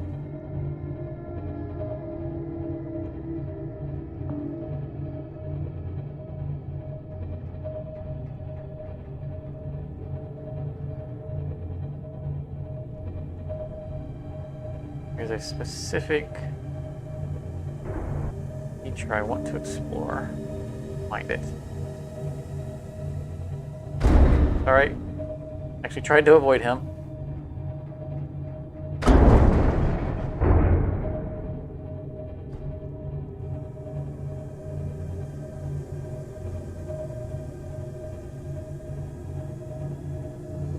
Oh, get my way, guys. I can't turn.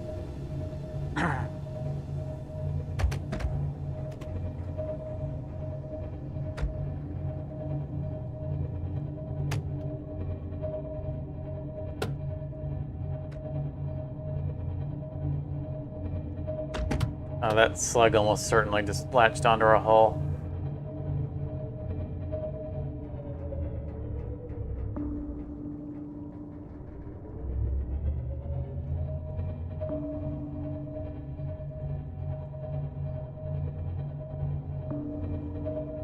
It did a great job of making this place ominous. Very unwelcoming. There's what we're looking for. That outcropping right there.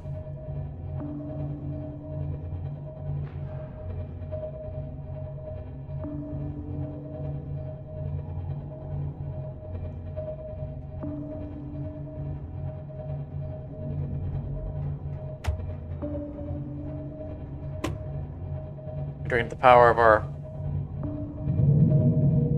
base down here.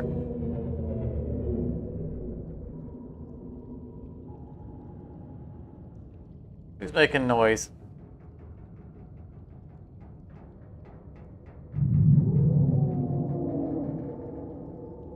There he is. Yeah, that guy. We don't want to, I think there's an entrance, the interior of this structure over there. I think I want to park this a little bit further down here. A little bit less in his patrol path.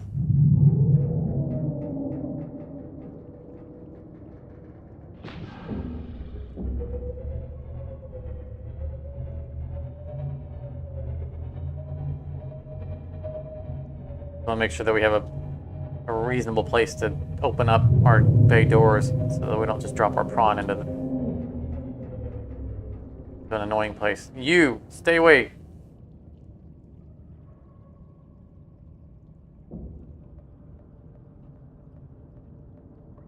Oh! Oh boy.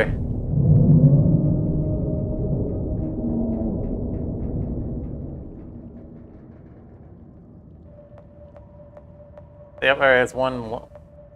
Engine powering down.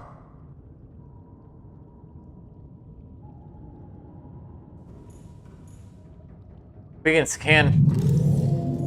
Getting the scan symbol from inside.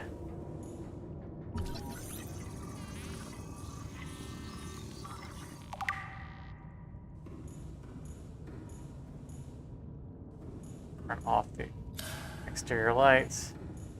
The interior lights are turned off. That's just how bright it is down here. Let's grab this.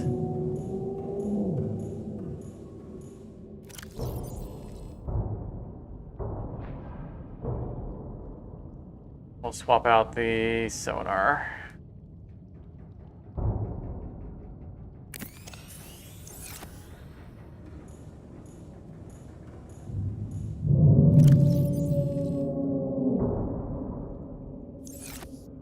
Hopefully the guy up there will behave himself.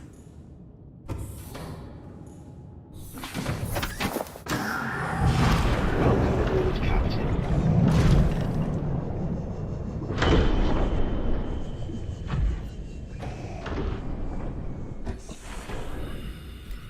Gonna get out and squeegee off the ship. Go.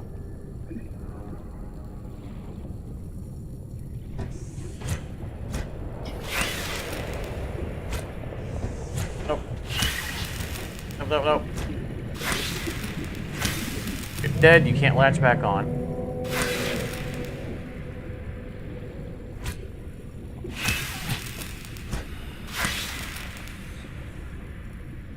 Nickel? Silver. Dead one.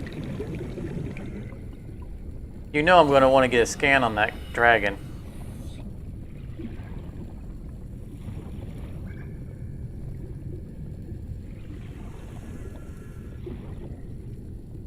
Oh, and you're infected. Get off my ship.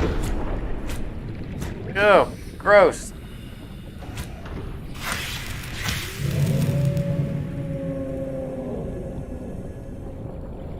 All right.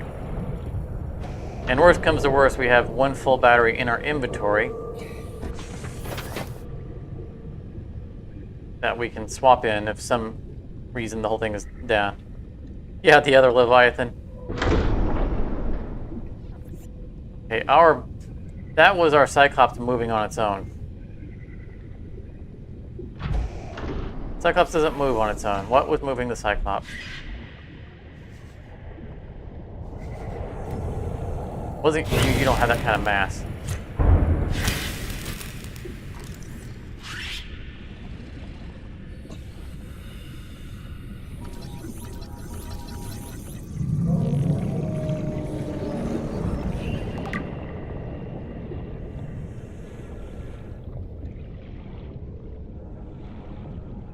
All right. Get moving.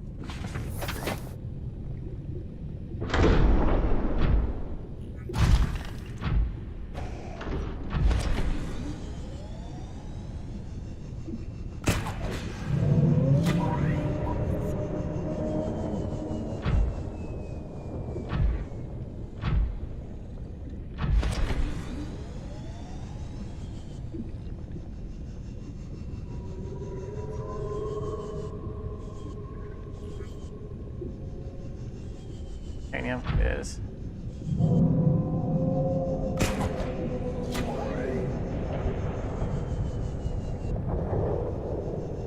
And gold, which we might actually need if we're going to do any construction down here. Probably not.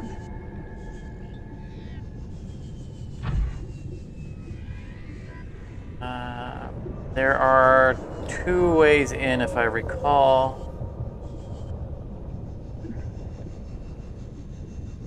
Don't remember where.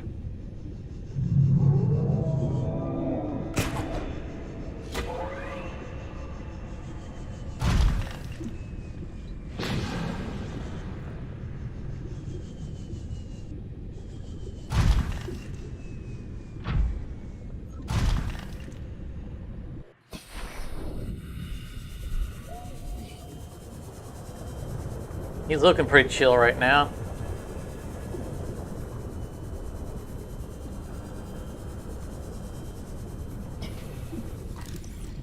Don't mind me. Don't mind me.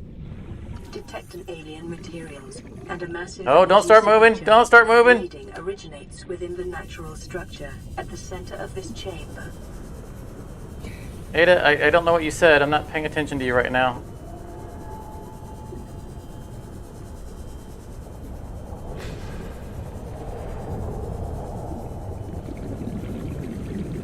I think I see the entrance. Okay, we'll keep our eye out for another opportunity. He's moving faster than we are.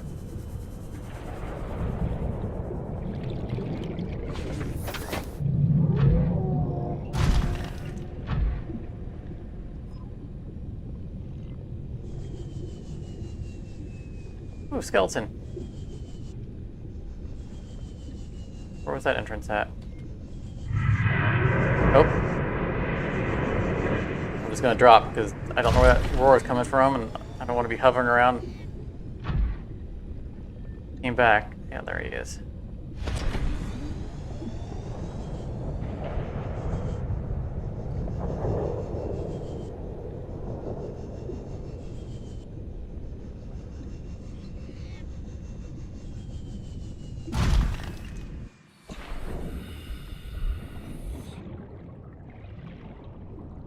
There it is, entrance.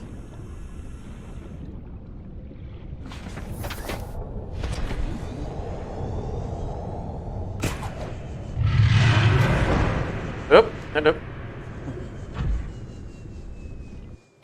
The volcanic rock, which has formed in this area, can be carbon dated to between 800 and 3,000 Earth years ago.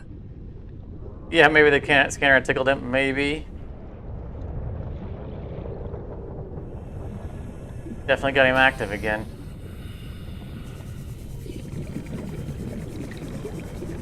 He's coming away from us. I can't swim fast enough to... I'd have to turn to cut him off as he turns, but then he can turn and eat me. That's not something I want him to do.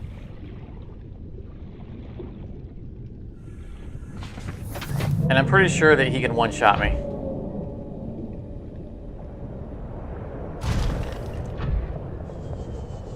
So, you know, there's no room for being wrong.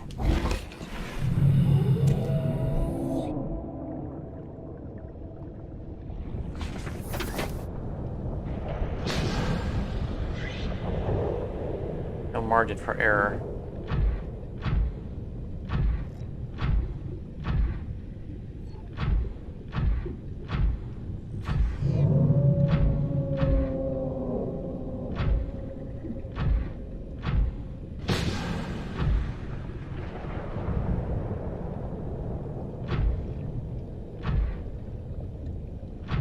This is where I want to go.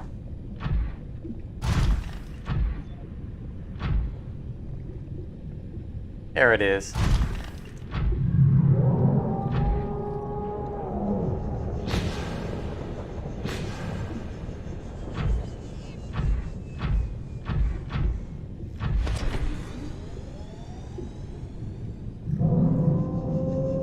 don't think we can get this guy inside.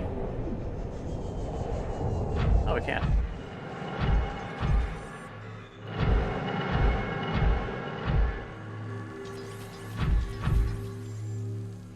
Oh yeah, the robots. Hear them.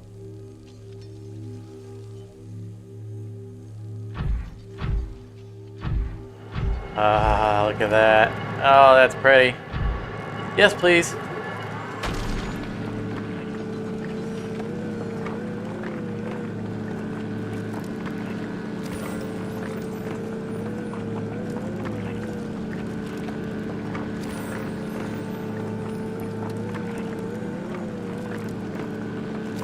We should try to get a screenshot of the dragon for a picture frame.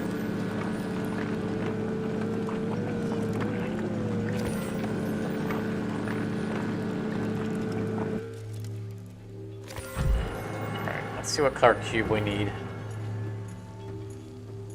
Or tablet. That's purple. I just kind of want to take stock of everything before we start committing resources.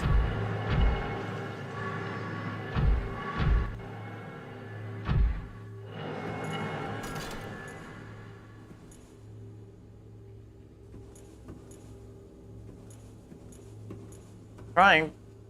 Are you gonna make me put it on my bar? Oh no! You're gonna make me get it out of the suit.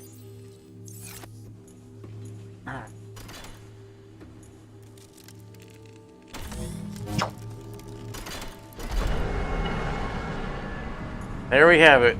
Our first activated gate.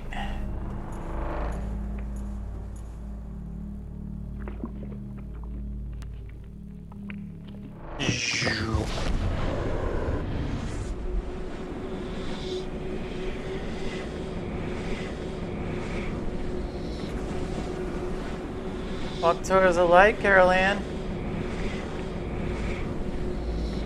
Okay, being a little over dramatic now.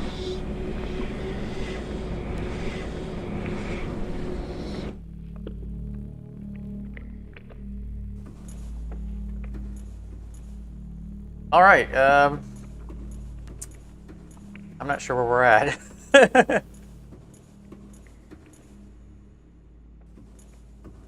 Okay, so we must be on the island because we're horizontal with our other beacons.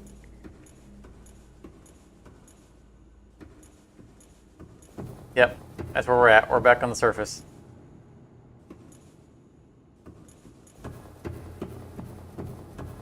So we now have a quick way up here when the Sunbeam messages us. We don't have to drive back up.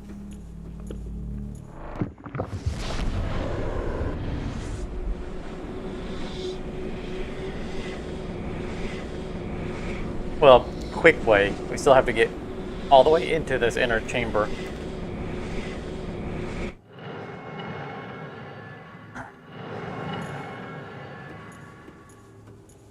There's something behind it.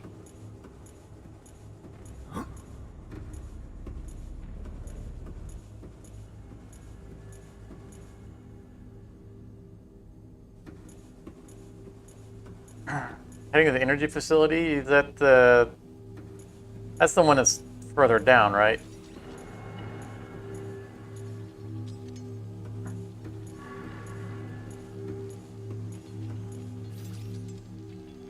I don't remember an infinite ion cube location.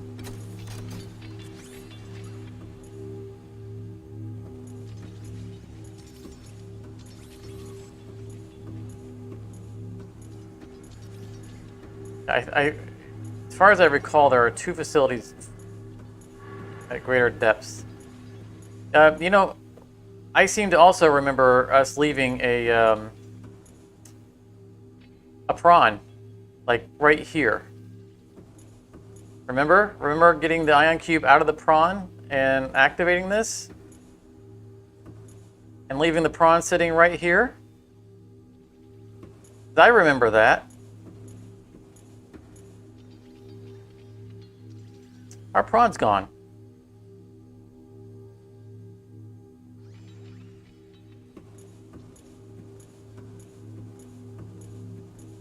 That's a problem. It's not even... Oh no. sunk below the... Oh, looks like it's sunk into the terrain. Hopefully there's a floor down here that it's fallen down to.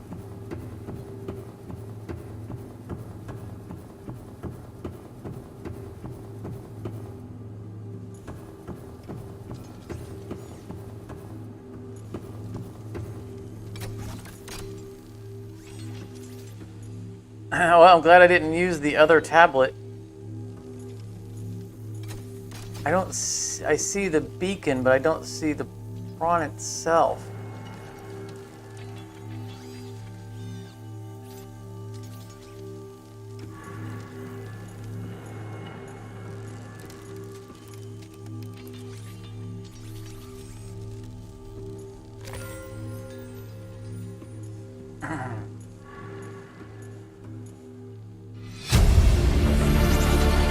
Integrating new PDA data.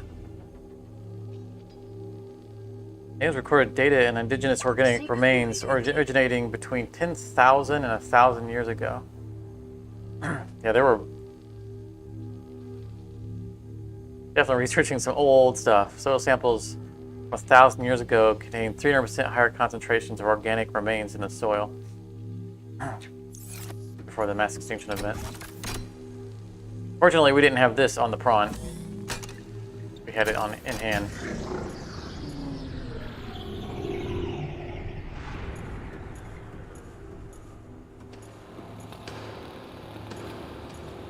So there's the prawn.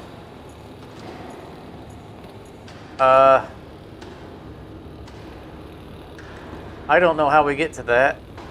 Hopefully we can jump to it. Vital signs stabilizing. Oh, we didn't bring any food, did we? No, we ate all our originals.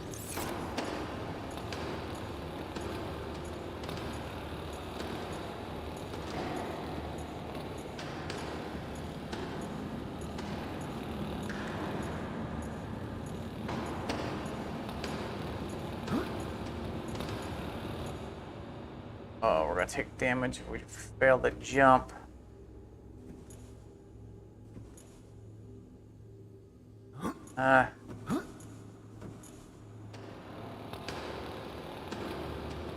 Welcome aboard, Captain. Okay, now what?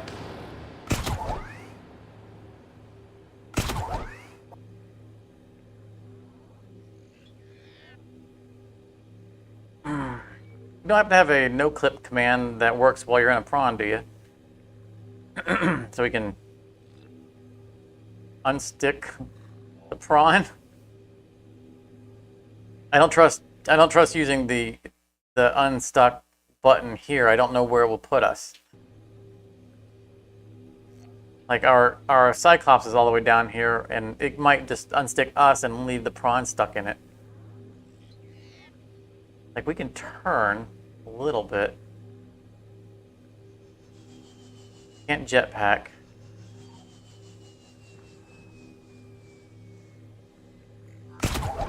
Grappling isn't doing us any good.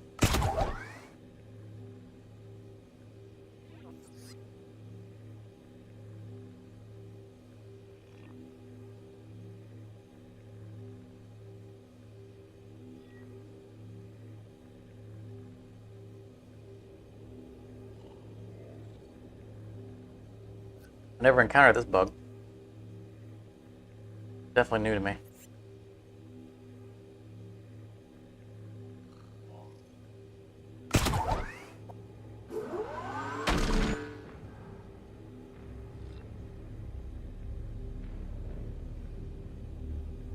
I mean, I could... It was in standing mode, which normally should be in sitting mode. Intake recommended. Anything I can eat. When I'm not in it. If I got out of it, it would go back into sitting mode probably, but it'd probably just bring the legs up. Press F8 and then F3.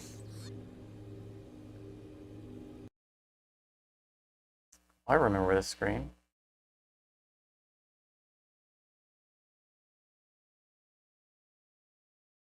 Click the button by enable console. I thought we already had the console enabled.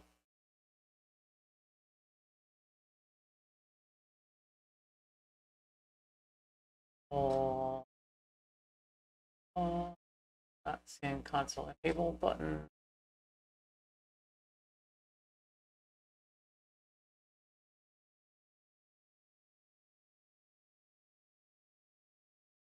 Is it maybe this little thing that's nondescript? No, that's a slider.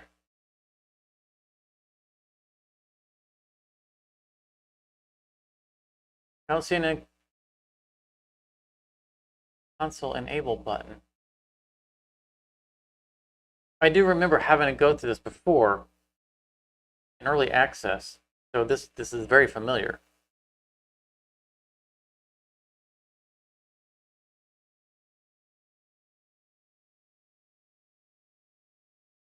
I don't know what these buttons are for.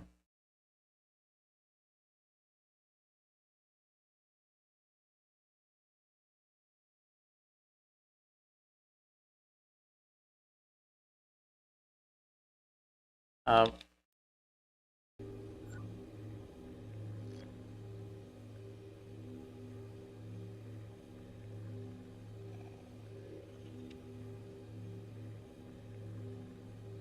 yeah, there no longer seems to be a console button.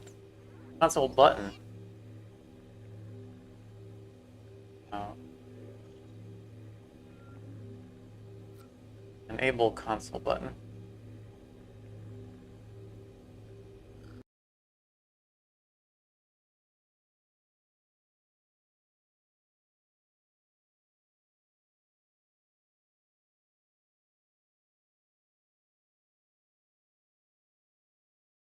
Shift enter for console? Okay.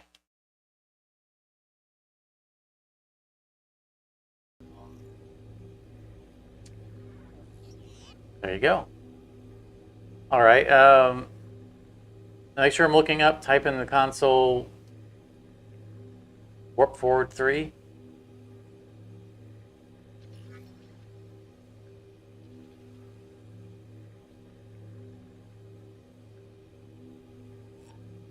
I think in this case we'd want to warp forward down. Because that's where just a little bit of our head is stuck in. I think that would warp us.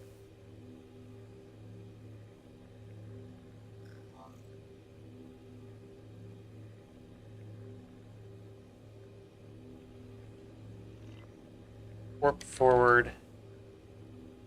And then I assume the number is not baked in. I'm gonna try 2. I attempted to move us. Sounds like it angered someone outside. We're not moving at all.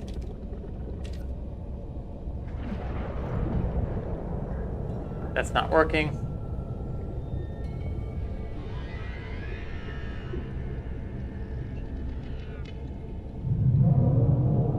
I can't turn very well.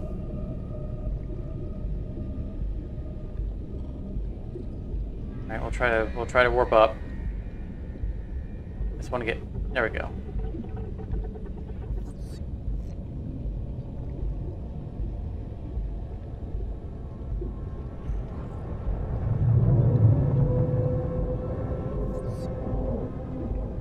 Seems to be hard stock.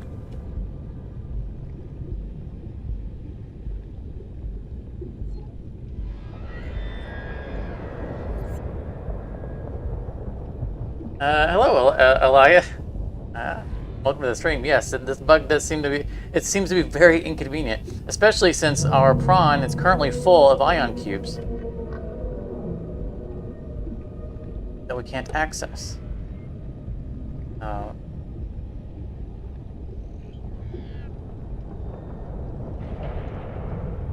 Let's see here. Ghost? Yeah, so no clipping is exactly what we want to do. So just ghost.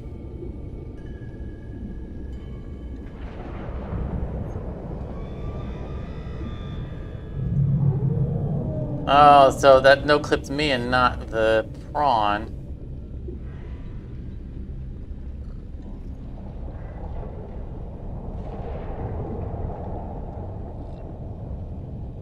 Which is... Oh! Okay. It fell out, and it thinks I'm swimming. But that's fine, because... Emergency. Starvation imminent. Seek calorie intake immediately. Okay. I'm not going to worry about this room right now. I'm going to go... Because us being in here so long has put us in the danger zone on food.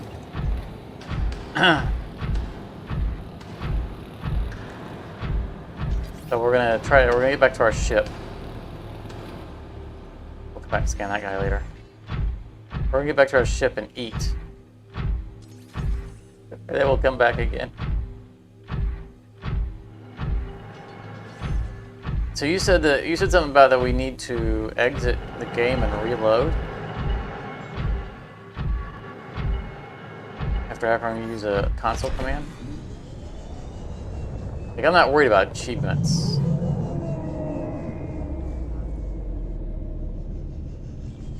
So if it has seen us as cheating and therefore we don't get credit for something, I don't care at all. Yeah, that was strange that the ghost could kick me out, and then it fell out. So the thing I was speculating was that if I got out of the vehicle, it would try to sit down again, and that might free it. And I think that's what happened. I think it freed itself. I don't think it was the commands that helped. Like if I had just gotten out of it, it probably would have fallen out on its own. The reason I was concerned about trying to do that was because of how much of a pain it was to get, you know, I had to jump into it in the first place.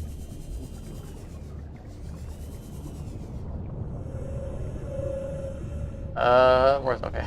Like, where's the revenge?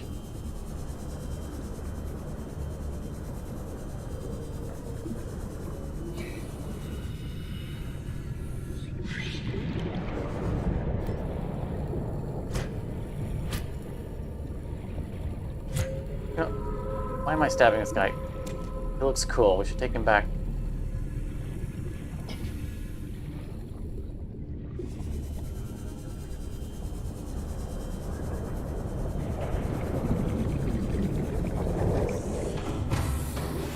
Welcome aboard, Captain.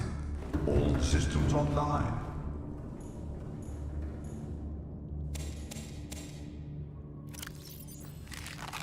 Vital signs stabilizing.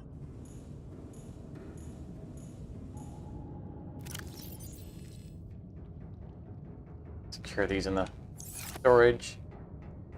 Our power look like. Doesn't look like anyone's been siphoning power. We're actually, I think we're going up in power. Thanks for looking all that information up for me, Karate.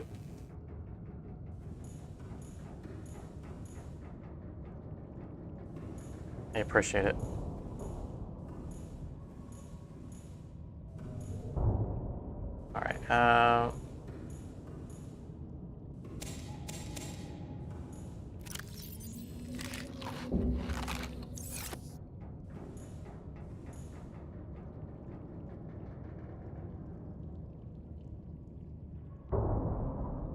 need a bigger bed for the marble melons.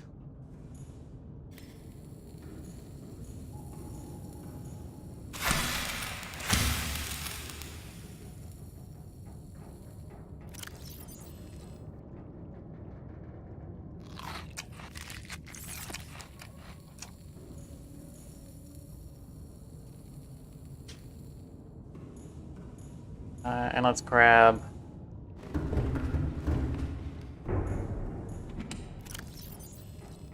original for emergency. Actually, we didn't have any more purple. I don't think we have any more tablets in here from before. But I'm gonna be thorough. I think we have them all accounted for.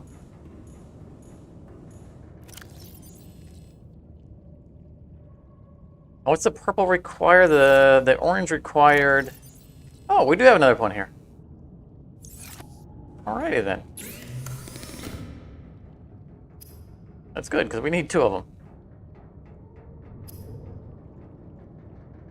Okay, the purple requires 2 diamonds. We might be able to find diamonds, just in case we have to make one on the fly. Since we have... See you?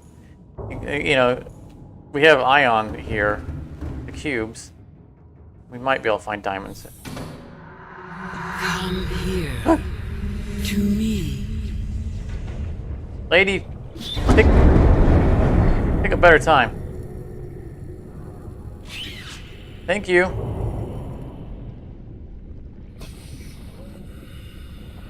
That was nice of him.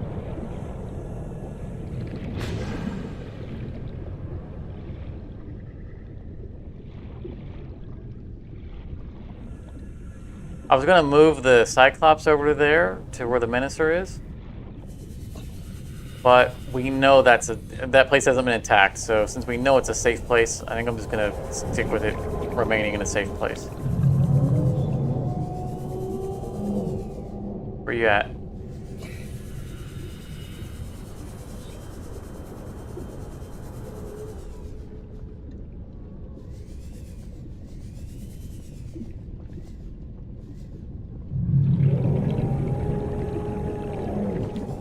I want to see if I have an opportunity to scan him.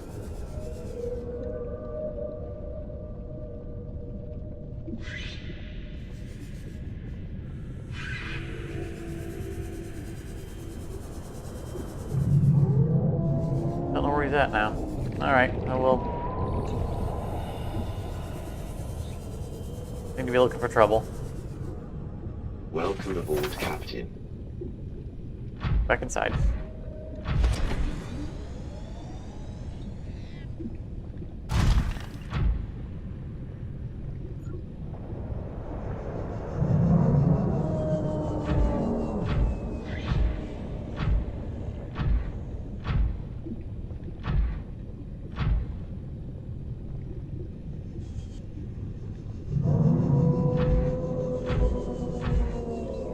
Finding this was extra satisfying for me because this chamber existed in early access before the building did.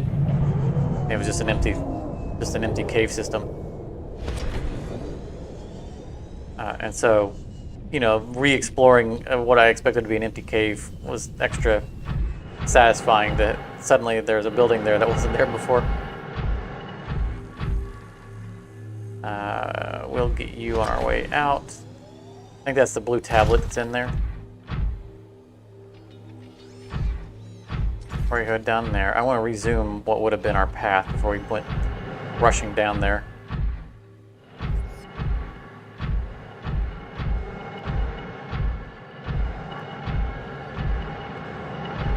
Wait a minute. Is that the way we came in? I feel like that was the way we came in. It wasn't. The door on the other side. Okay.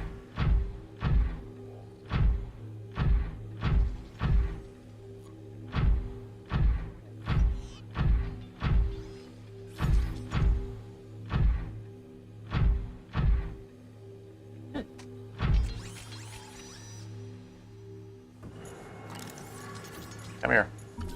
Don't try to eat me. Oh, I said don't try to eat me.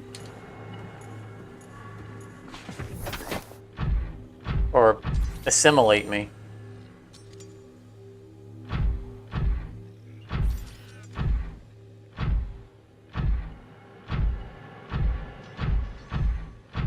Not much head clearance here.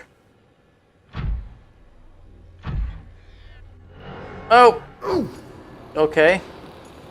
That didn't eject me where I wanted it to.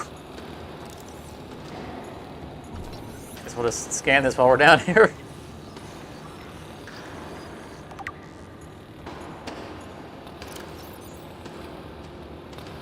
The system is directly converting local thermal energy into electric current, 90% efficiency. Most of this energy is being stored in battery-like devices. Right, so... Right, I think this is what's making the ion cubes.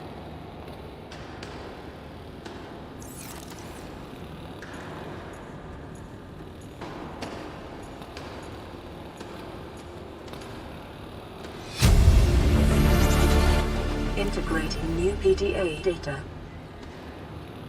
Primary containment specialty. So this is telling, yeah, this is telling us about the underwater area connected to this cave system at depth 1.4 kilometers. Well, she just explained it. There is another facility further down. And the power distribution to where things are going. The self-warping quarantine enforcement units. The warpers. Disease research facility offline. I wonder if that is the one that fell off the off of its moorings, where we found the. Oh, that wouldn't make sense. There's the one that is in the Lost River, that's broke. It would be offline. But that's the area where they were researching, like where they were researching putting together the warpers. I wouldn't consider that a disease research facility.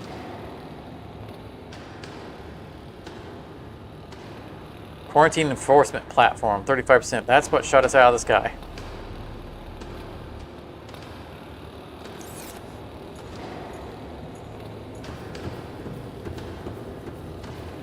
Let's go up the airway so we don't have to squeeze past the Menacer.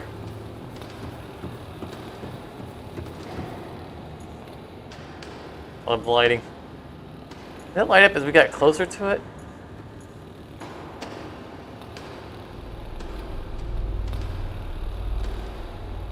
Is it cycling or is it because we're in contact with it?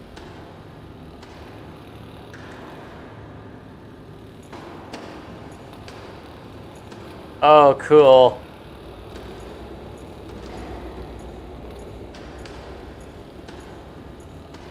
Billie Jean is not my lover. She's just a girl. Means that I am the one. Integrating new PDA data.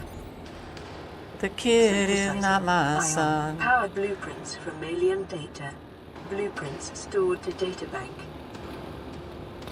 Ion cubes are grown artificially from the mineral substance and are treated to remain in a stable state despite the huge ionic energy contained within.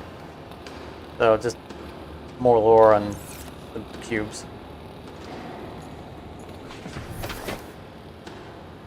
Alright. Let's go unlock the other room. I think we got everything we need from here. Oh, bump our head.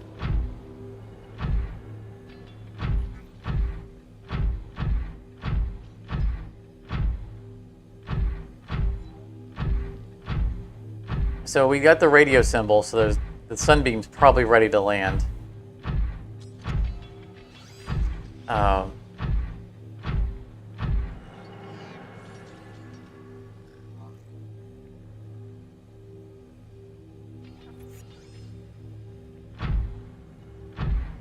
New ion cell and battery poop. I don't know if we got those. Maybe we might have. We got 3 new blueprints, so probably.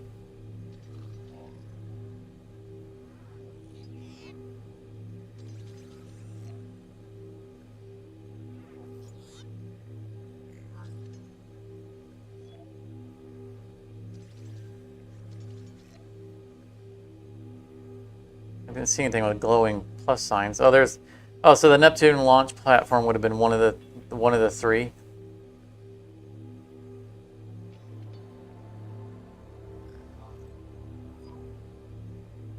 Yep, there they are. The super batteries, super power cells. I've never really found a need for them. I mean, I never run out of power on the regular ones. I mean, obviously we had some issues with the battery running out because of apparently the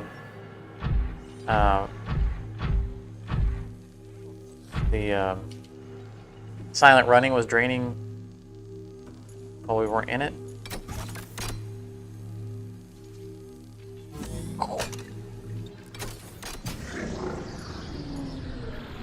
But they still would have been red. They still would have drained. There's our blue tablet.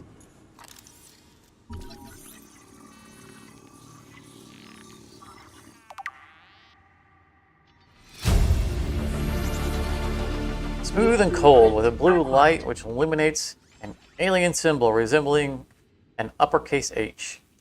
Oh. Yes. More of an equal sign.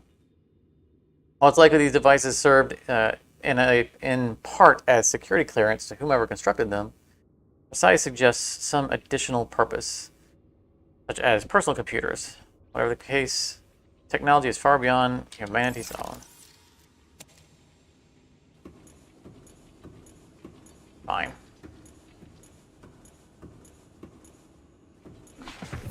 I don't need to understand them.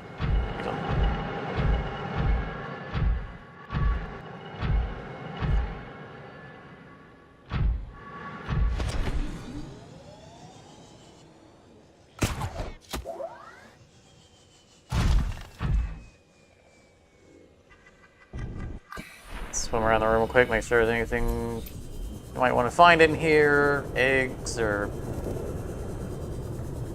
diamonds or whatnot. Oh, so there are hand retrievable kyanite. I remember earlier when we were first looking for them, I said that I was pretty sure there was still. They hadn't removed them from the game. Would you just bugger off? Originally, those were accessible without the prawn. So you could come down and get the kyanite without having to bring the prawn down here. And then they moved them. So you had to bring a prawn down before you get the full upgrades. Which I understand them wanting to do that because it forces you to use the prawn earlier and it gives you a reason to travel back and forth rather than just get everything in one shot.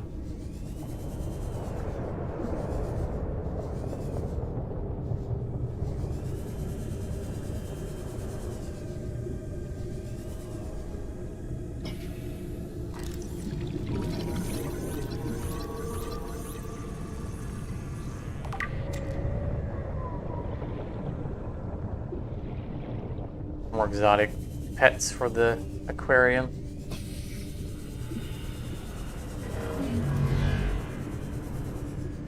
Welcome aboard, Captain.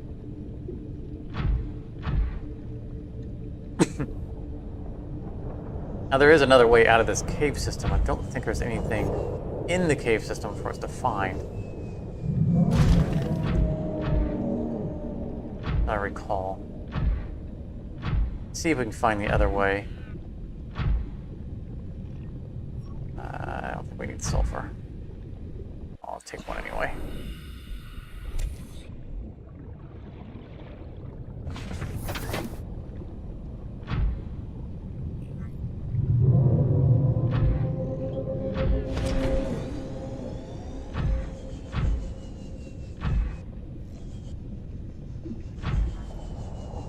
Find the other way out. More of the same egg that we already have. I'm not seeing the other way out.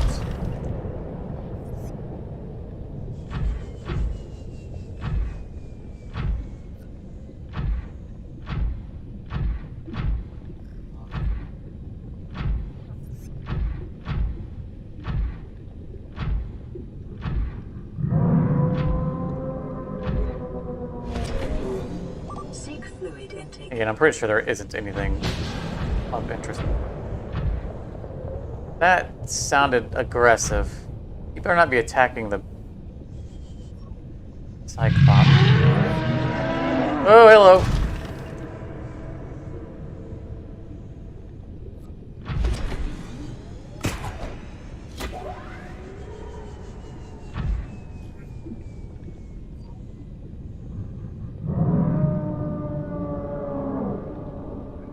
I want to get a scan on this guy so badly.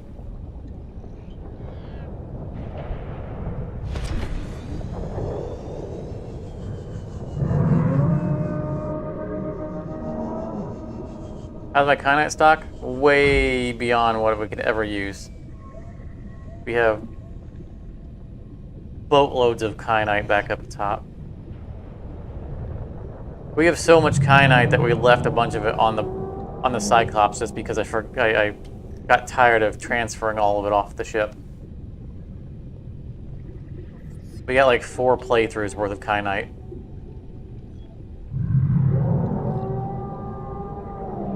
He's circling over there.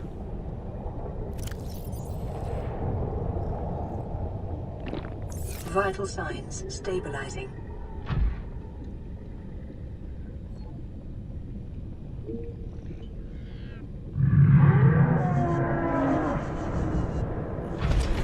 Don't look at me. Don't look at me. You just do your thing.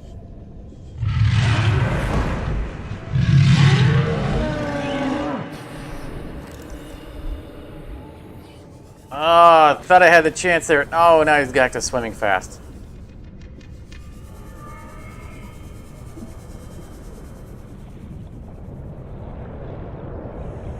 Seriously, I came over here to hang out with you, and then you go back over where I was already at.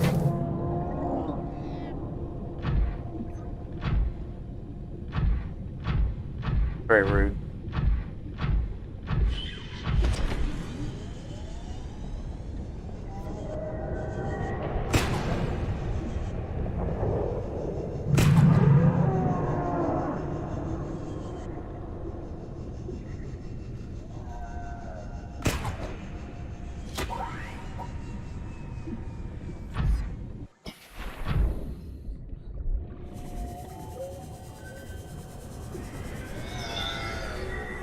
Come on, attack the warper. Get no attention to me and attack the warper. Oh, I shouldn't be here. Oh, no.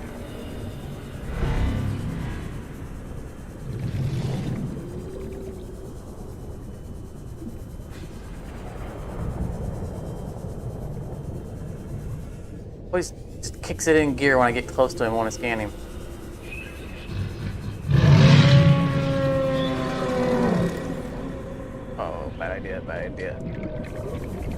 Bad idea.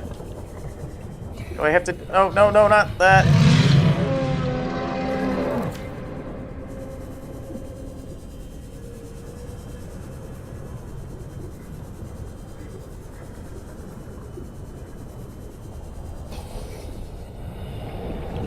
Can't chase you forever.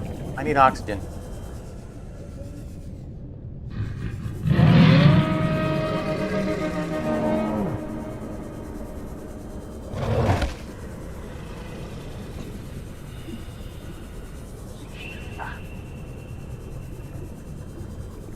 He always speeds up right when I'm getting up to him. I gotta go back for oxygen.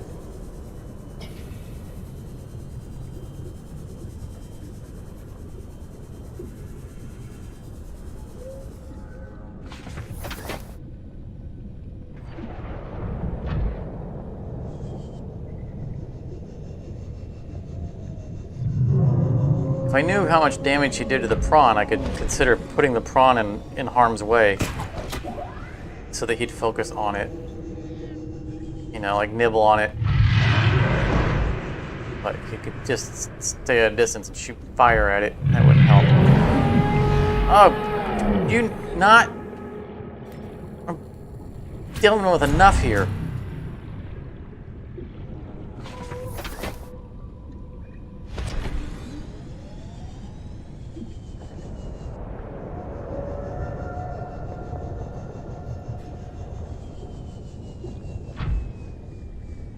Go.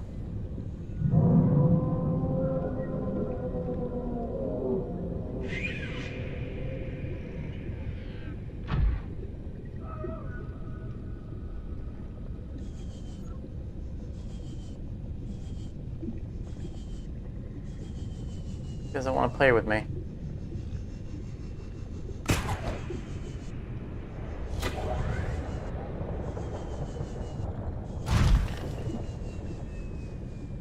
He's not the only dragon down here, so we can go and get ourselves killed by a different dragon in the name of science.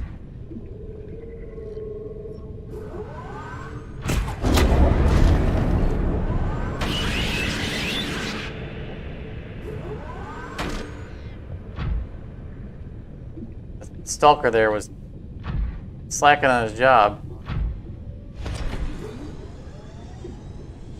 Supposed to be keeping the surface clean.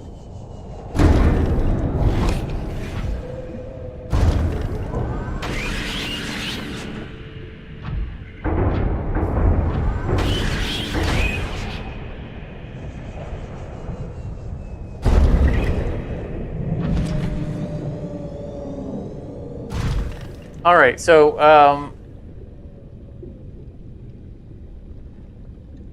I think our next click on the radio, the event with the Sunbeam. I don't remember how much time we have from when we click it for it to happen. And if we do it from here, we have to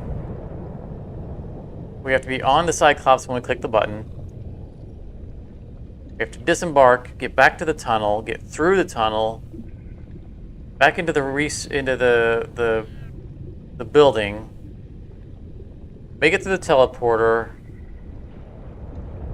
then make it all the way through that building to get outside. So we don't have, we get a long run if we try that. Otherwise, we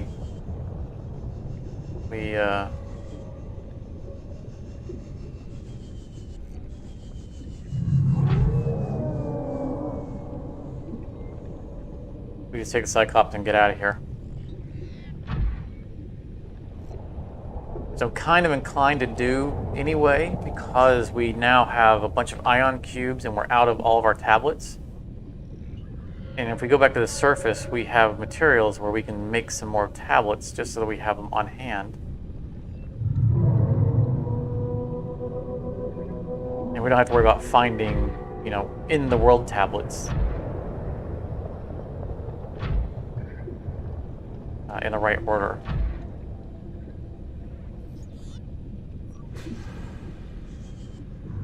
I think we're going to go back to the surface.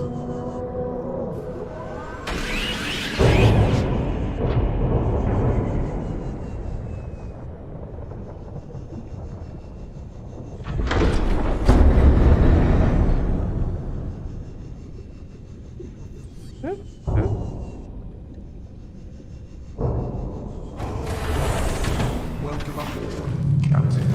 All systems online. Although we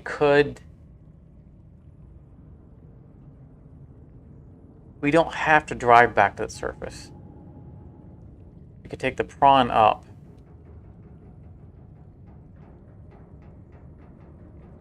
But then we'd have to take the prawn all the way across the map back to our base to get our sea moth, which is not anywhere near that island. I don't think that would be the better choice.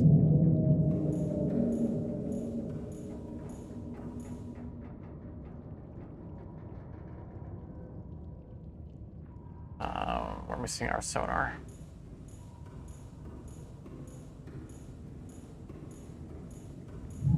I think there's a compromise to be had. I think we just take the Cyclops up to the Lost River.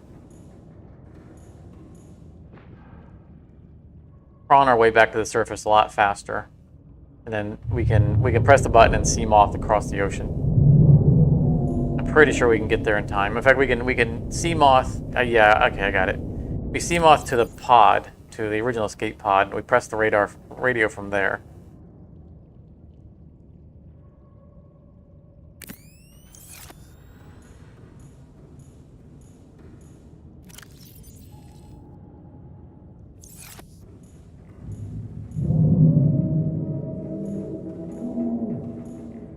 And if it's not the message that triggers the event, we're still up there and we can do some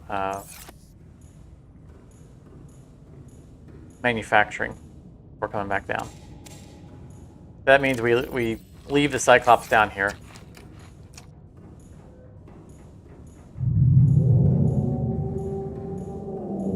Oh, I mean, we'll leave it in the Lost River. That's where we leave it. But it'll be safer there. Engine powering up. Oh boy, he's right there. Rig for silent running.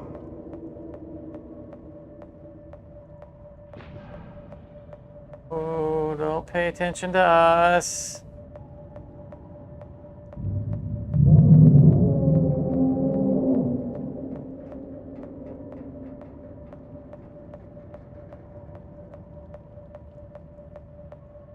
Engine powering down.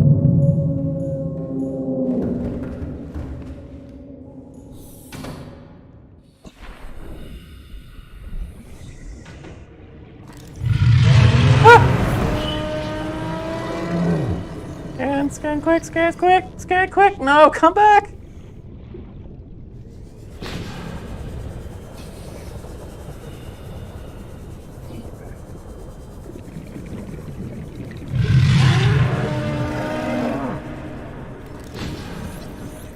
Ah.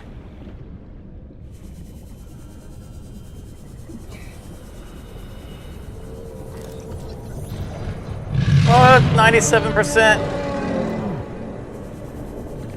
And he's swimming away. No, no, no, no, no, no. We're doing this. This is happening. We're getting that scan. No, no, no, no, don't look at us. Got it. No. Why am I picking everything except for the right tool?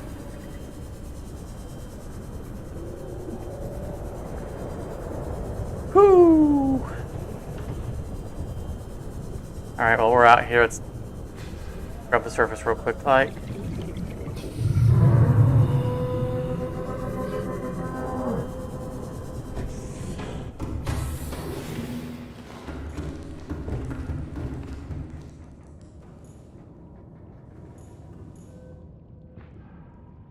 Engine powering up. Rig for silent running.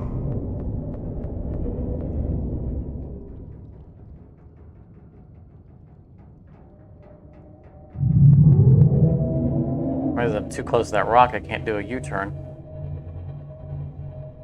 Actually come out in the open.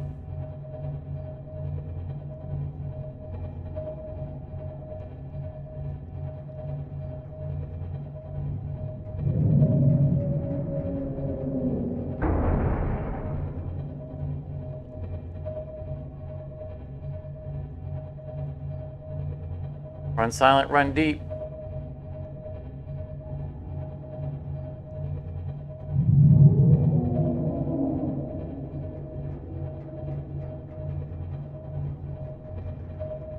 Keep swimming, just swimming. Swimming, swimming, swimming. Nope.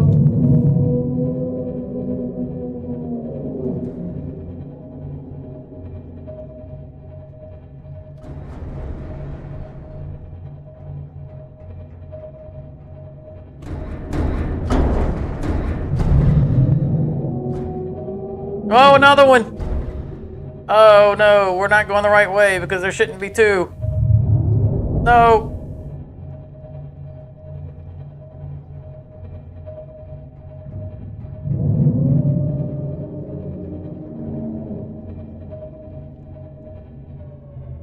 Okay, I'm not sure where the way out is.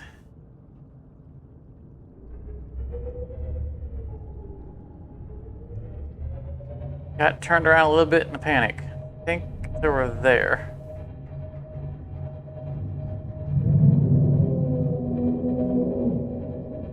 We are running silent.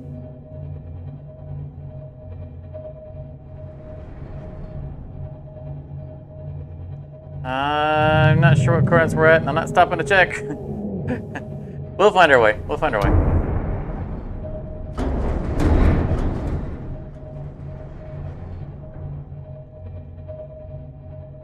It's an opening in the wall. I mean, it's just a matter of following the wall.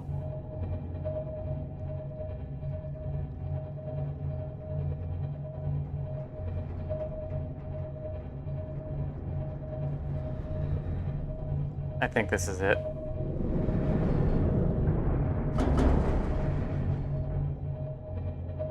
Because we were parked parallel with the big rock, and we turned around and came generally back this way, but then we had to curve off course because Bubba there decided to join the party.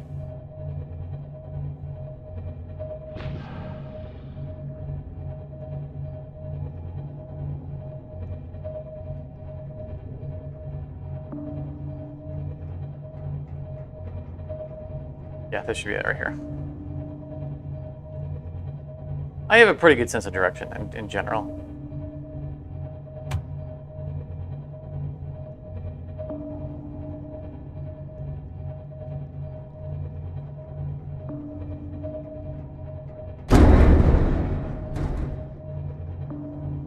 Seek fluid intake. I feel like we've got unwelcome passenger.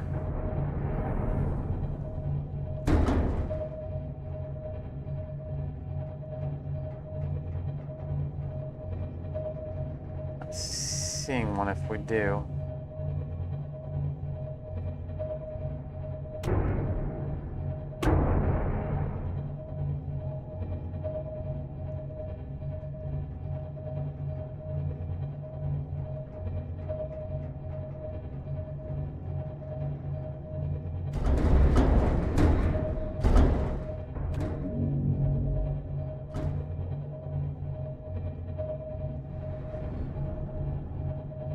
We're seeing waterfalls right over here.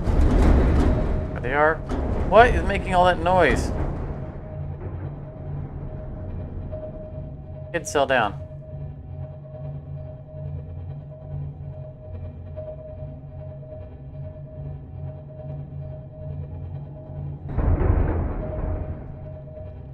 Oh, wrong button.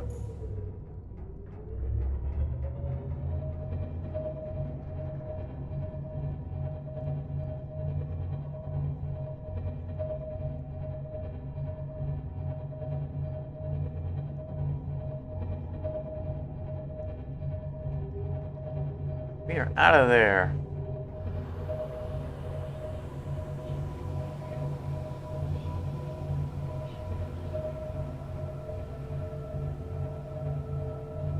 In fact, I think I might just park the Cyclops here at this base. Drawn back up. We're pretty good at Spider-Manning our way back through.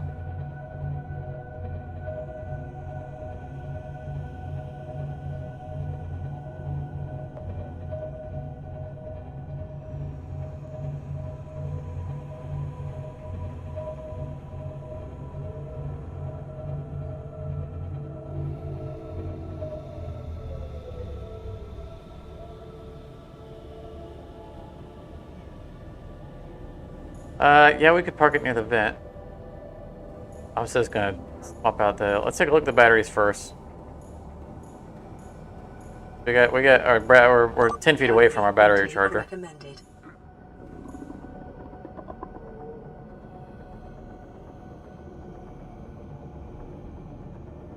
There's a scroll. Oh, it's opening up the chat now. Seek fluid Anytime I press the enter key, immediately. it's now it's opening chat every time I used it. See if we can.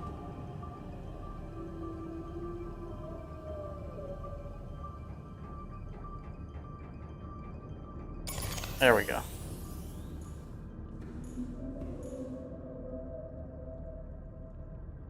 Like I said, I never had a use for the ion cells. I guess I don't really have any other use for the other stuff either. But it's something I like. I like having an excuse to use the chargers.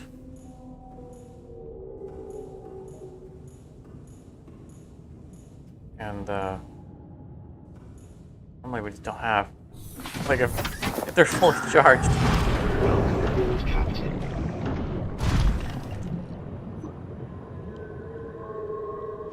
Maybe we'll. I think what we'll do. don't know, because that's...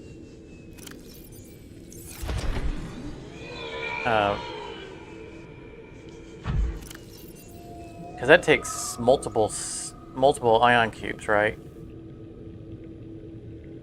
It takes 2 ion batteries. 2. See, it'd be nice if we could upgrade, like, an existing power cell over to an ion cell.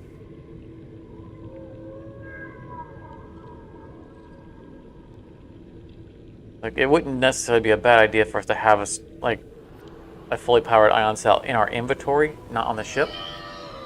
So that if really, you know, things go really south with power, we have a superpower cell that we can throw in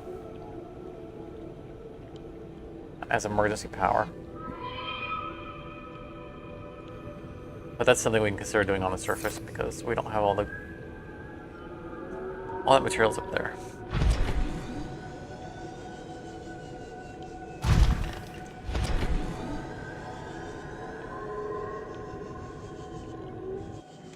Welcome aboard, Captain. We are first, however, going to change these.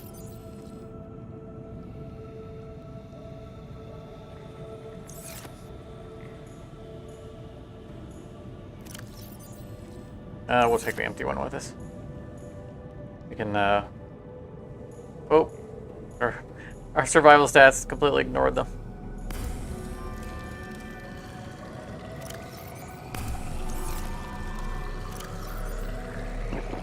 Vital signs stabilizing.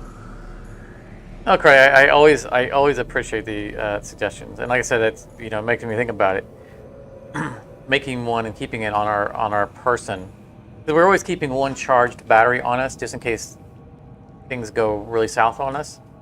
If we have another energy crisis. Having a fully empowered one, ion, as our emergency in our inventory would actually make a lot of sense.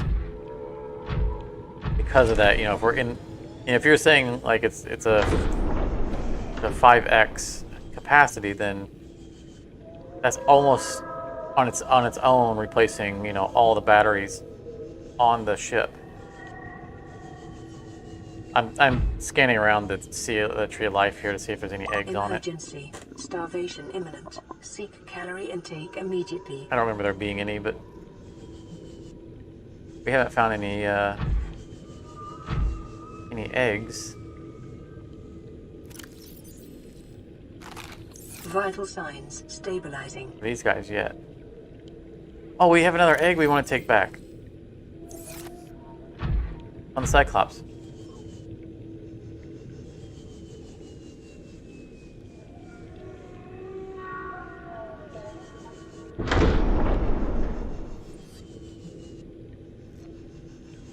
I think we stored it downstairs.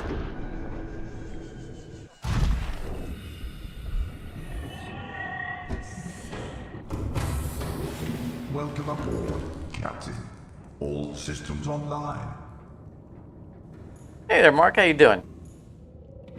We're about to go witness. I think we're about to go witness the fate of the Sunbeam. See the glowing button there? That next click, I think, is the final time we hear from the Sunbeam. And so we're heading to the surface to bear witness, as it were.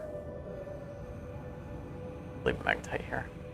We just got done collecting up a bunch of ion cubes and activating a gateway.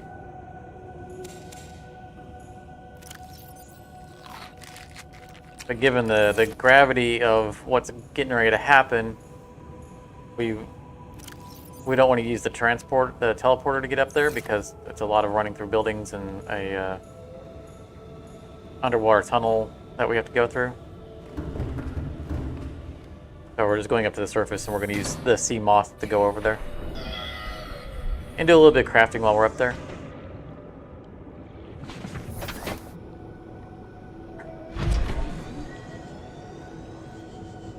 Oh, this is the way we want to go.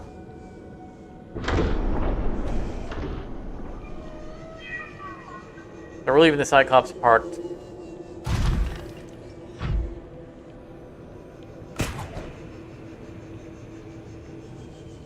I was trying to grab the ground to pull me forward and just about grab that poor guy. Still can't believe we haven't found an egg for these guys. I'm pretty sure they exist. Buddy, I just scanned a sea dragon. You do not impress me.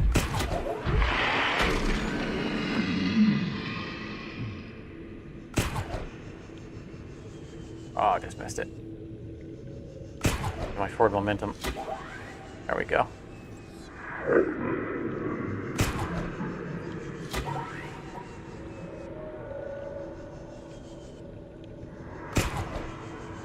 I scanned, well, not all of the things yet, but yeah, I successfully scanned the sea dragon. It was fairly terrifying. There were a lot of close calls in the attempt. It took a lot of effort to get it.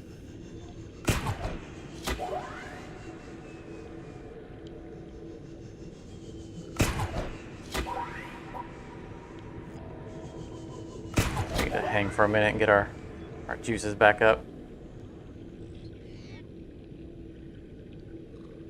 I've scanned... I think I've scanned all the big things.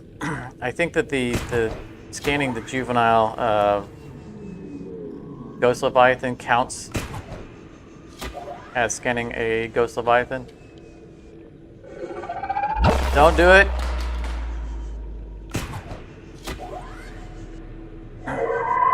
Like if we were to go to the edge of the map and purposely encounter a full-grown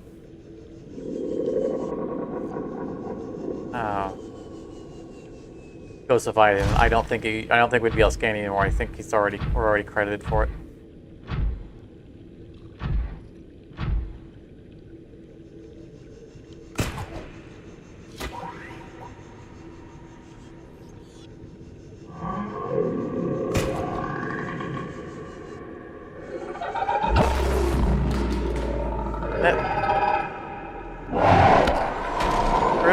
Really? You want to chew on this? I think you need to be put out of your misery. You're sick.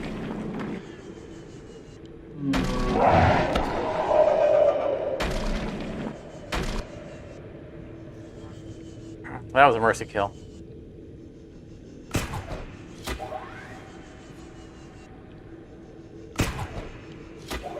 Yeah. Too thorough. Too thorough. Yeah, that's pretty good description. Out of juice to make it. Oh, I'd make it.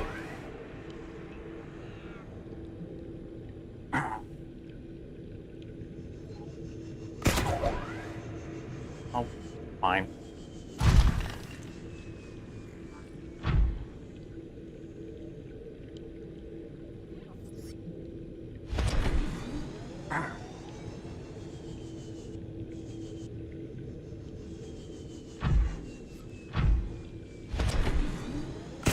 We're almost home.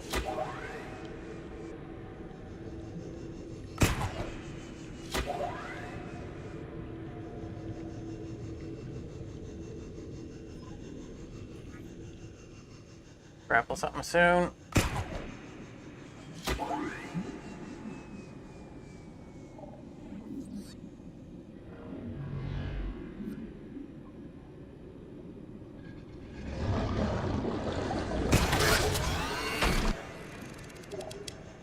Yeah, we still haven't found all the posters in hard space.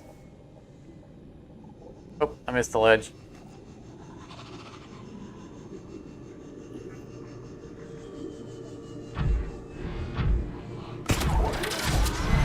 You're not gonna... Yeah. Not gonna have him knock me out of my seat.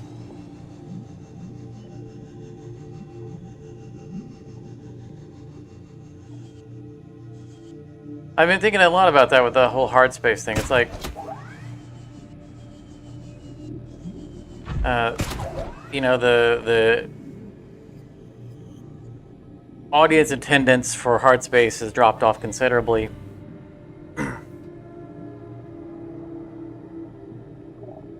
And I still want to do more Hard Spaces because I love the game, but there needs to be a point where we say we click the retirement button.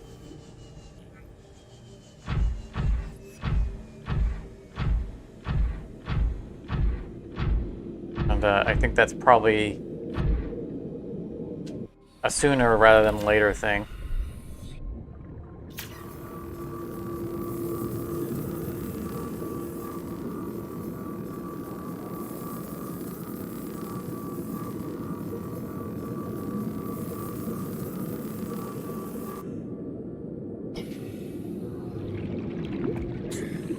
Anything in inventory we need? That's empty. All right. Welcome aboard, Captain.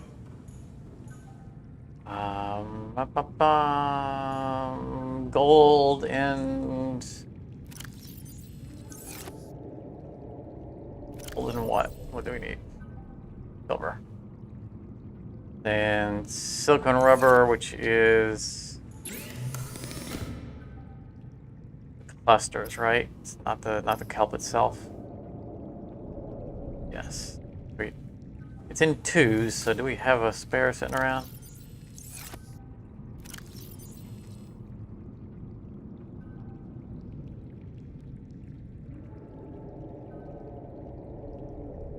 Oh yeah, we're committed to Tortuga. You know, at least we're going to attempt to play through. Oh, there is one right here. There are some known bugs with Tortuga.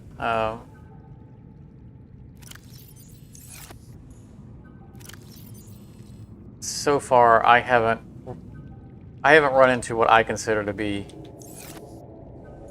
a problem that prevents me from playing it.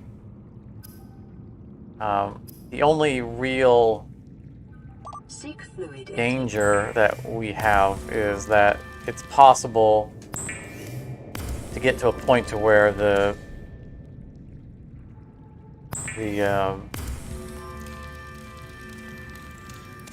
promises to the crew are unattainable.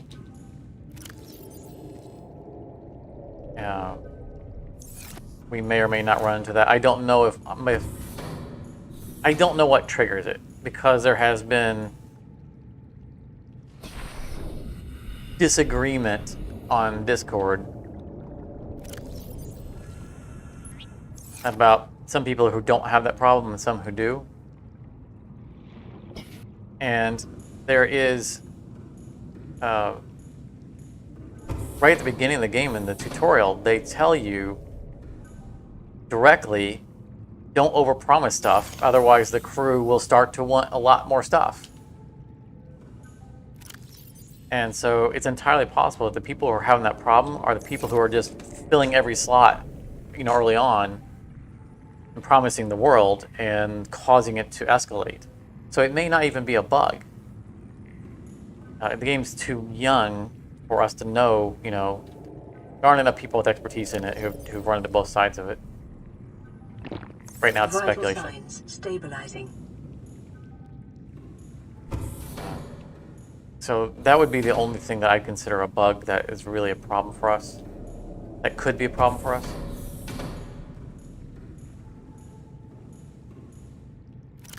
Let's power up everything because we're gonna grab a bunch of water.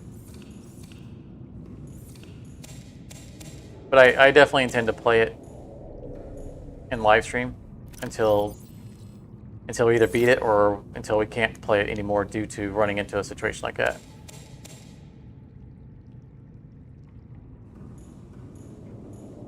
I think that egg is going to turn into a one of those lava stalker guys, the ones that were eating the slugs off of my ship. I suspect that's what that's going to turn into. But I also am interested in seeing it.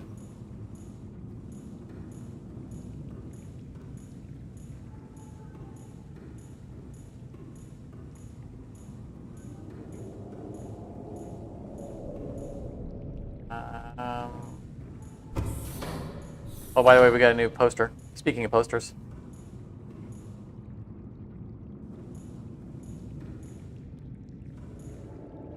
Where are you? What do we want to put in here? I don't know if I want that giant eyeball staring at me when I'm sleeping.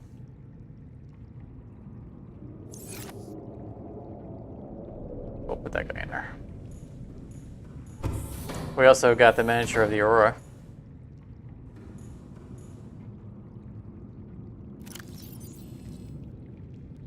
Productive this run.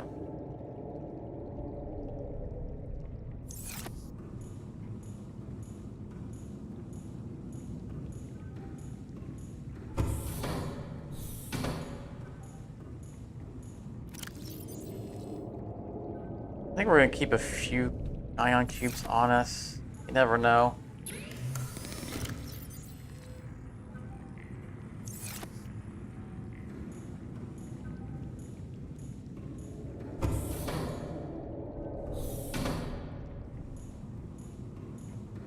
Are they making other games in this series, in the Subnautica series? No. As far as I'm aware, they have not announced a say no. It seems like somebody mentioned something in one of the streams about rumor. I haven't seen anything yet. Well, I mean, Below Zero is such a bad game compared to this that it probably made them reevaluate their strategy. You know, how did we get it right? How did we get it so right on the first one and so wrong on the second one? And that tends to sleep at daytime. That tends to make a developer slow down and be a little more cautious about what they're green lighting.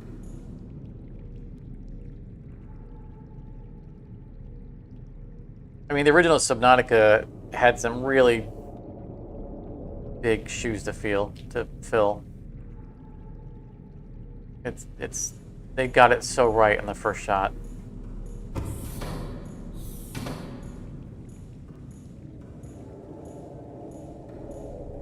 All right.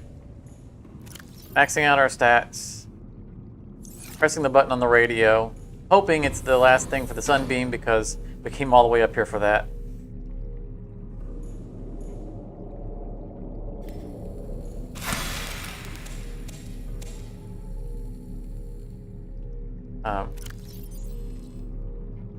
We don't, yeah, I don't know where our live stream future is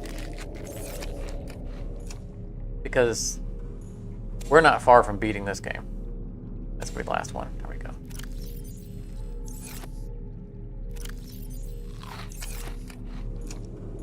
You know, we're pretty close to the end. You only have Sub-Zero? You mean Below Zero? The Subnautica Below Zero? I'd recommend picking this up and playing it.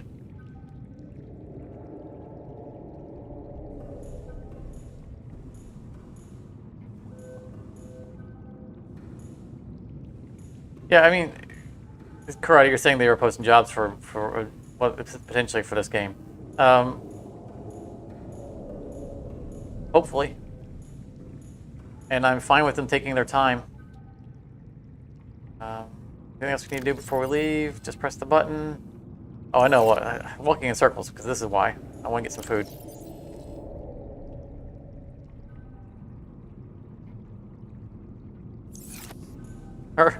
Our locker full of Reginalds. Or Reginalds. That's what they get for breeding like rabbits. We had to do something with them.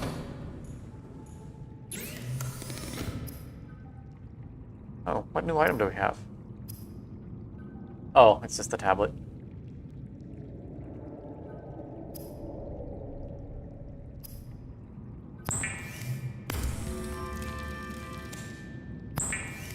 Oh, we wanted to make a purple tablet while we're up here. That was magnetite, wasn't it?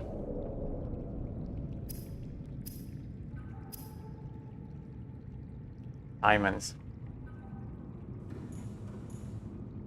You don't need to make any, like, there are enough tablets in the game to be found that you don't actually have to make any of them. I know I've played through it without having to craft any of them.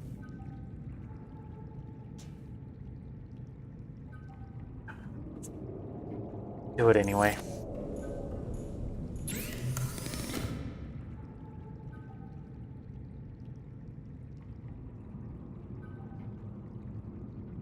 Yeah, and if... Like, yeah, I'd rather them not post anything about making a part 2 unless they're committing to it.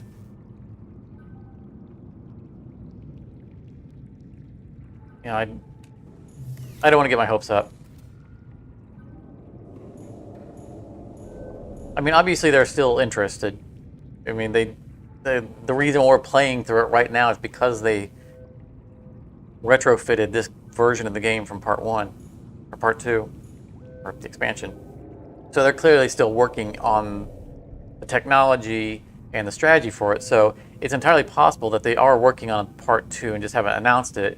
And as part of some of the changes that they're making to make part 2's engine work based on part 1 made it easy enough for them to do this, porting. So our having the Living Large update for part 1 might be a result of them working on part 2. Aurora, we're approaching the planet now. We have a landing site for you that's... well, it's better than the alternatives. 40 minutes. Systems online. It'll take us a couple of days to align our orbit. We should be able to establish direct contact with you during that time. Then we're coming in to get you. Cross your fingers, the weather Welcome aboard, won't leave us Captain. waiting. Sunbeam out. 40-minute countdown. I forgot about that. Okay, well, we're not going to sit around here for 40 minutes. We got to deliver our egg and our fish up here. We made ourselves a new battery and a new tablet. Wow, that thing charges fast. Look at that. We just dropped that in there.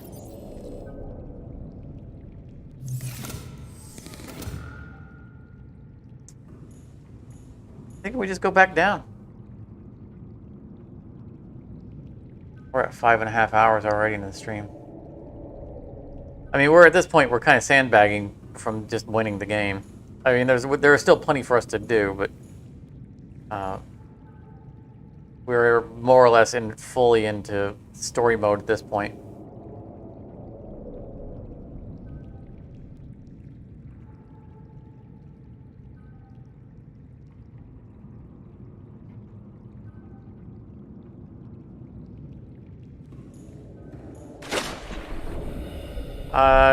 Oh yeah, so the developer is Unknown Worlds, if I remember correctly. Welcome aboard, Captain. I mean, I think they're considered an indie developer.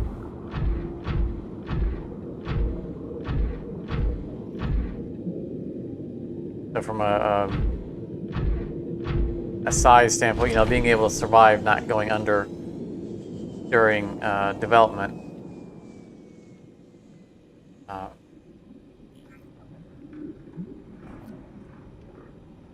Yeah, I don't know what the size of the team is for Unknown Worlds.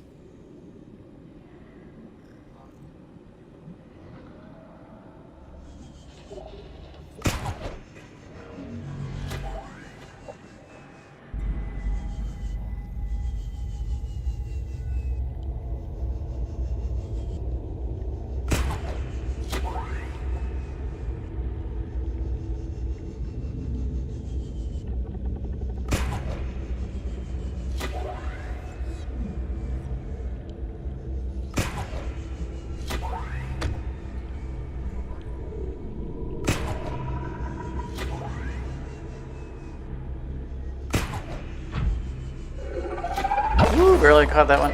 Oh, you jerk! I haven't touched the ground this whole way. No! Kick back in. Oh, he ruined my... I was going to make it all the way to the Cyclops without ever touching the ground. That was no fair. That doesn't count. We had momentum up. Fully charged. Don't.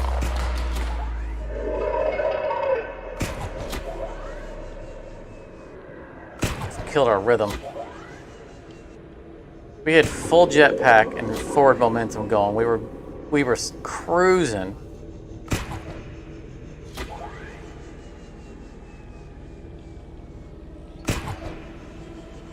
Ah, missed.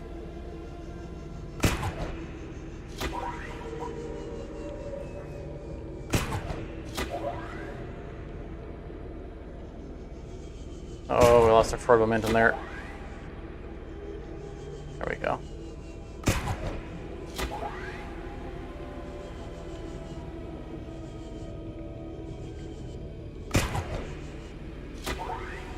Oh, I caught a fish. That didn't help.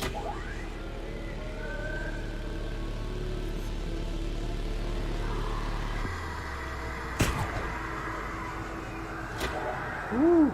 Right on the edge of it. That was a good grapple.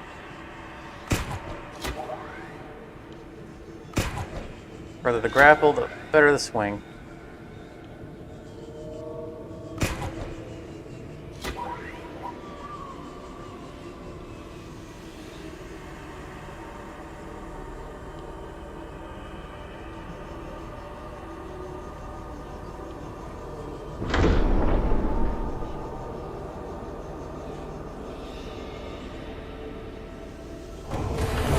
Okay, aside from them EMPing us out of the air, we made it from base all the way down to and into the Cyclops without touching the ground, and without just dangling, from a hook until our jetpacks were recharged.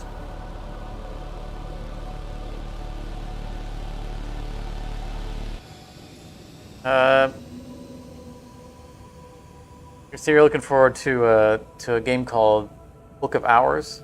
Not familiar. Book of Hours or Mask of the Rose. I don't think I've seen either of those.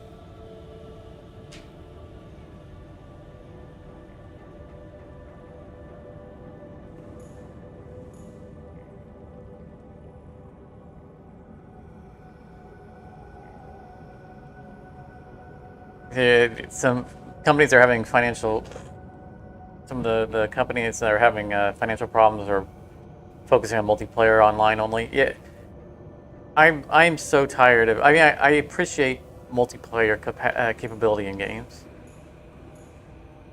It's not the developers that annoy me so much as, honestly, it's the fan base, and like if you can't have a single player game without the forums being full of people going, when are we gonna get it in multiplayer?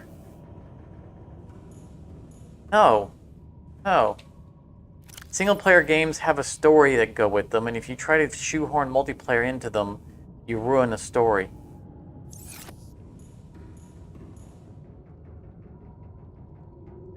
Oh, battery. That's when we talk about multiplayer versus single player. That's where I get annoyed. People who feel like every game should have multiplayer.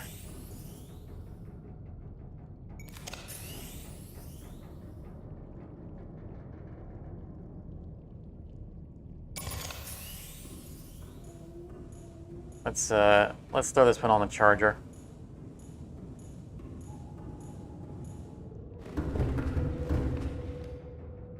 I tried I tried the Sunless Sea game, and I just didn't click for me. It looked good. And if I say it didn't click for me, I don't think that it was a bad game. I think I'm not the target audience. Aboard, Captain.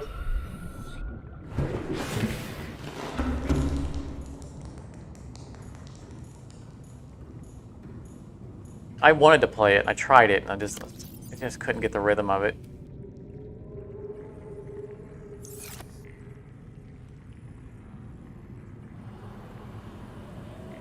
If I remember correctly, it's very roguelike and it's very punishing. And you just end up restarting over and over again until you essentially learn exactly what you're supposed to do at every point. And that kind of game doesn't really appeal to me.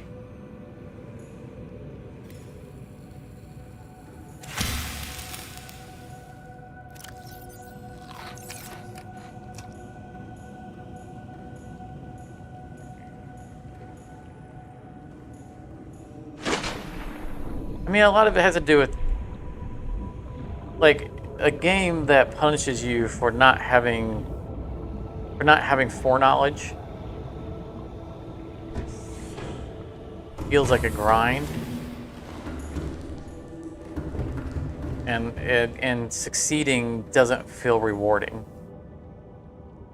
Because you're not clever, or you didn't figure something out. You just followed the pattern that you were forced to learn through repetition.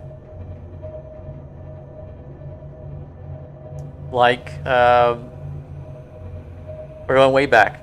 On the original Nintendo, Mike Tyson's Punch-Out, if you ever played that, all of the opponents required skill to beat.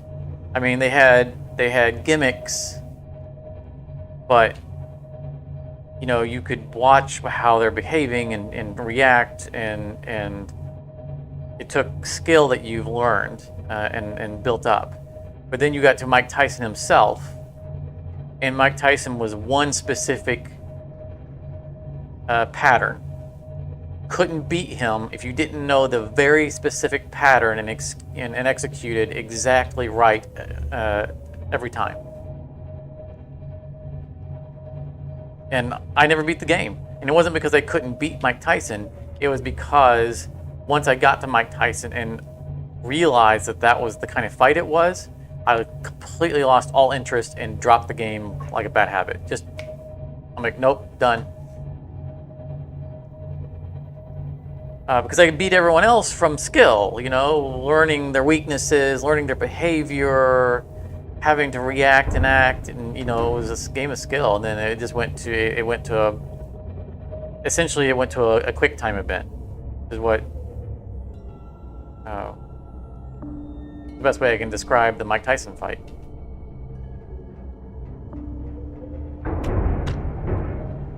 And quick time events don't interest me, because I might as well just be watching a show without the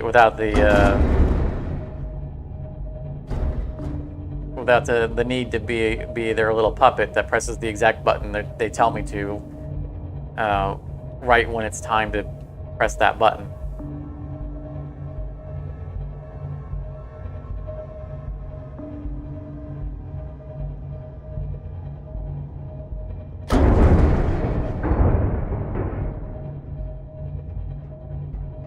Yeah, so you're saying in Sunless Sea that sometimes you deliberately die to learn something so your descendant can inherit stuff.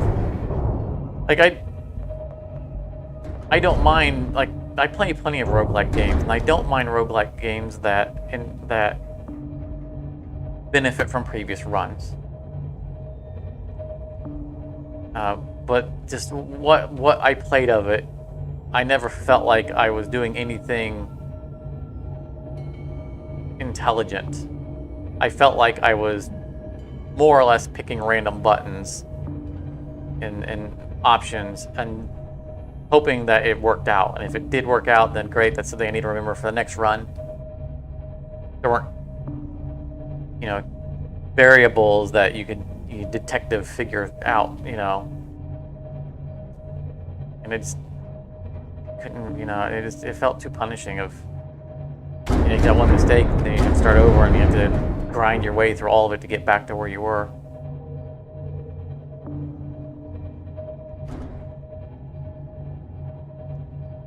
Again, like roguelikes, some I like obviously I'm a big fan of FTL. Alright. And FTL can be punishing, but it's still, you're making decisions as you go along, and maybe the RNG doesn't work in your favor, and that's just unfortunate.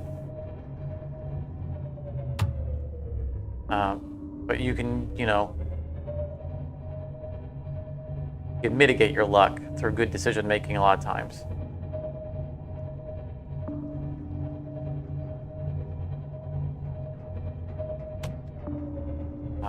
So we're at 26 minutes. from Sunbeam.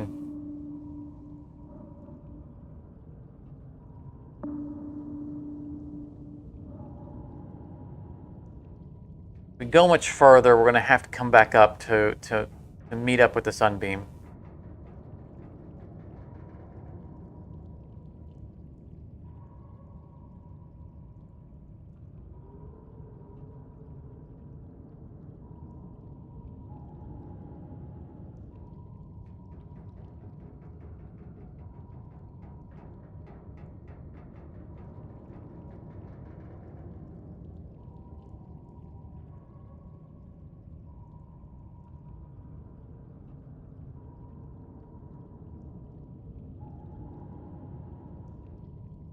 So you can say, yeah, you can get a gunner and suddenly sees, but if you finish her personal quest, she dies, and then you lose her skills.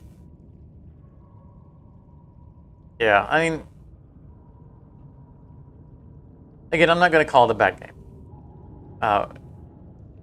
It genuinely, I genuinely categorize it as a game that I'm not the target audience for, and that's fine. That's perfectly fine. That's not all games. Not all games need to be tailored to me.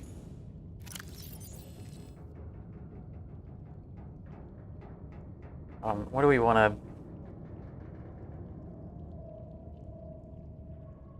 cycle that out?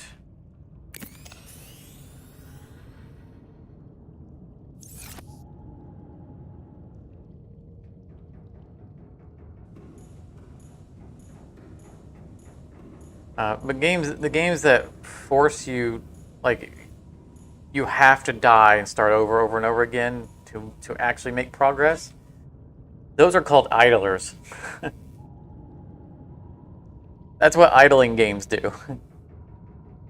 Go until you can't go any further, then reincarnate, start over again, and, you know, take the stuff with you.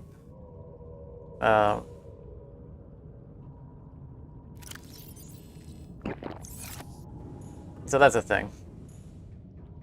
24 minutes. I think I want to. I think I'm going to leave the Cyclops here,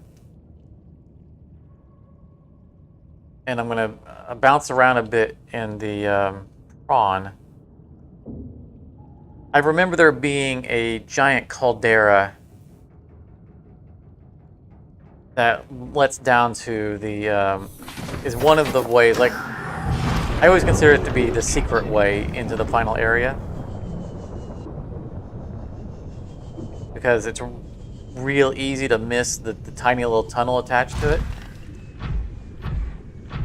So I think I'm gonna walk around a little bit here, or watch our timer,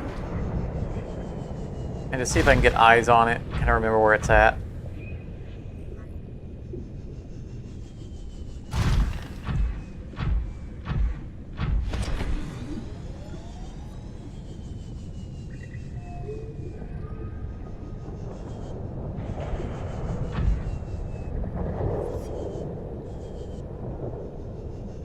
Hopefully our ship will be fine where we left it. I would not be very happy to come back to a broken hull. There's titanium. And glass. Quartz. They definitely do make it easy to start a new base down here. All you need is magnetite. I think you can get everything else down here. And it probably is magnetite down here.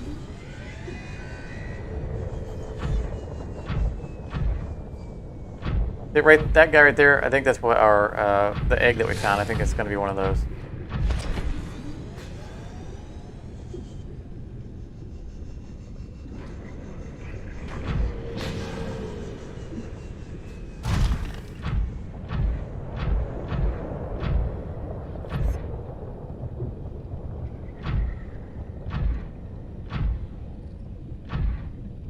Might be the way we came in.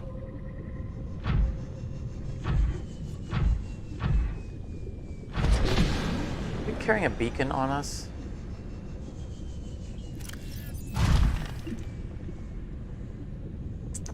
Thought we had a spare beacon.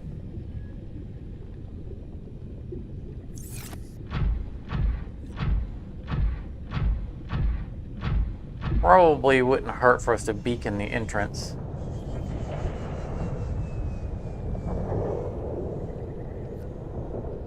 Isn't the beacon just like a copper and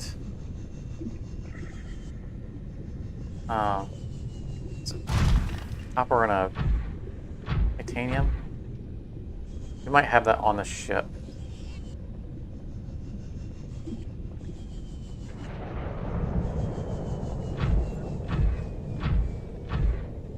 Or we might have it right here.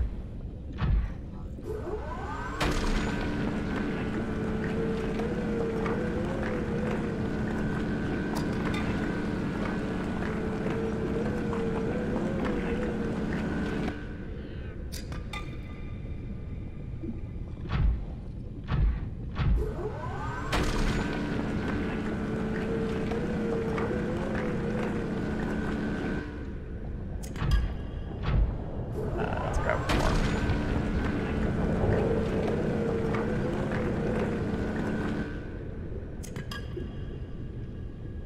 Something growled. I didn't expect to find anything growling in this area. I think this is the way out. And while we're waiting on the Sunbeam, might be worth marking the exit so that we don't get turned around again.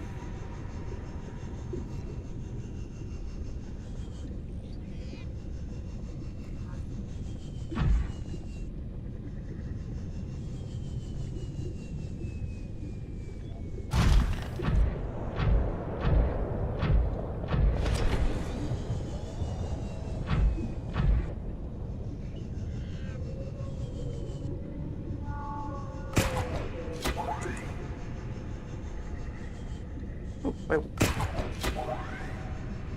That magnetite? Lead. Ah. Got all excited.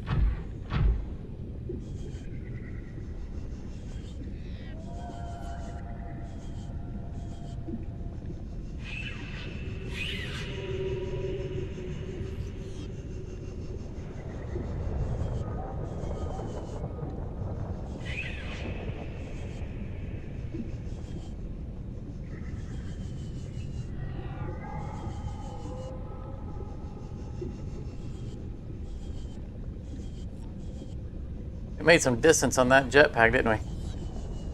Good for momentum.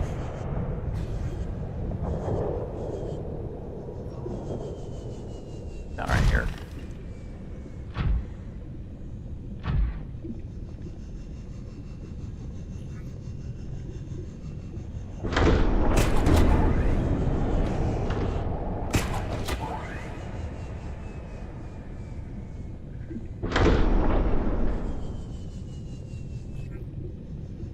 Come on. You can do it. Welcome aboard, Captain. All systems online.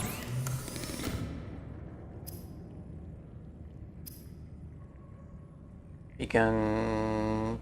Copper oriented. Oh, right, they're in the... Like we just picked that up.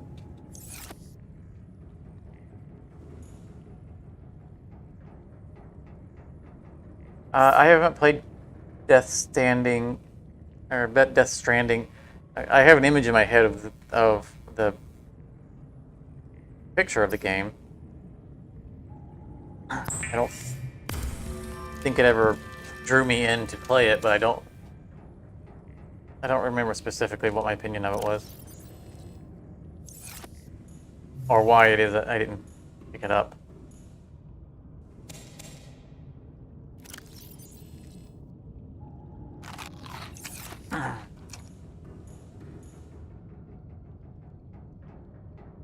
And that's all right. We're gonna try to make a break for the exit. Mark it, and then make a run for the Sunbeam. Gotta focus here.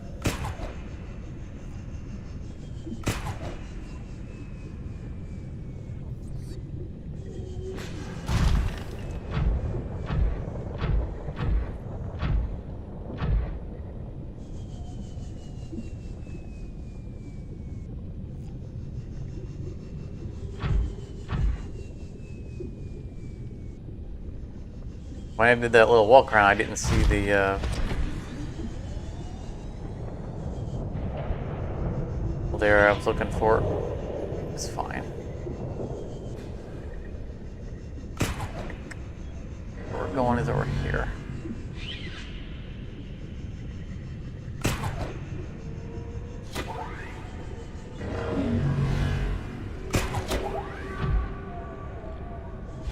Not a good time to be out of juice. Not what I'm hearing, a warper.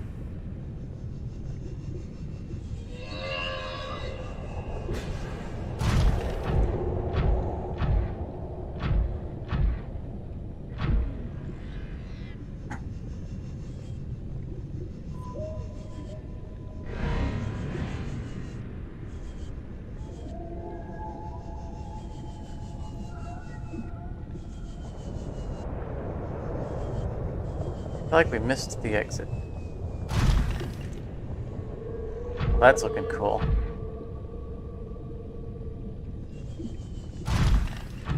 Look at that.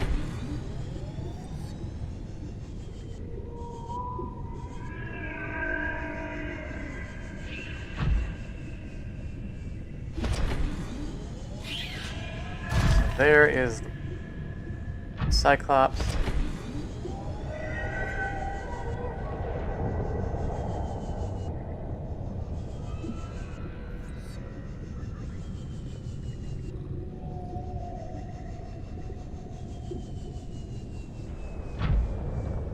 We need to get to a high place so they can start jetpacking across. We're running ourselves out of time. I just don't want to get too close to the wall because then it can be challenging to see where the exit is.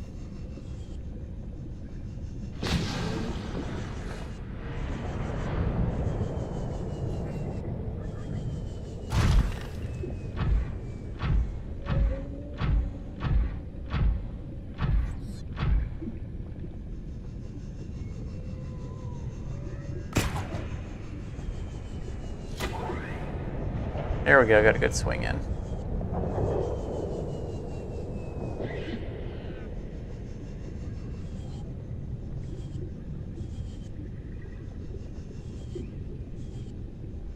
There we go. I think this is where we're going.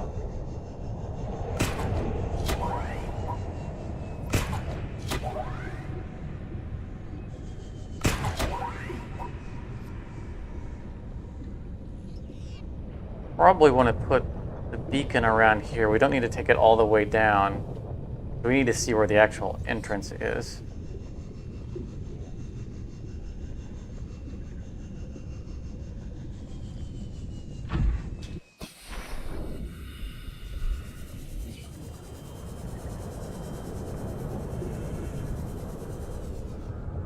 We're gonna go with the assumption that this is actually the way out.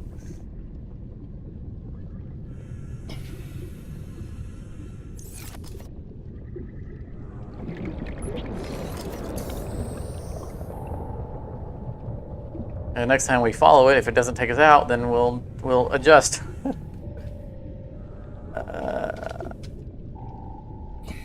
Hold on, exit.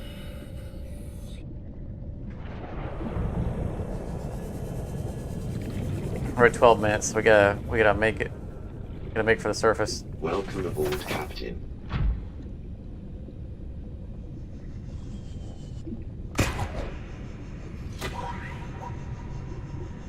We don't want to miss a Sunbeam.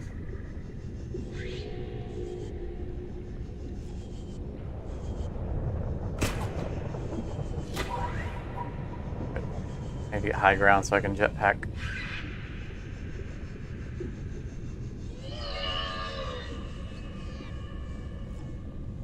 Be cool to find an egg sitting in the lava.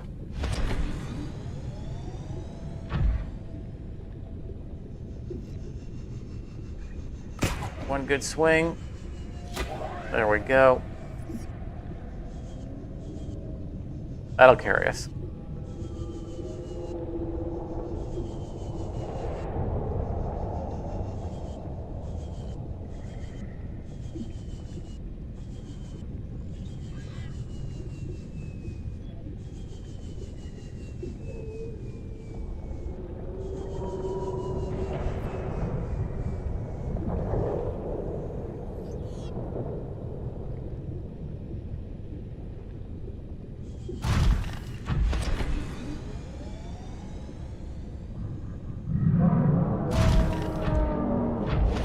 hopefully the Sea Dragon doesn't notice our parked ship, because we're going to be leaving it there for a while.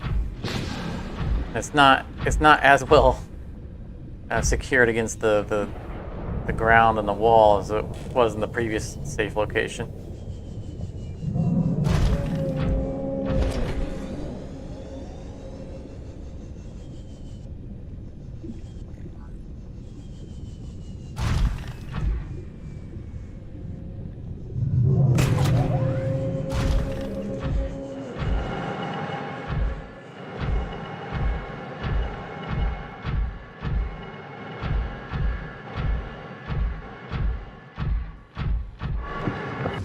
We're taking the prawn with us this time.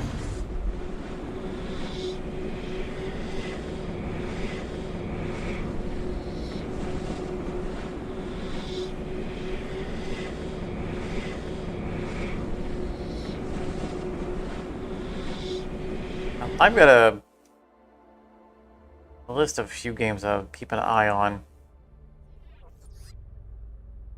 Find it. Occupy Mars, Steam World Build.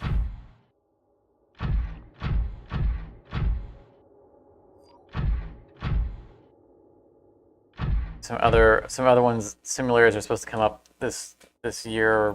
I don't know if they're going to be in early access or what. Tectonica, Plan B terraforming, Plan B terraform. These are just ones that I took notes when I saw them and said, you know what, this might be nice. Keep an eye on these.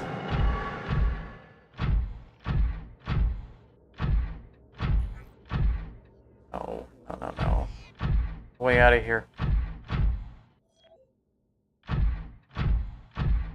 That way.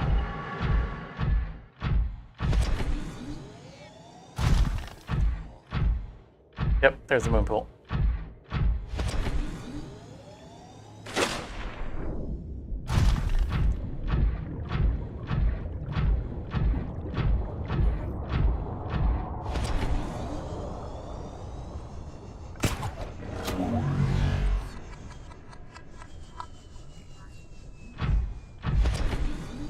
It's gonna be nighttime when they arrive. We don't have a bed here.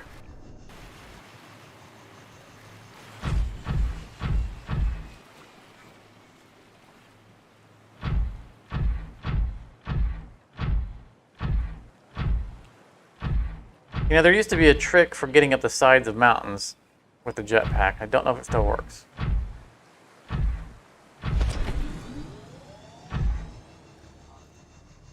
You would skitter right up the side of it.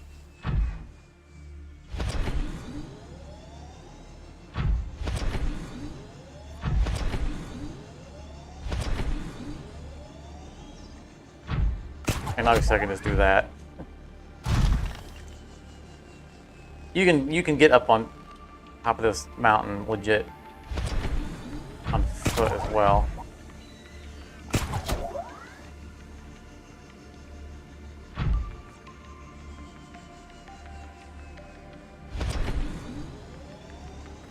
Nope, yeah. I need to get it needs to be shallow enough slope to be able to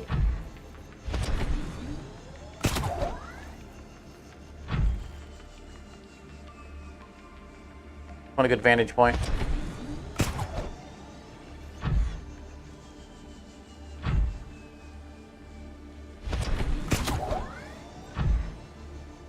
Oh, almost.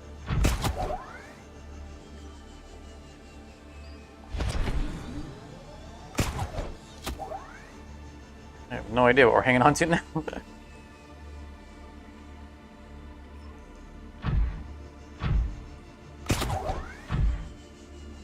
We got about 6 minutes to get ourselves a good vantage point.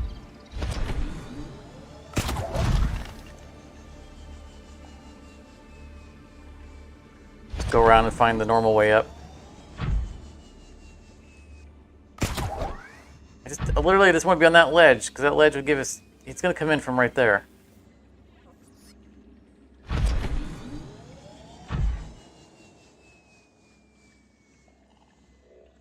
So the problem with being on this is that I can't get out of the prawn. If I do, it's going to eject me over the side. And we'll just have the prawns standing up here like a statue. And that won't end well for us.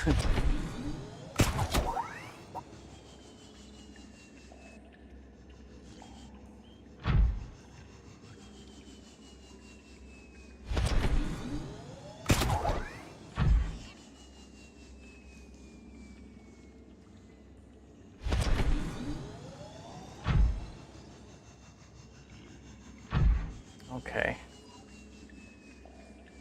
It's actually a pretty good spot.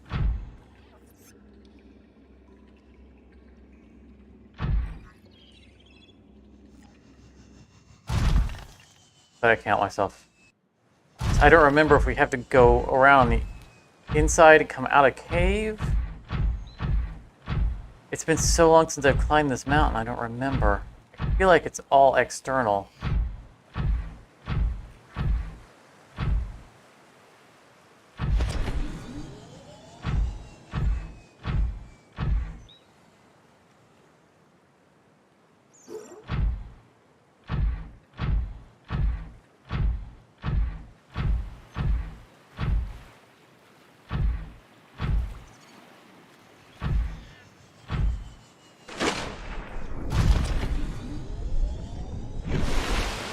We're pushing it here on time.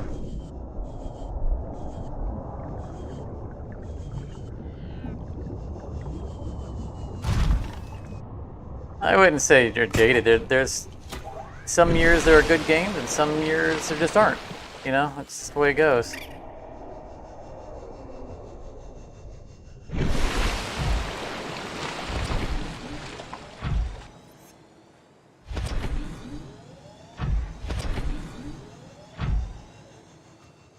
Here's the cave.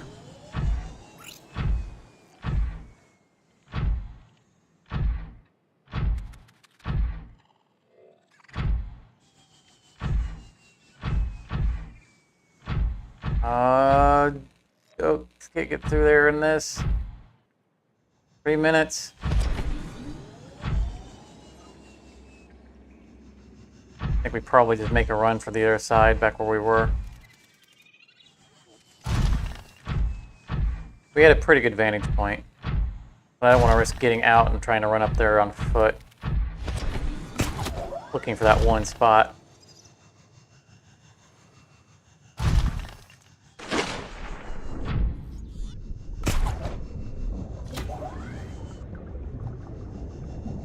Recharge our jets. See if we can get back to the spot we were at.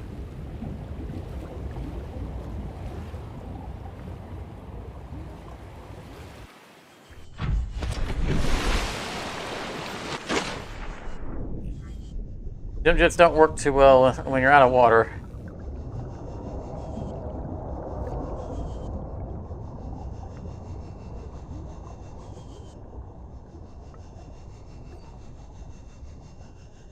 A little surprised there.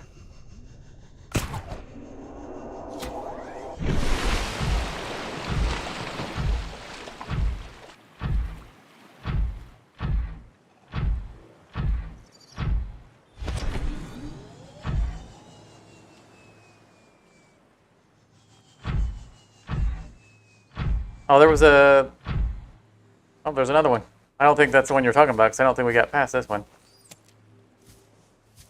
Oh, look. If you spotted another one, I don't think it was that one. That means there's another tablet to pick up.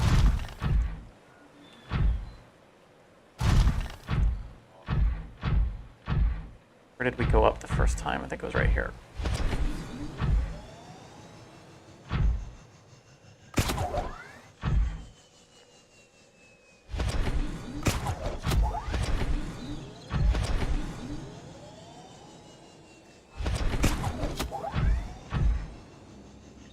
Yep, this is where we're at. We got a minute to try again. Oh, caught it! But I'm not on something to jump.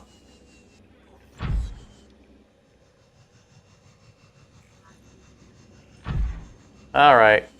Well, this spot will have to do. I seem to remember it coming from up there.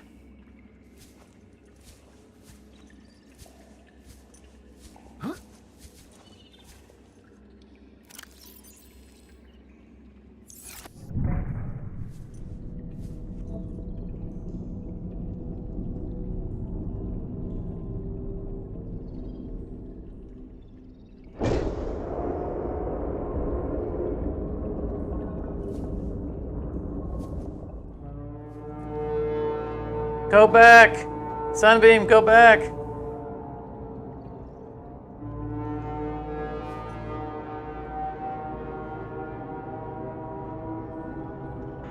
Survivor, we see you. Man, I don't know how you held out down there. We broke an atmosphere, and we're descending towards the landing site. Go back. How do you see me? Do you see me waving? Is that a building down there? What do you mean you can't identify it?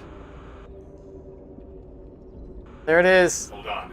No turning back now. Positions, everyone. Touching down in 10, 9, 8. It's coming from the building? Why is it all blurry? Change course. Set thrusters to full.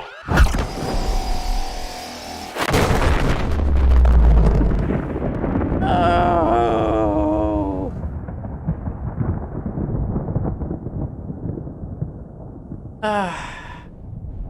Sorry, Sunbeam.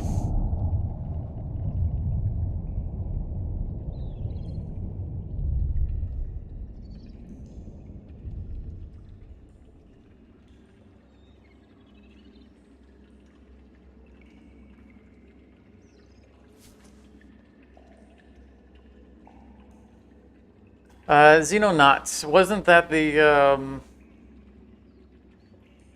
like XCOM clone?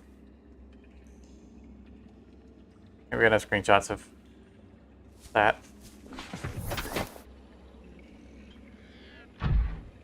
I know there was a almost direct clone of the original XCOM.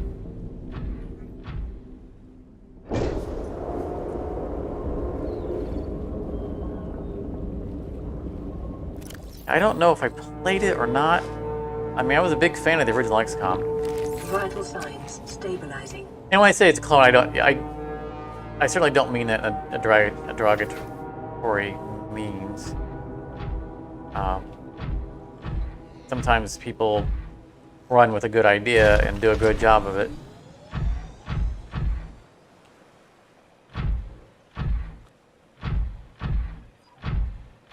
And sometimes people get their hands on a franchise and then ruin it.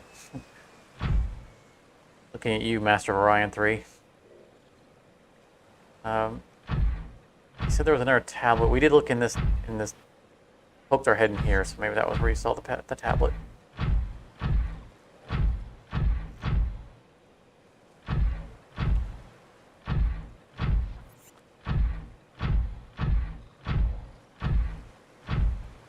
Didn't go any further in this cave, so that wouldn't have been where you saw the tablet.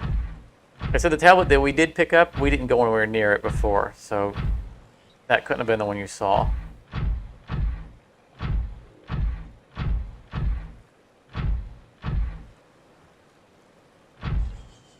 And there is a place over there that we need the tablet.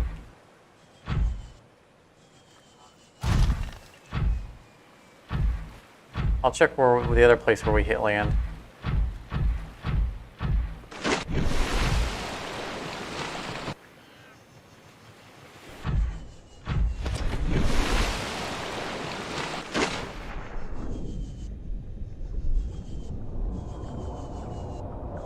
Yeah, I loved XCOM 1. XCOM 2 was they really phoned in XCOM 2. It was XCOM 1 reskinned with far less variety. Far less variety. And I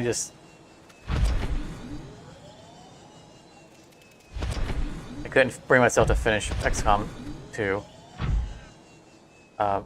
XCOM 3, I think it was Apocalypse, was their first real-time take on it, where it was in the city. That was amazing. Ah, there's the tablet you're talking about. Excellent. Good eyes. Thank you.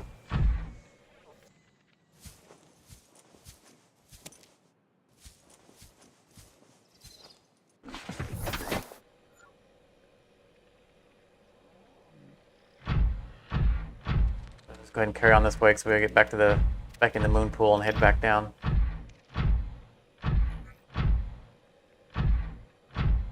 We're fairly close to the end of the game here. I mean, we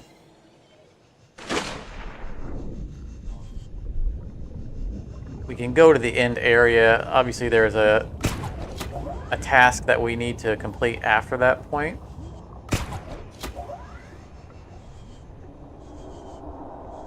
But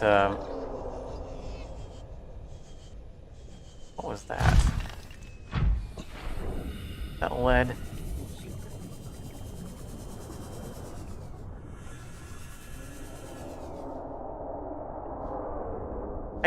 Okay, there we go. I'm like, it's telling me I need to be in a special thing. I know that. I just want to know what it is.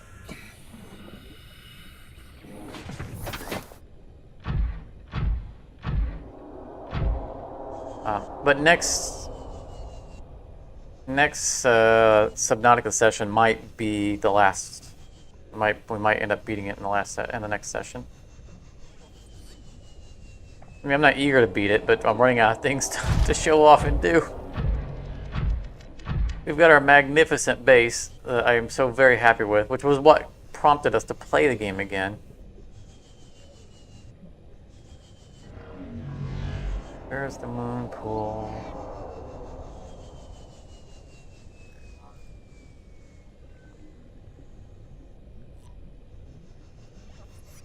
Moon pool? Hello?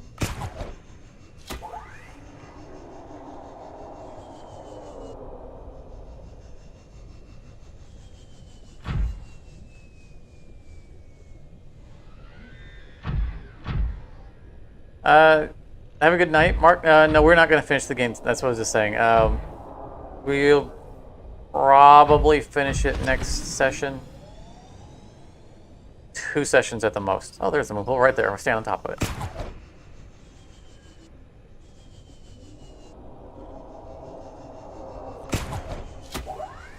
Also, Mark, if you haven't gone already, keep an eye out on the channel for when I post for the next stream, because it might not be on the weekend.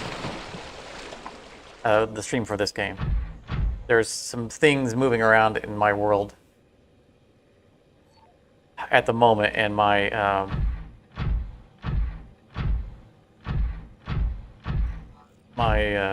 stream schedule might go wonky.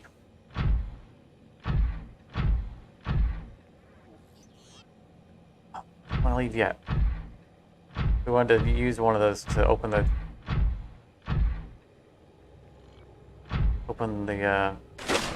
upstairs.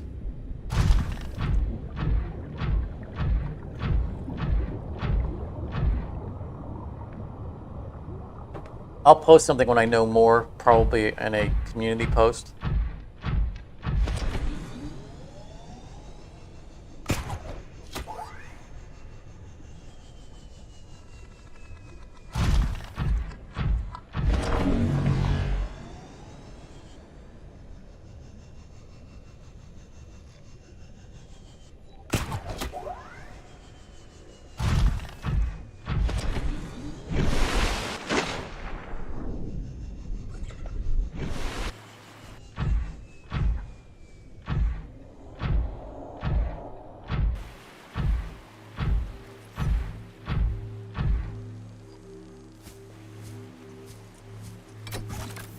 It says me.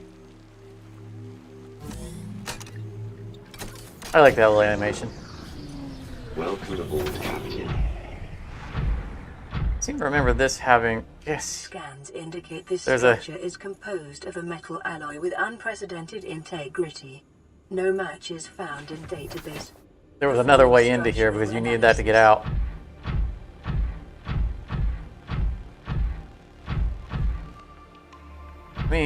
Means there's probably a teleporter in here somewhere. I seem to remember there being an elevator. Unknown language. Attempting translation.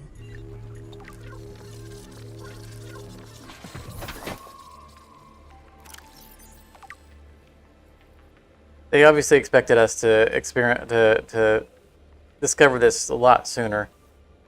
I mean, there are two purple tablets sitting in the dirt on this island, and so it would be easy to get into this the first time we got here. I avoided it because I was avoiding storyline stuff.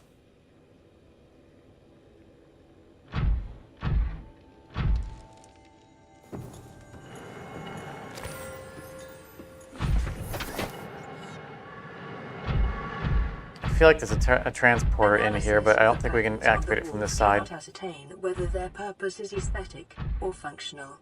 Further data required. There had to be a way of getting inside. And skittering. I don't like skittering.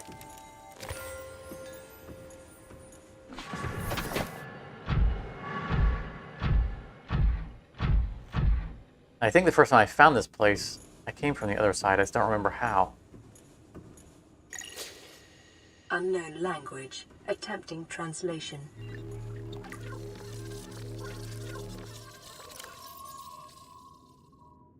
It's good of the computer to start learning their language quickly. It appears to be a multi-dimensional scheme, or a schematic of some type. By mapping the pattern to three-dimensional space, it's possible to gather a basic understanding of the facility's internal workings. Okay, so it's the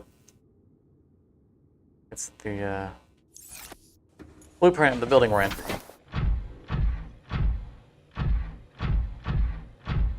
Yeah, there's the elevator. Your best probability of interfacing with this facility is achieved by accessing the control room in the lower section. Hopefully you can bring the prawn back up.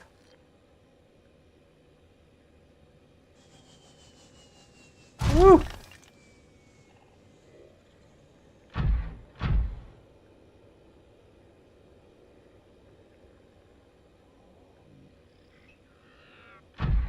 Yeah, there's also a... Oh! It's the moon pool!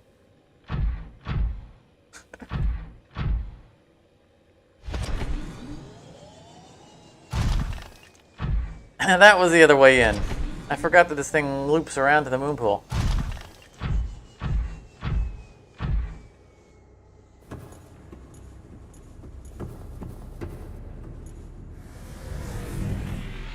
We gotta ride it up just for the fun of it. So yeah, this is a purple tablet that we didn't have to use because we could get to either side of that force field without using one. But I mean, we got them to spare. Whee!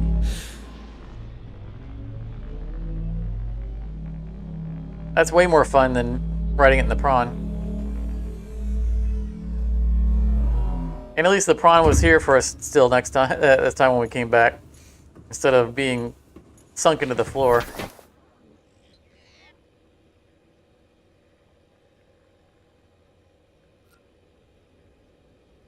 Now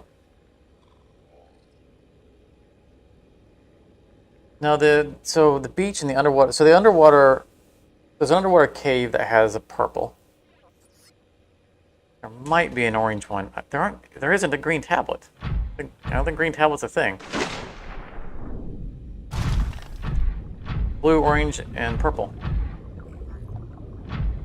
And I think you only find purple here.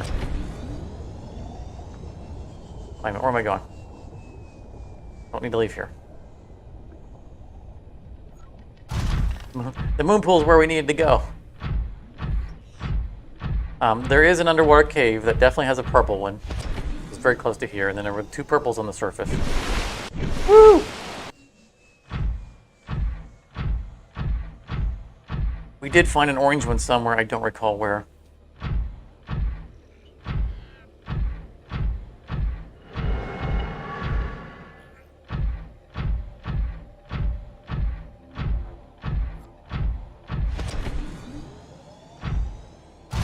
I want to look on the other side. No.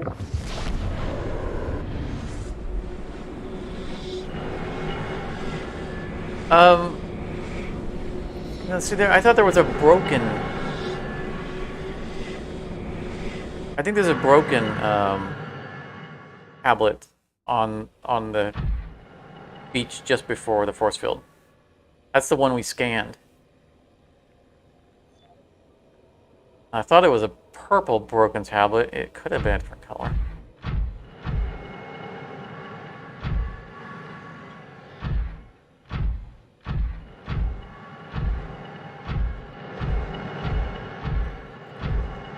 I'd have to go back, obviously, and rewatch. I don't know if the broken one remains on in the sand after we scan it. 'Cause, you know, when we scan things, a lot of times it consumes them.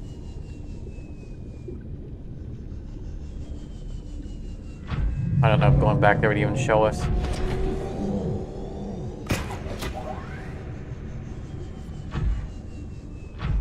Yeah, I have already found and scanned it, so it's the whole thing of, you know, where was it we found it?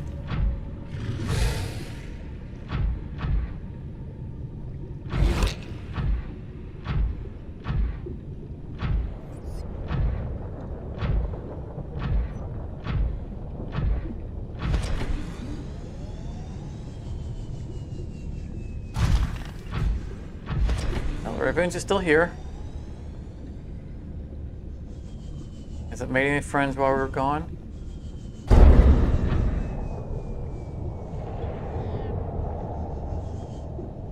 Not seeing anyone latched onto it.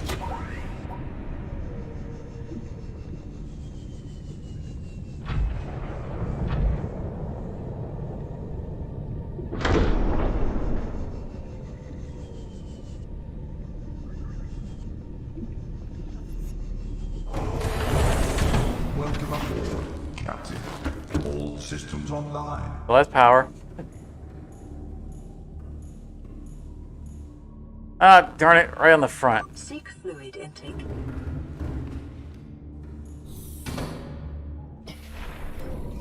Yeah, the squeegee.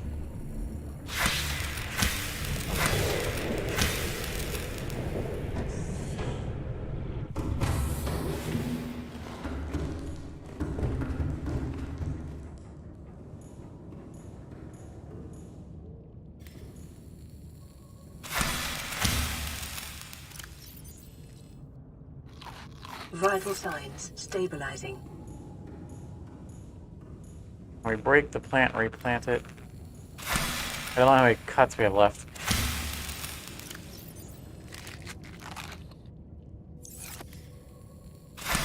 There we go.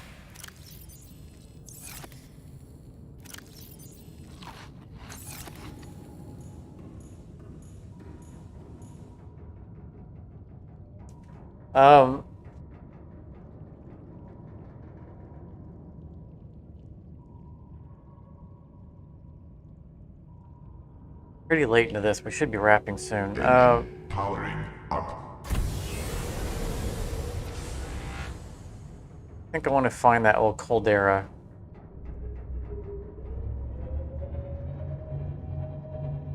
But I don't think I want to go. I don't think I want to start exploring any deeper until next session.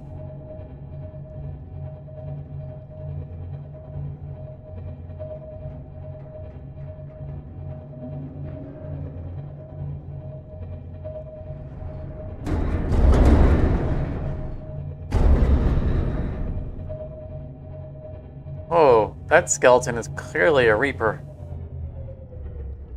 Can we scan that? I mean, we've scanned a living Reaper.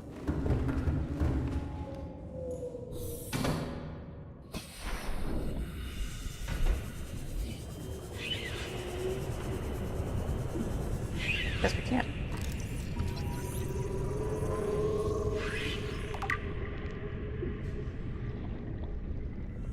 That is menacing.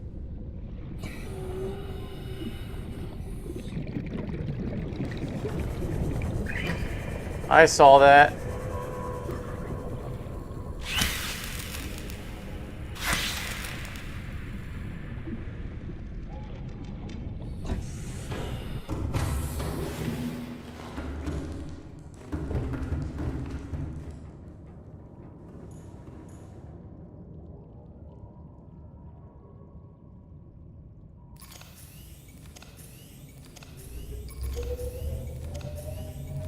That's not a good sound. Oh, we have a battery that's running out and then recharging from the thermal and then running out. That's what that sound is. I thought suddenly all of our batteries were just dying. Yeah, no, I want to find the caldera so that I kind of know where we're at when we resume, rather than just aimlessly. Because play it once a week, it's easy to kind of lose track of where you're at. I have a good sense of direction, but I have limits.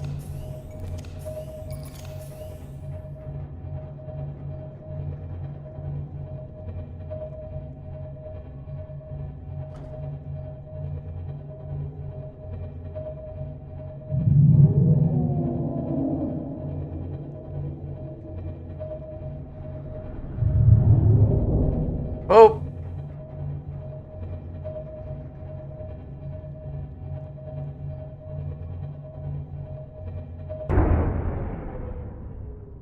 Rig for silent run. Oh!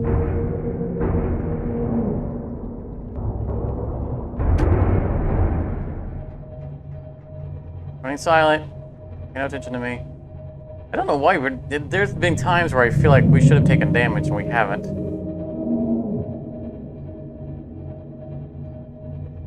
Oh, I think we're over it. This is it right here.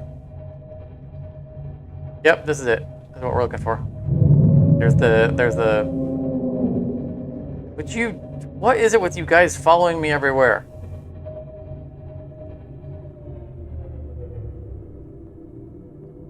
Like, I don't even know if we can fit the Cyclops through here.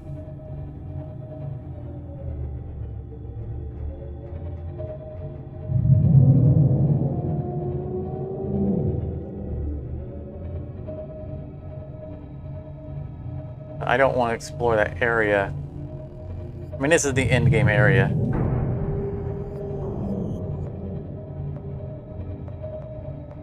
Yeah, I think we're going to park here. This gets us away from all this stuff. I am what you seek. Want to help you.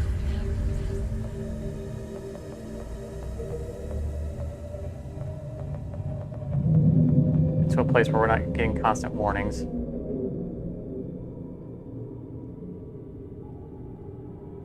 Engine powering down. All right. It seems like an odd place to stop because normally we go back to our base, basically in any game. But we're caught up in the storyline. In fact, I'm not sure there's even any more radio signals to come. It might be the last one. And hopefully we have enough material left for another full session. If we push forward right now, it basically next session would be just making the antidote, and then it would be that would be it. So we gotta leave ourselves something to do. Plus, it's pretty late. I keep meaning to not run these too long.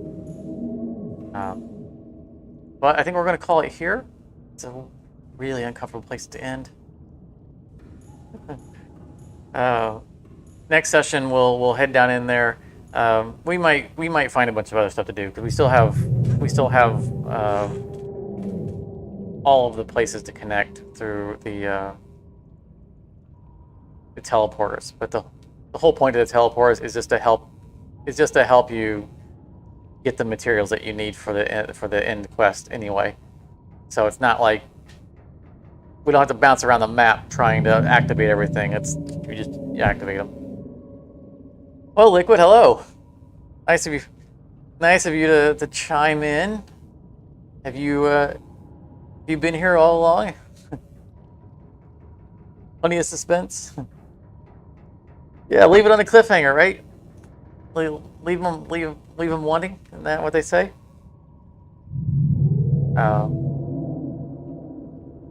Keep an eye on the channel. For community posts, you know, I was mentioning a little earlier, there may be some changes in my circumstances that, if the changes happen, are going to upend my my schedule for streaming for the foreseeable future. There will still be streaming. It's just that it may not be every Sunday. You know, the schedule might jump around. But I'm not going to get into any more details until I know whether or not things are going to happen. So keep an eye out for a post. I don't know if I'm going to be available to stream next weekend or not. I'll know later this week, probably. And I'll be more specific when I know more. But regardless, if things do happen, I will still be streaming. We're going to finish this probably next session. I'm going to try to stream Tortuga Thursday or Friday.